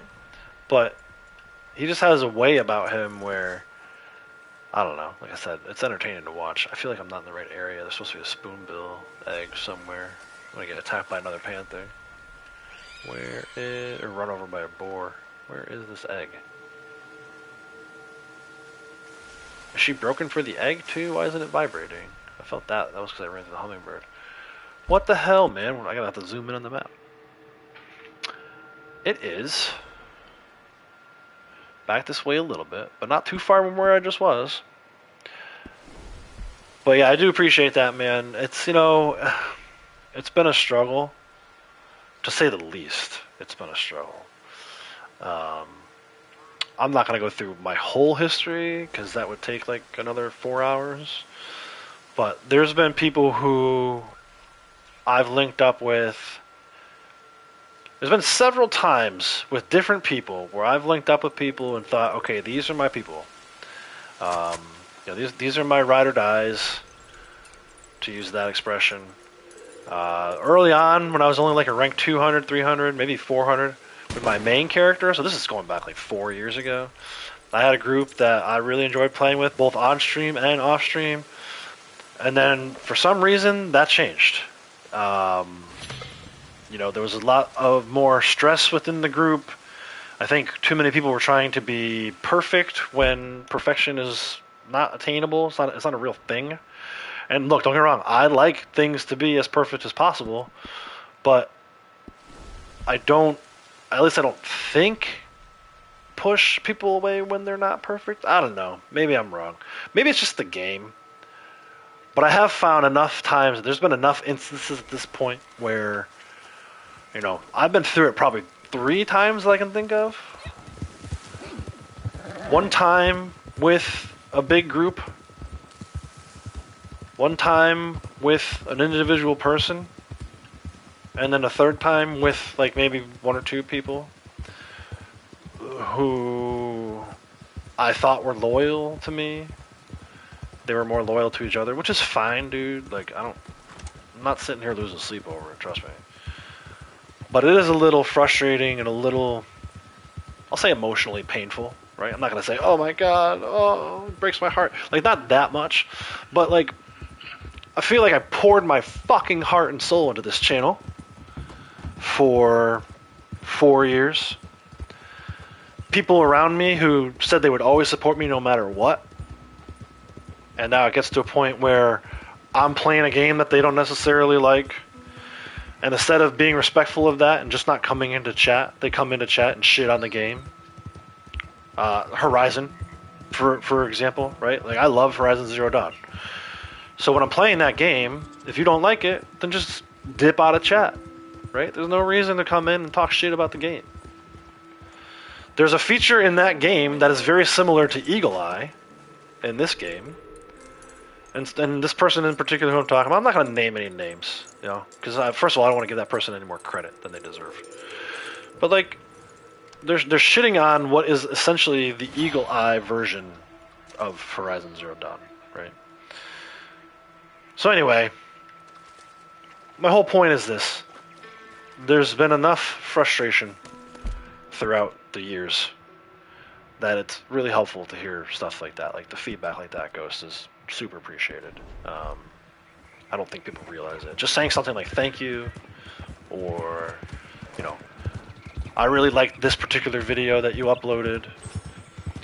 Because I'll be honest, there are times where the bullshit outweighs the good stuff like that.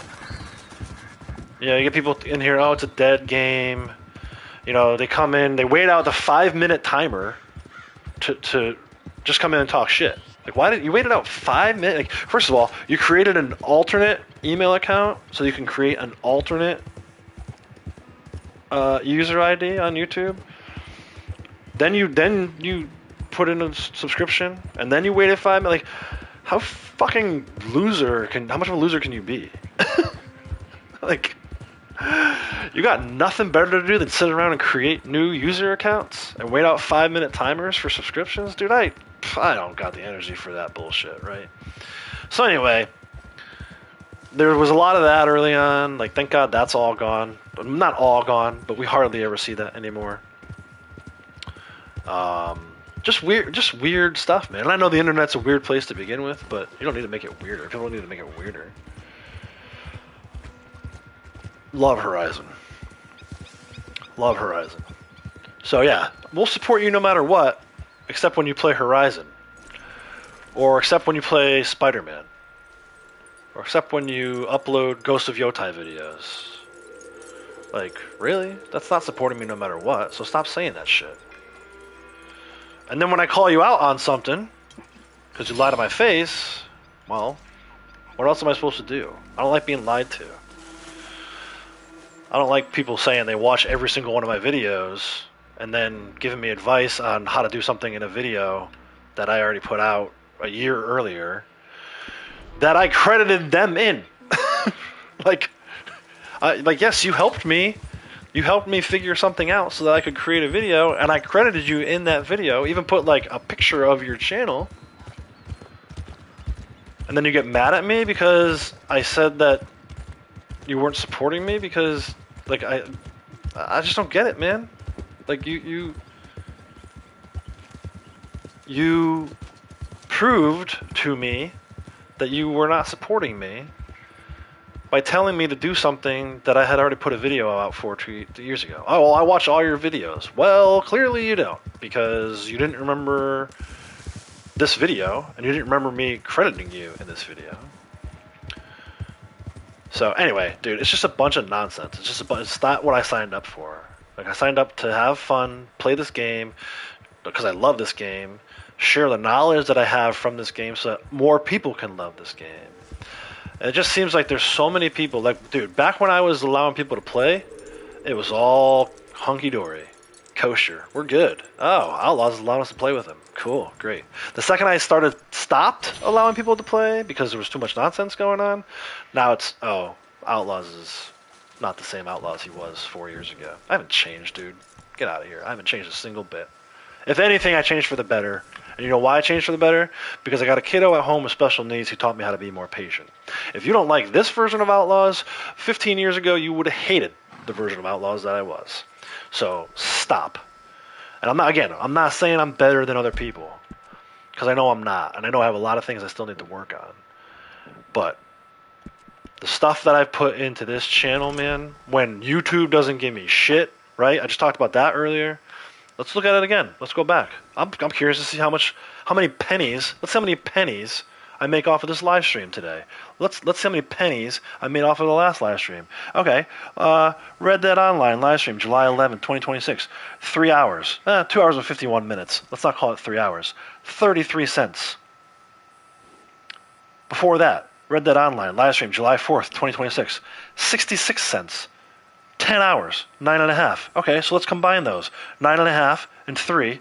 12.5 hours. I made $1. $1. Okay? So no, I'm not going to do this and deal with your bullshit. I'm not talking to anybody in particular right now. The person knows who they are. They're probably in here under a fake account because that's what they do. But, dude, you talk about $1 an hour. It's not even $1 an hour.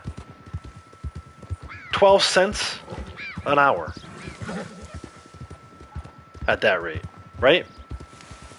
No, I'm sorry. 6 cents an hour. 5 cents an hour at that rate, right?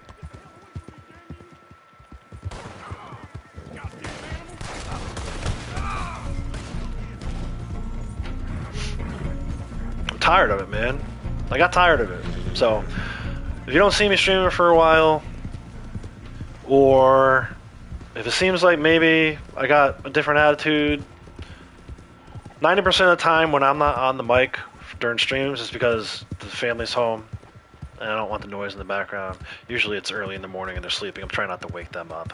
But there's other times where, like even like today, like my ears are starting to bother me. Going through that crap and seeing that I'm only making 10 cents for every 3 hours I stream. Like, nah, dude. Why would I continue to do that? You have to really, really love it, man.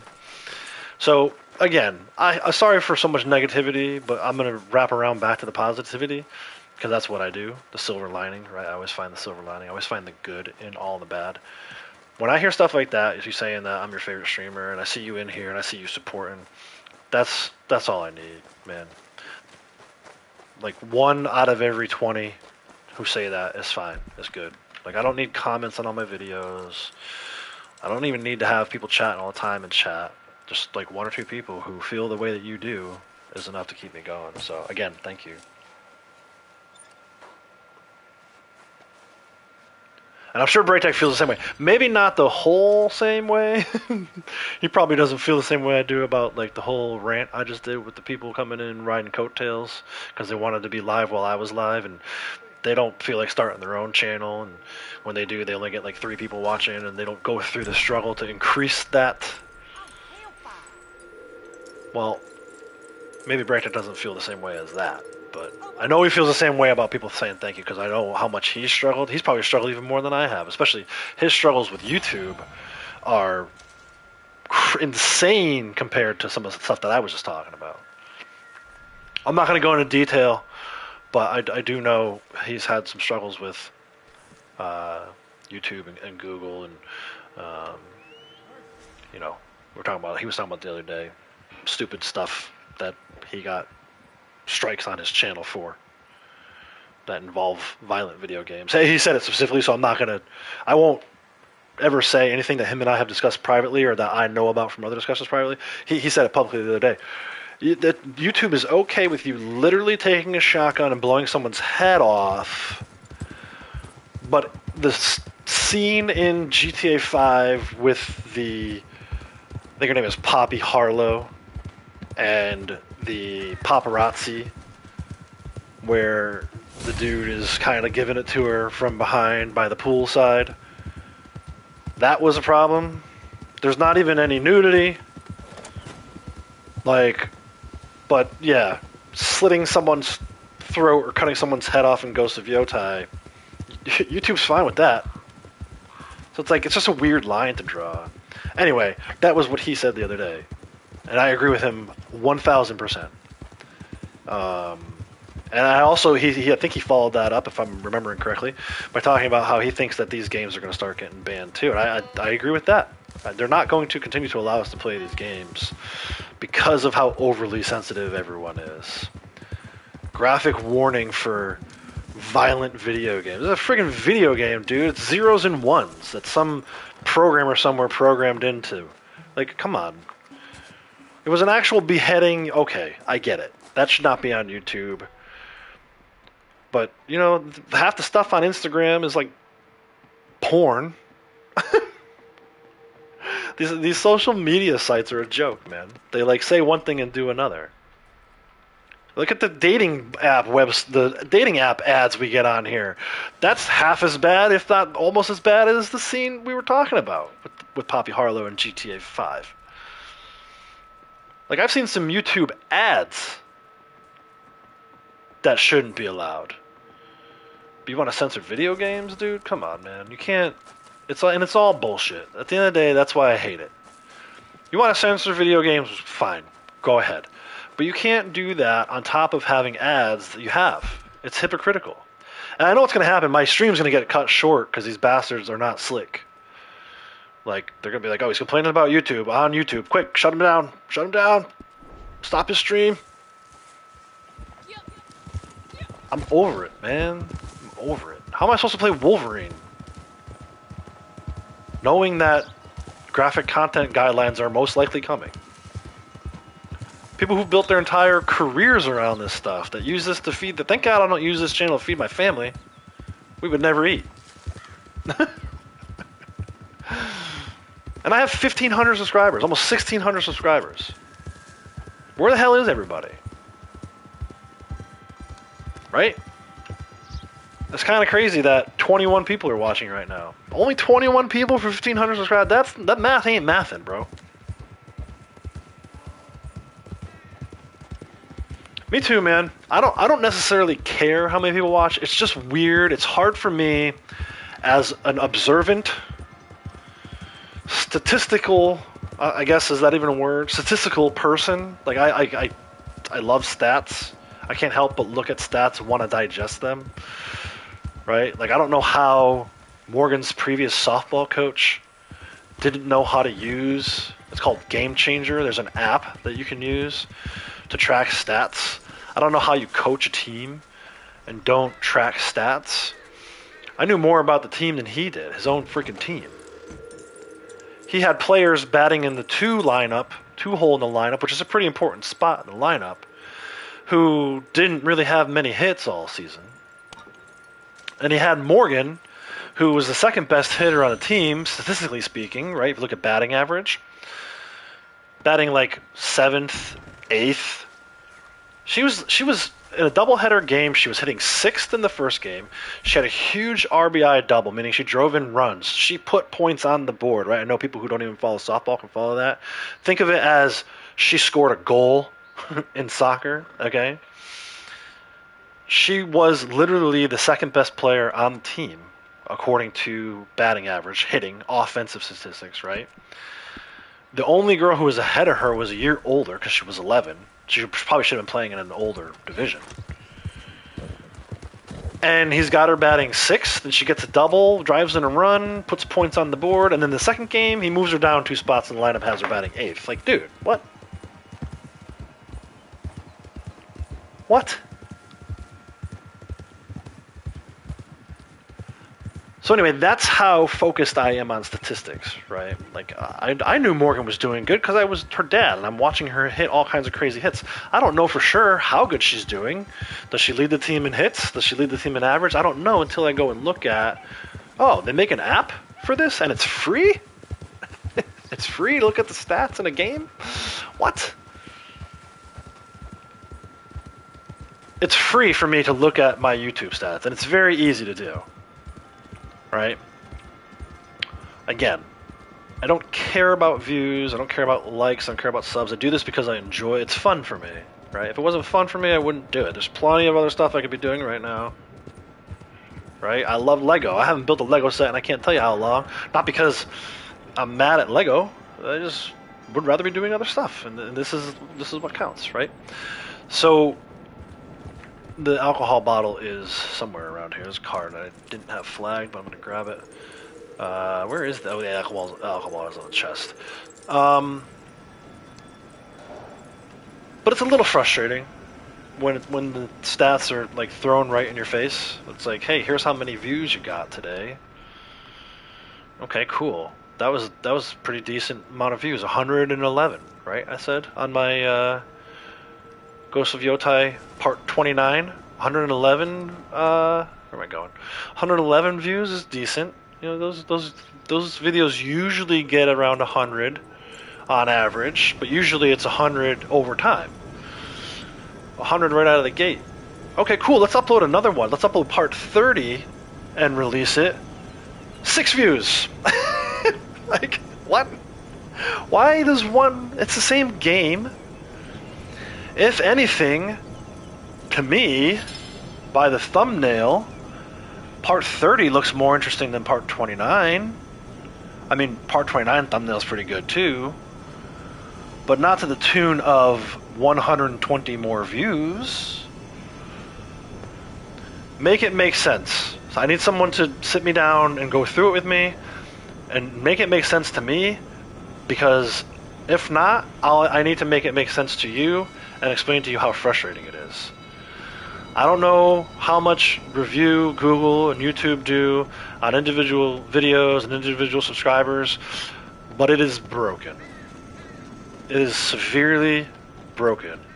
Oh, make a cool thumbnail. That'll help. No. The cool thumbnail. Some of the coolest thumbnails I got have the lowest views. Some of the worst thumbnails I have the best views. Some videos I took 10 seconds on get huge views. Other videos I spend a half an hour on them, or 30 days on them, and they get nothing. And it's like, why would I do all that? Why would I go through all that? So YouTube can continue to profit off of me? No. No.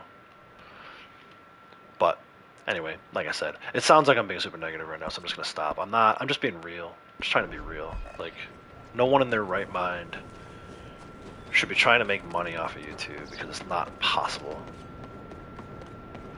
Don't chase views and clicks and likes and subs. Yeah, you should say all the things, right? Like I pinned this little message, please remember to like and subscribe. I mean, that's important. I think, you know, still doing that is nice, but it's not like, I'm not begging for likes.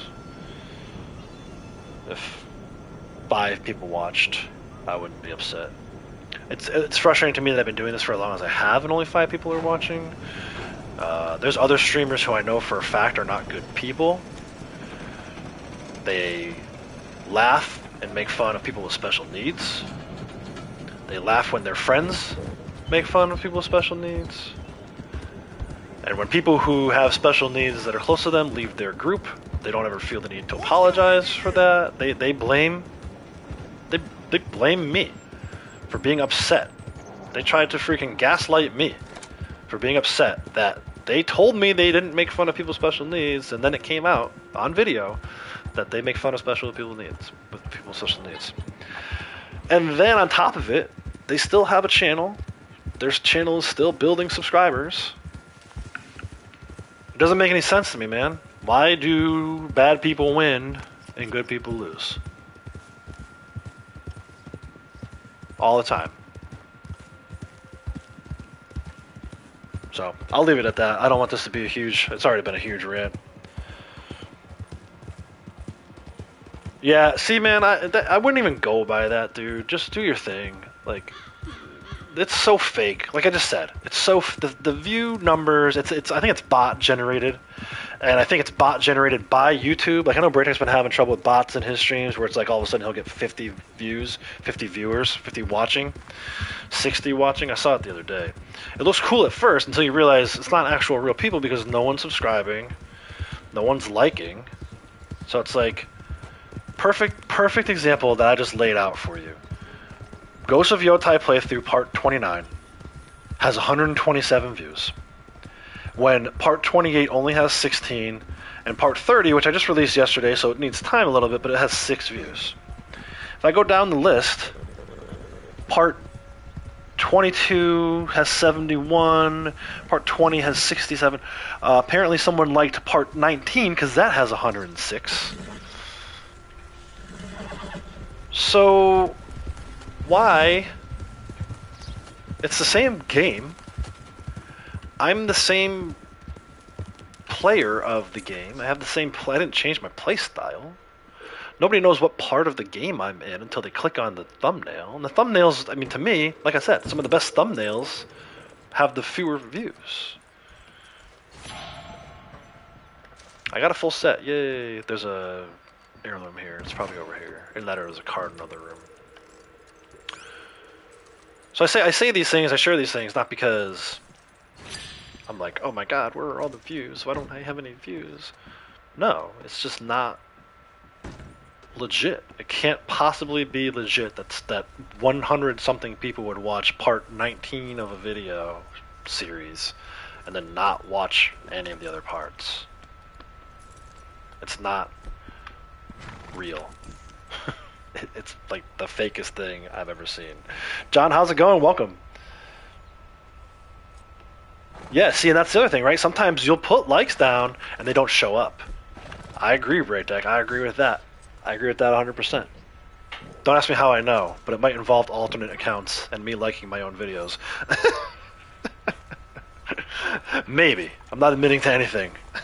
But if you were to ask me under penalty of death, I would say, yeah, maybe I did that. Anyway, man, we got at least one more card and at least one more heirloom down here at Martha Swain before we bounce up to Coulter. But I'm up to 27 of 37 collected, so we're doing pretty good on these important items. At the end of the day, man, I didn't start this channel to chase that crap. I never in a million years I would imagine I've been monetized. That's why I'm so thankful for people like Braytech and you. Ridge was in here earlier. You know, the people who take their own money and give it to me, I really appreciate that. Like, that's awesome. I don't even do that for the people that I enjoy. I don't spend my own money on YouTube. So the fact that you guys do that is huge, and I appreciate it. But as far as like YouTube itself, it's been broken for a very long time. I mean, please, the fact that you have to subscribe and then turn on all notifications, like, why would you make that a 2-layer? Like, I took a programming course in high school. Me and my buddy created a little video game similar to Pong, right? That was our senior project for programming in high school. Why would you make something 2 layers and have 2 layers of possible glitches, bad coding, errors, when you can just do one? Why did they? It was just subscribe, right, dude? When you like, if you take the whole subscription idea and go back to like newspapers and magazines and all the stuff where you would subscribe to something, you didn't say, yeah, I want to subscribe to Sports Illustrated, but only send me certain magazine issues. You know, I want a full magazine subscription for the full year, but only send me like 5 months worth. You pick and choose which 7 months you send me. 5 months you send me. The other 7 months, you can pick and choose those too. Don't send me, but only send me half of or less than half of what I'm asking you to do, what I'm paying for you to do, right? So if you have a subscribe button on YouTube, it worked perfectly fine. Then they went and added notifications, and for some reason it defaults to like nothing. You have to go in and physically change it to all. But like, if I have a magazine subscription, or if I'm subscribed to a certain newspaper, I expect that they'll deliver every paper or every magazine.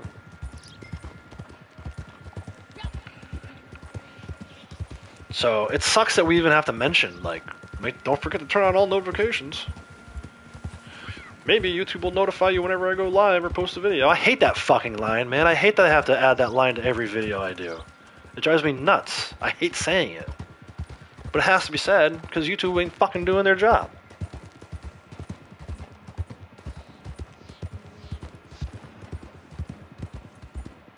Yeah, dude, I hear you. I hear you. It's sad. It really is. And then people lie. Like I said, people lie about it, dude. I straight up asked people, well-known streamers, you guys probably are still subscribed to them, or probably still watching their videos. Well-known streamers straight up told me that they came to me and said, hey, I'm hearing rumors about people in the group making fun of people with special needs. I feel like you would be in tune with that, because they knew that Avery had Downs. Right? I wasn't shy about it. I didn't hide it. I feel like you would be in tune with that, and that's not acceptable to me on every level. But I don't think they realized, they thought it was like people on the outer fringes of the group. And again, this is a well-known streamer.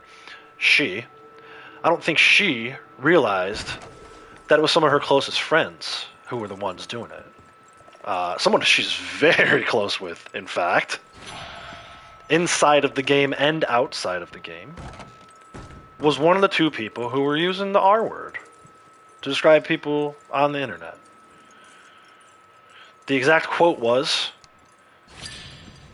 griefing on YouTube is like being the smartest person with Down syndrome. Griefing in Red Dead. Sorry, I said YouTube. Griefing in Red Dead is like being the smartest person with Down syndrome. I didn't even know that they had said that. All I knew was that they had said the R word around me. And I didn't like it. And I wasn't going to say anything because that's not my style. Right?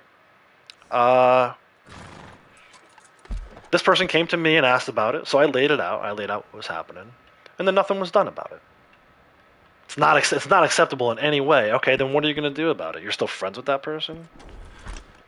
Then they make fun of the way you're playing Fortnite, and then that's when you get rid of them? That's when you finally take a stand? Weird vibes, man. That is some seriously weird vibes.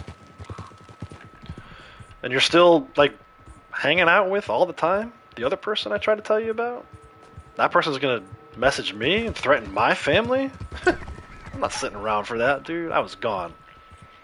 I still like to pop in over there every once in a while just to remind everyone that I'm still around. I don't know if they care or not. I don't care if they care or not, but just to remind them that I know the real person that they are.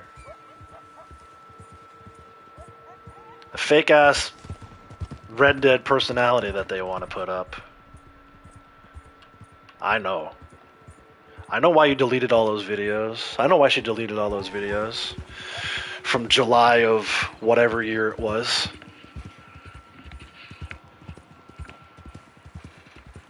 But it's cool, man. It's all good. Whatever. People aren't going to listen to me anyway. So why even bother bringing it up? Why? I mean, I could make a video about it, right? Exposed. It's not worth it. I tried to tell people one-on-one when I was in conversations with them. No one cared. So it is what it is, dude. And that was only the first one. That was only the first one. There's two other examples of people who turned out to not be as supportive as they claimed to be.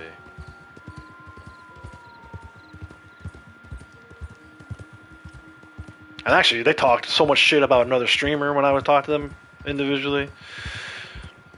And now they're hanging out with that person. Go figure, right? I can't even stand to watch her. She doesn't know what she's doing. And now you're over there with them on a different platform? Still playing the same game? That's fine. You do what you want to do. I know the truth. I know the truth about all these situations. So, bye.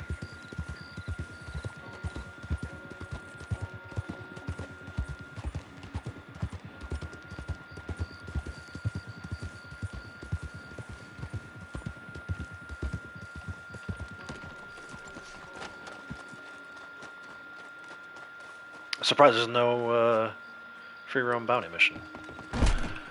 Random spawn here. Probably will spawn in as I ride away. So anyway, I know we've got at least one set. We're working our way towards the rest. Maybe even two. But yeah, we still have some. 7 more items. This is going to be good. I don't think I'm going to... If the Outlaws is saying 3:30, we might be able to get this done. This one is going to be at the backside, not on the towers. Here at Heartland Overflow. And I realize there's a lot of people who are like new to the channel. They're like, what the hell is this guy talking about? This is not normal. I'm just vocalizing some frustrations. From time to time I like to do this. Makes it easier for me. But if you're wondering why I haven't streamed in a month, if you're someone who's been around for a while and you're wondering why I haven't streamed in a month, right? What did I say? July 11th was my last stream? There you go. That's the reason.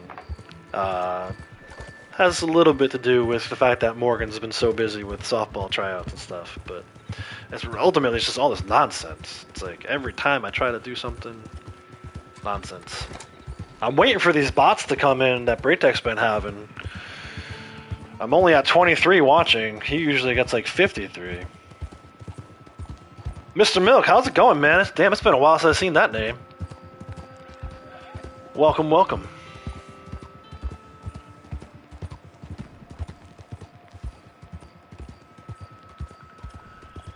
But yeah, now that's the newest thing. The newest thing is all of a sudden your watch numbers will more than double You won't get any additional likes, you won't get any additional subs, but all of a sudden the watch numbers will go to like 53, 54. I seen it on Breakdown Stream, which is kind of interesting too, because I think he just recently hit 100 subscribers. Did you have 100 subscribers, Breaktech? If not, I know you were close. Yeah, 122. So a channel with 122 subs has 50-something people watching, and a channel with 1,500 subs has like 23 watching. Again, not complaining. I don't live for views, but I do notice statistics, and that math is not mathing. I think it's great that I think it should be that way, right? On a 122 sub channel, you should have 50 viewers. I would say, like, if people sub to something, at least 50% of them should be in your chats when you're live.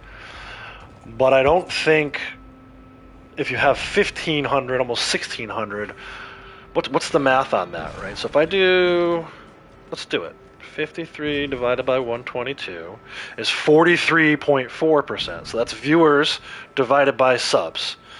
23 divided by, I'm going to say 1,600 to give myself a little extra credit, 0.01. So Braytech has 43% of his subs watching, and I have less than 1%. It doesn't make any sense, man.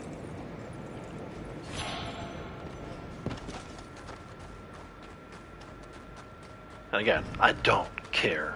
I'm not saying any of this to say, oh, I wish I had more views, or oh, you know, it's impossible for me not to notice that stuff because of the way I'm programmed. And then because I've got such a big fat mouth, it's impossible for me not to call it out.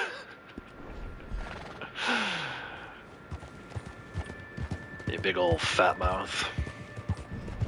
Yeah, it's coming. I already know. There's no way I finish a stream without getting kicked, right? YouTube is going to be like, shut this dude down. He's exposing reality. He's got us figured out. To most people, it sounds like I'm wearing a tinfoil hat, but I'm not. It's just after years of seeing this stuff, I'm tired of it. But in the same breath, this is where I built my home, man. This is where people are at. Like, you know, I don't think Braytech is on Twitch. Someone once mentioned to me to use,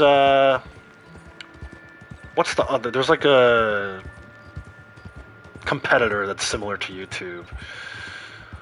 That's where like a lot of conservatives went when they got shut down. A lot of American conservative politics got shut down on YouTube, so they went over to this other platform. Like, I'm not starting over again, man. Cancel Outlaws, yeah. Get it going. Hashtag it. Hashtag it, dude. Bro, I wish someone would, because then it would take the choice out of my hands. I wouldn't have the option anymore. I could just say, F off, I'm done. That's fine. They didn't want me. I mean, they kind of already are saying that, right? They don't want me here. Let's prove it. Let's prove Braytech's point. I'm gonna go blow some dudes' heads off, and we'll see if YouTube flags it as graphic, or gives me a strike. There's one. Where's another one? Oh, he doesn't have a head anymore. Let's make mincemeat out of these dudes. Missing limbs, arms, and legs. Let's do it. Not just heads.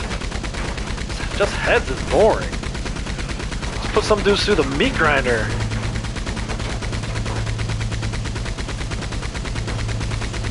Light some shit on fire. Let's burn some people alive. That's cool, YouTube? YouTube, are you cool if I burn some people alive? Look at this. There's not even anybody to burn alive. Well, I did what I could before this bugged out. Let's go find some body parts.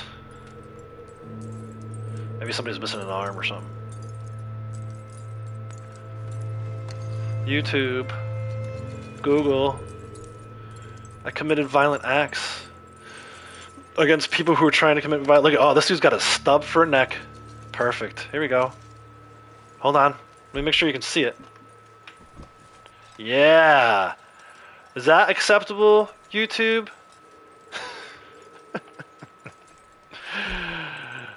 So fucking Oh, I swore. I said the F word. It's not family friendly. But don't forget to watch this clip about Deadpool and Wolverine.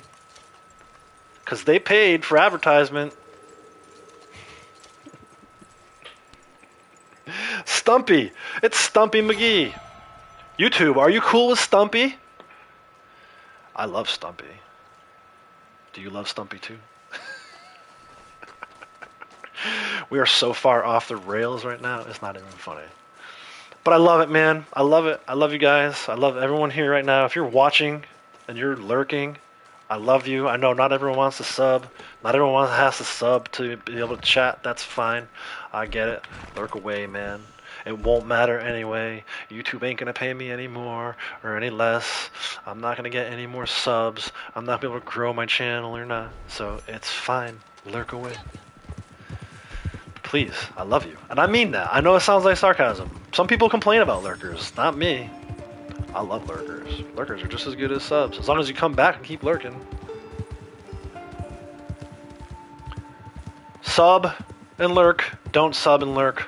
Like, don't like. Turn on all notifications. Don't turn on notifications. I don't give a fuck. Braytech put it so perfectly the other day. When he was like, I'm not trying to be I Show Speed or Mr. Beast. That was like perfection, dude. I've been looking for a way to put that into words for years. You said it so eloquently, man. I was like, that is perfection. I ain't trying to be none of them dudes. It would be nice if I would get paid for the work I put in, but that ship has sailed too. I know that's not possible. Subscribe to our YouTube Content Insider so you can learn how to do YouTube better. We're going to tell you all the things that you've already done to help your channel that don't actually really help your channel. Make sure you watch on a regular basis. You never know who might show up. Now we got influencers coming. Our Content Insider has just become a way for us to promote the people we want to promote even more. I see through you, bitches. I see through you. Yes, I'm using your platform, but only because I want to communicate with my friends over in England and Ireland and fucking Scotland and Croatia. All the cool countries that I want to go visit at some point. So you guys got to stay friends with me so I can come visit you. Give me a freaking visa or something. I don't know. It's probably like 10 years from now once the kids are in college. But it would be nice. I want to visit Croatia. I want to see where Game of Thrones was filmed. There was a guy from Croatia who came over here to the U.S. and enjoyed our cooking so much. He made like our food so much. He made like a video of it. It went viral. I was like, hey, I know a guy from Croatia. I was like, is that Braytech? Did Braytech come to the U.S. and not tell me? And then he was streaming later that day, and I knew he wasn't from the U.S.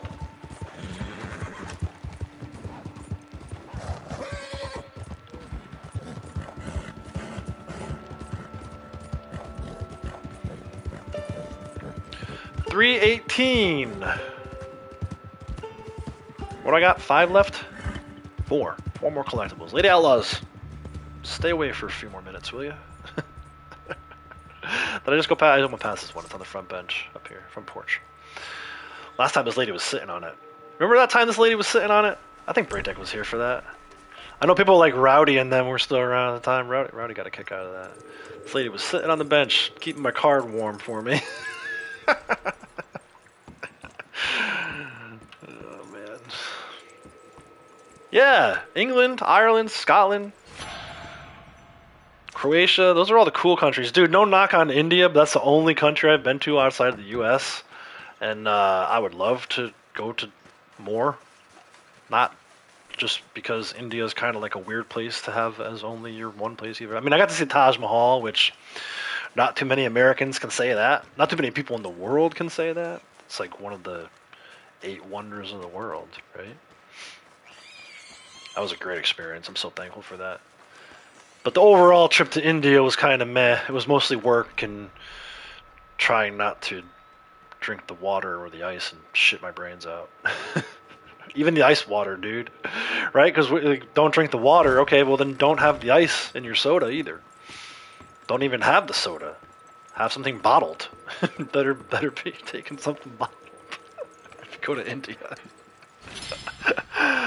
Oh man, I was going through old comments on Facebook. My buddy Anuj from India reminded me of that when I was going through. I don't know why I was going through old comments on some picture or something, but I saw he was like, "Oh yeah, your stomach, you still can't handle it. Your constitution." He's like, "One drink and you were done." I was like, "Dude, they told us not to drink the water.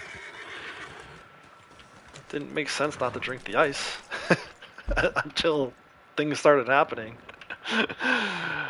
Man. Only place you've ever been to outside the U.S. is yeah, dude, for real. Soon, right? I guess I could say if so, California and the Texas are always the ones that talk about how they're going to secede, right? Because one is ultra liberal, the other one's ultra conservative. If Texas ever secedes, like I said, I've been there. I've been to L.A. L.A. is all right. It's not, I like L.A. I don't like Hollywood, if that makes sense, right? Like L.A. has kind of a cool vibe, minus Hollywood and actors and actresses, overly pretentious assholes. I like, we're talking about baseball a lot. I like that the Dodgers spend as much money as they do. Some people complain about it. Oh, the Dodgers. Oh, at least they're trying. My fucking team won't do shit. My team sits on their asses, and every 10 years, occasionally, they make a run at a World Series with 22-year-old prospects. All right, looks like it's off to Coulter for the last one. Save the best for last. Hopefully that shit doesn't spawn in. Can I get a camp here? Yes, I can. You went to Buffalo to visit family. Did you go to Niagara Falls? That's part of your trip? Because that's kind of cool. That I've done. That's not, to me, okay, so I've been to Canada. That doesn't count. I think LA counts more than Canada does. No knock on my Canada friends, but we didn't get to see the good part of Canada either. We saw, like, fucking Toronto. I want to see, like, Woods, Canada. I want to see Pine Trees, Canada. I want to see, ice hockey on the pond behind the house, Canada. Toronto, I could see Toronto's just like every other U.S. city. So anyway, this is on the pit of the fire pit here on the side of it. Mr. Pearson's first spot to do some cooking for like an hour real time, and then you bounce to Horseshoe Overlook. Now, so I think I got all of them, right? I think we ended up getting all of them, but let's just double check. It says collected 8 of 8, which I keep refreshing. Let's check. That says 14. That says 14. That doesn't, but that's okay. We knew the earring wasn't going to be on the map. That says 14. That says 9. That says 14. That says 9. And that says 15. And we didn't have the rings either. All right, let's go. I think we got, what did I say, 7 sets? Times 4,500. This is going to be, where do I want to go? Let's go to Valentine. You know what? No. Valentine's fine. Yeah, the falls are great. The falls are great. And then I've done stuff like outside the U.S. in the Caribbean, like cruises, and we honeymooned in St. Lucia. So like that, again, I don't really count those. The Caribbean is basically an extension of the U.S., in my opinion. I went to Tijuana in Mexico. That doesn't really count either because it's just over the border. I was there for like a night. It was a crazy night. I feel like most people who visit Tijuana can say that. But yeah, it was wild, dude. I almost got lost in Mexico. Wouldn't be having these conversations right now. All right, so look at this. 1, 2, 3, 4, 5, 6. There's 7. I need this fast travel discount thing to go away so I can see. I'm going to get a good estimate. Are we going to jump right over 363? I feel like we are. Or no, right over 362. So if I do, what did I say before? Let's just recalculate it. It's fine. Calculator. I'm pretty good at math, but this is extreme. It's 7 times 4,500 is 31,500. So if I minus, it's what is it, 6,400, right? Yeah, minus 6,400. I still have 25,000. Dude, we're going to skip right over 362 to 363 and then some. Let's do it. This is why we do the collecting, ladies and gentlemen. And it only took like a couple hours. I was doing more bullshit than I was collecting. Won't take no time at all. Won't take no time at all. I wonder if we're gonna hit 200,000 money-wise. There's an extra 200 XP because I hit a threshold It'll be there with the before you alcohol know it. bottles. This is insane, dude. We'll post this with the next courier. You will. All right, we'll send this out for you. Yeah, the Maid of the Mist, dude. I did that. Unfortunately, I was young. I was like 12, maybe 13 years old. Jurassic Park had just come out, so whatever year that was, I was reading the book Jurassic Park on the trip. We went camping. We camped outside of like Buffalo somewhere. It was a stupid campsite. It wasn't really even camping. There was no trees. All the tents were like on top of each other. It wasn't like legit camping, in my opinion. But we did that just outside of Buffalo, and then went up to the falls. That'll head out directly. First time I ever rode a steel roller coaster. The first time I ever did an upside down loop on a roller coaster. So damn close, dude. 198,000. All right, let's watch the notifications fly by. It was 15 alcohol bottles. That makes me want to pin that one because I'm getting close to 20.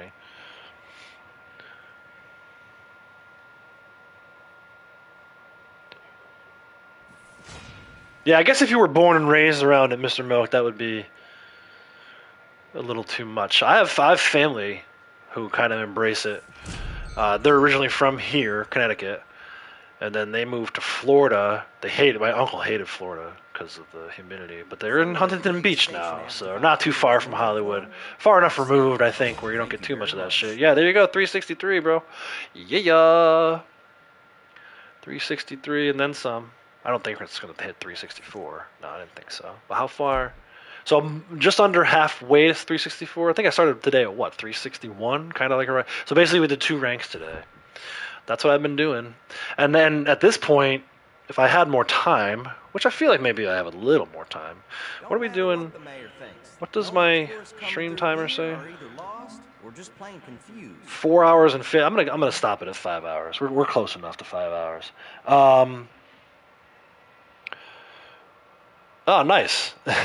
Yeah, they weren't there in the 70s. I didn't realize you were that old, dude. They were born in the 60s, so they probably still would have been here in Connecticut at that point. Well, in fact, I know they were because I was born in the 80s, and they were here when I was born.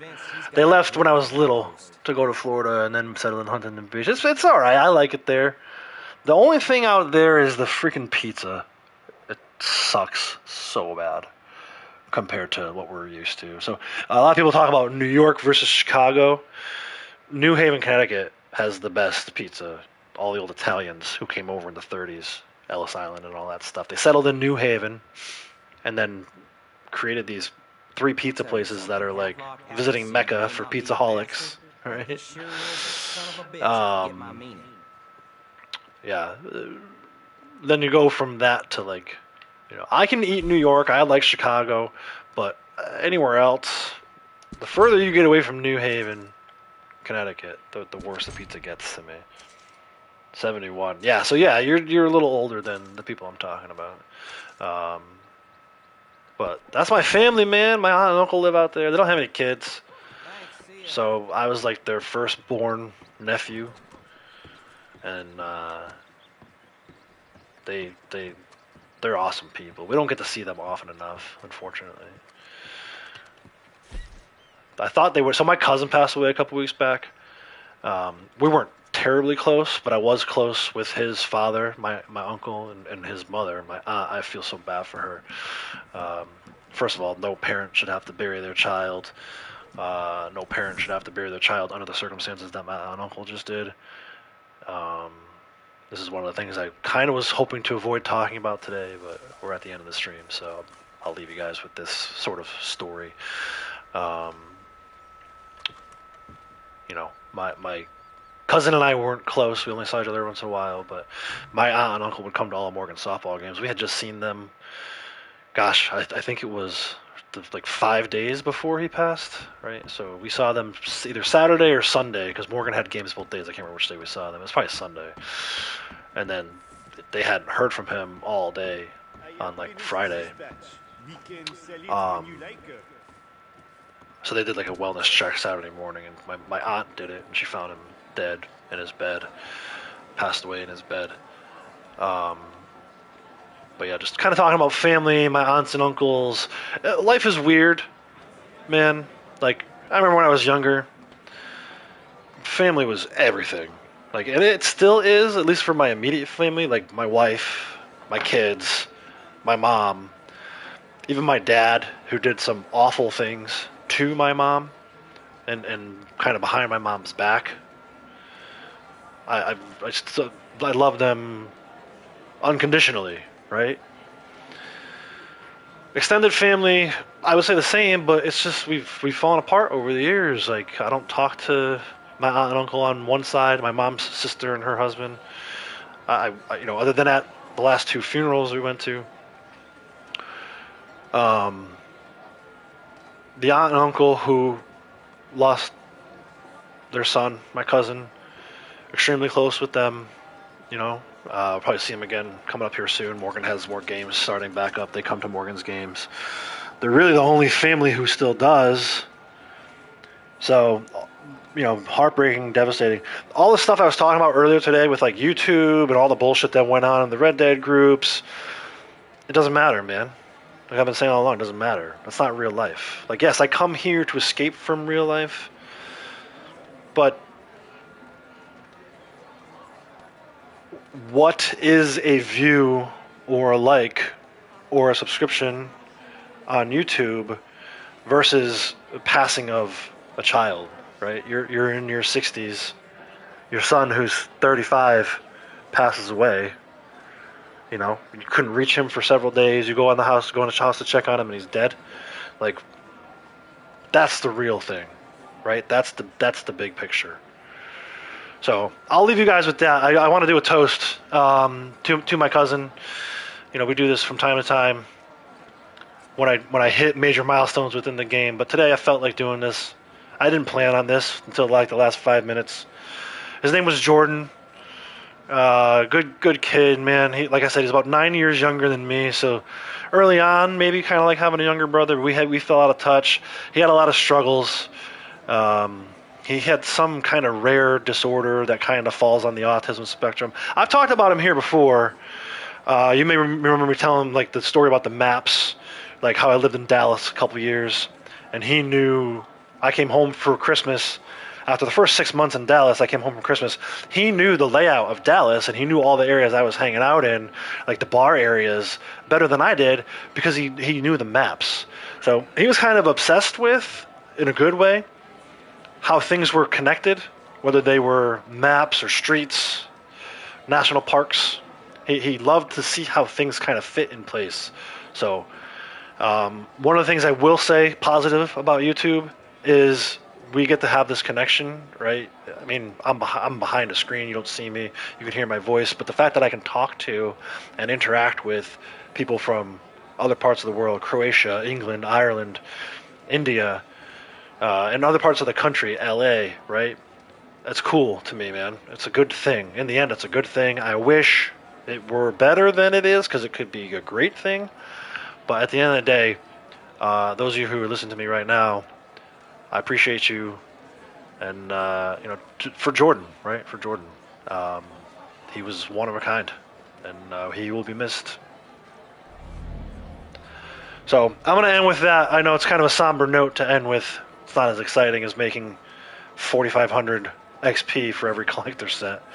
But like I said, if you ever doubt that I'm a real person, if someone tells you that I'm fake, if you're talking to somebody in chats, and I know the people I was talking about before, they love to talk crap. If you hear them talking crap and saying Outlaws is fake, that stuff he says on his channel, no way, man. You tell him no way. And hopefully I prove that once again. I don't know why I still have to prove it 4 years later, but I feel compelled to. I feel like,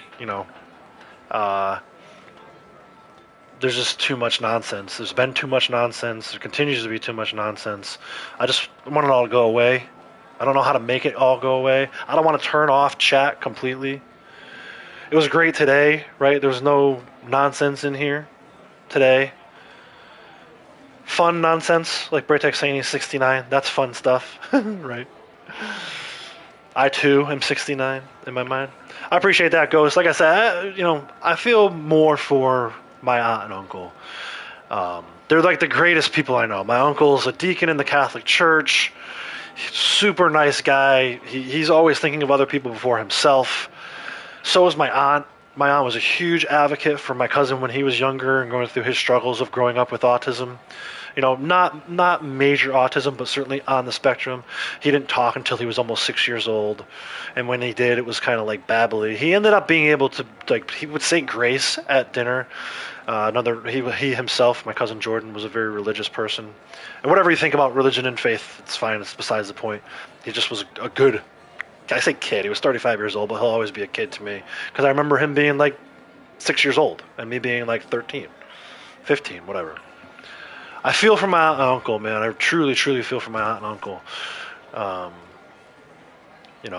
wasn't, like I said, I wasn't even planning on streaming today. I was gonna maybe stream tomorrow. I'm supposed to have a barber appointment. I was supposed to be literally in the barber chair getting my beard trimmed and my head shaved, but my barber was having issues with her dog. She asked me to move it to tomorrow, so I did.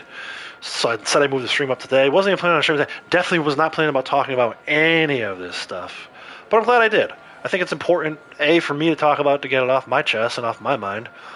But also I think it's important for people to hear it. Like I said, you guys, everyone's guilty of it. How many times you watch a sporting event and you're like, oh, this athlete's terrible. What a terrible person because they made a mistake on the field. They're human too. I feel like some of that goes into the streaming thing. You kind of forget that the person on the other end that you're listening to with the headset on is a real-life human being with feelings and emotions, family, other connections that they care about. I talk about it all the time. My head hurts right now because my headset is too tight or my head's too big. I don't know. There's something wrong. My ears hurt. Physical pain right now, right? Like, literally. I'm not kidding. Physical pain. To bring you guys this content, right? And I'm not like falling on my sword, oh, woe is me. But that's what it is, man. Anyone who streams, Ghost was talking about it earlier, man, I respect the hell out of you. Like, for streaming. I went through it. I know what it's like. I know how it feels to have one person in your chat or two people in your chat. Maybe sometimes nobody in your chat. But push through it, man. If it's what you want to do, keep doing it. If you enjoy playing Red Dead, you're going to play Red Dead anyway, right? Why not stream it? I'm kind of disappointed that Braytech wasn't streaming Crimson Desert. No pressure, dude. But I was hoping you were going to stream Crimson Desert so we could watch. I could watch you play that game. I enjoy watching you play that game. It feels like I'm going somewhere. I don't know. Is this the last stream I'm going to do? I hope not. Probably not. But you guys who are here get to share this moment with me. And I appreciate that. So anyway, final tally. 510 gold, 81 cents. 198,000, almost 198,000, basically 200,000 RDO. Rank 363. What did I say she was supposed to be today? Let me pull out my handy dandy calendar. Yesterday she was supposed to be 345, so it's supposed to be 346. I'm almost 20 ranks ahead of pace. 17 ranks, 17 and a half ranks ahead of pace. 2 more ranks tomorrow. 2 more after that, I'm sure. But the journey continues. Lucy's journey continues. Hopefully you guys will join me for the rest of it. If you're new, here it comes. If you're new, make sure to hit that subscribe button. Turn on all the notifications, set them to all. So that maybe YouTube will notify you whenever I go live or post a video. If you haven't already hit the like button, please make sure to hit that like button for me on the way out. Appreciate the 23 likes that I did get while I was live today.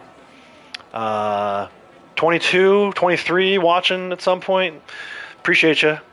Appreciate the lurkers. Appreciate everyone being here. That's going to do it for me. Until next time, take care.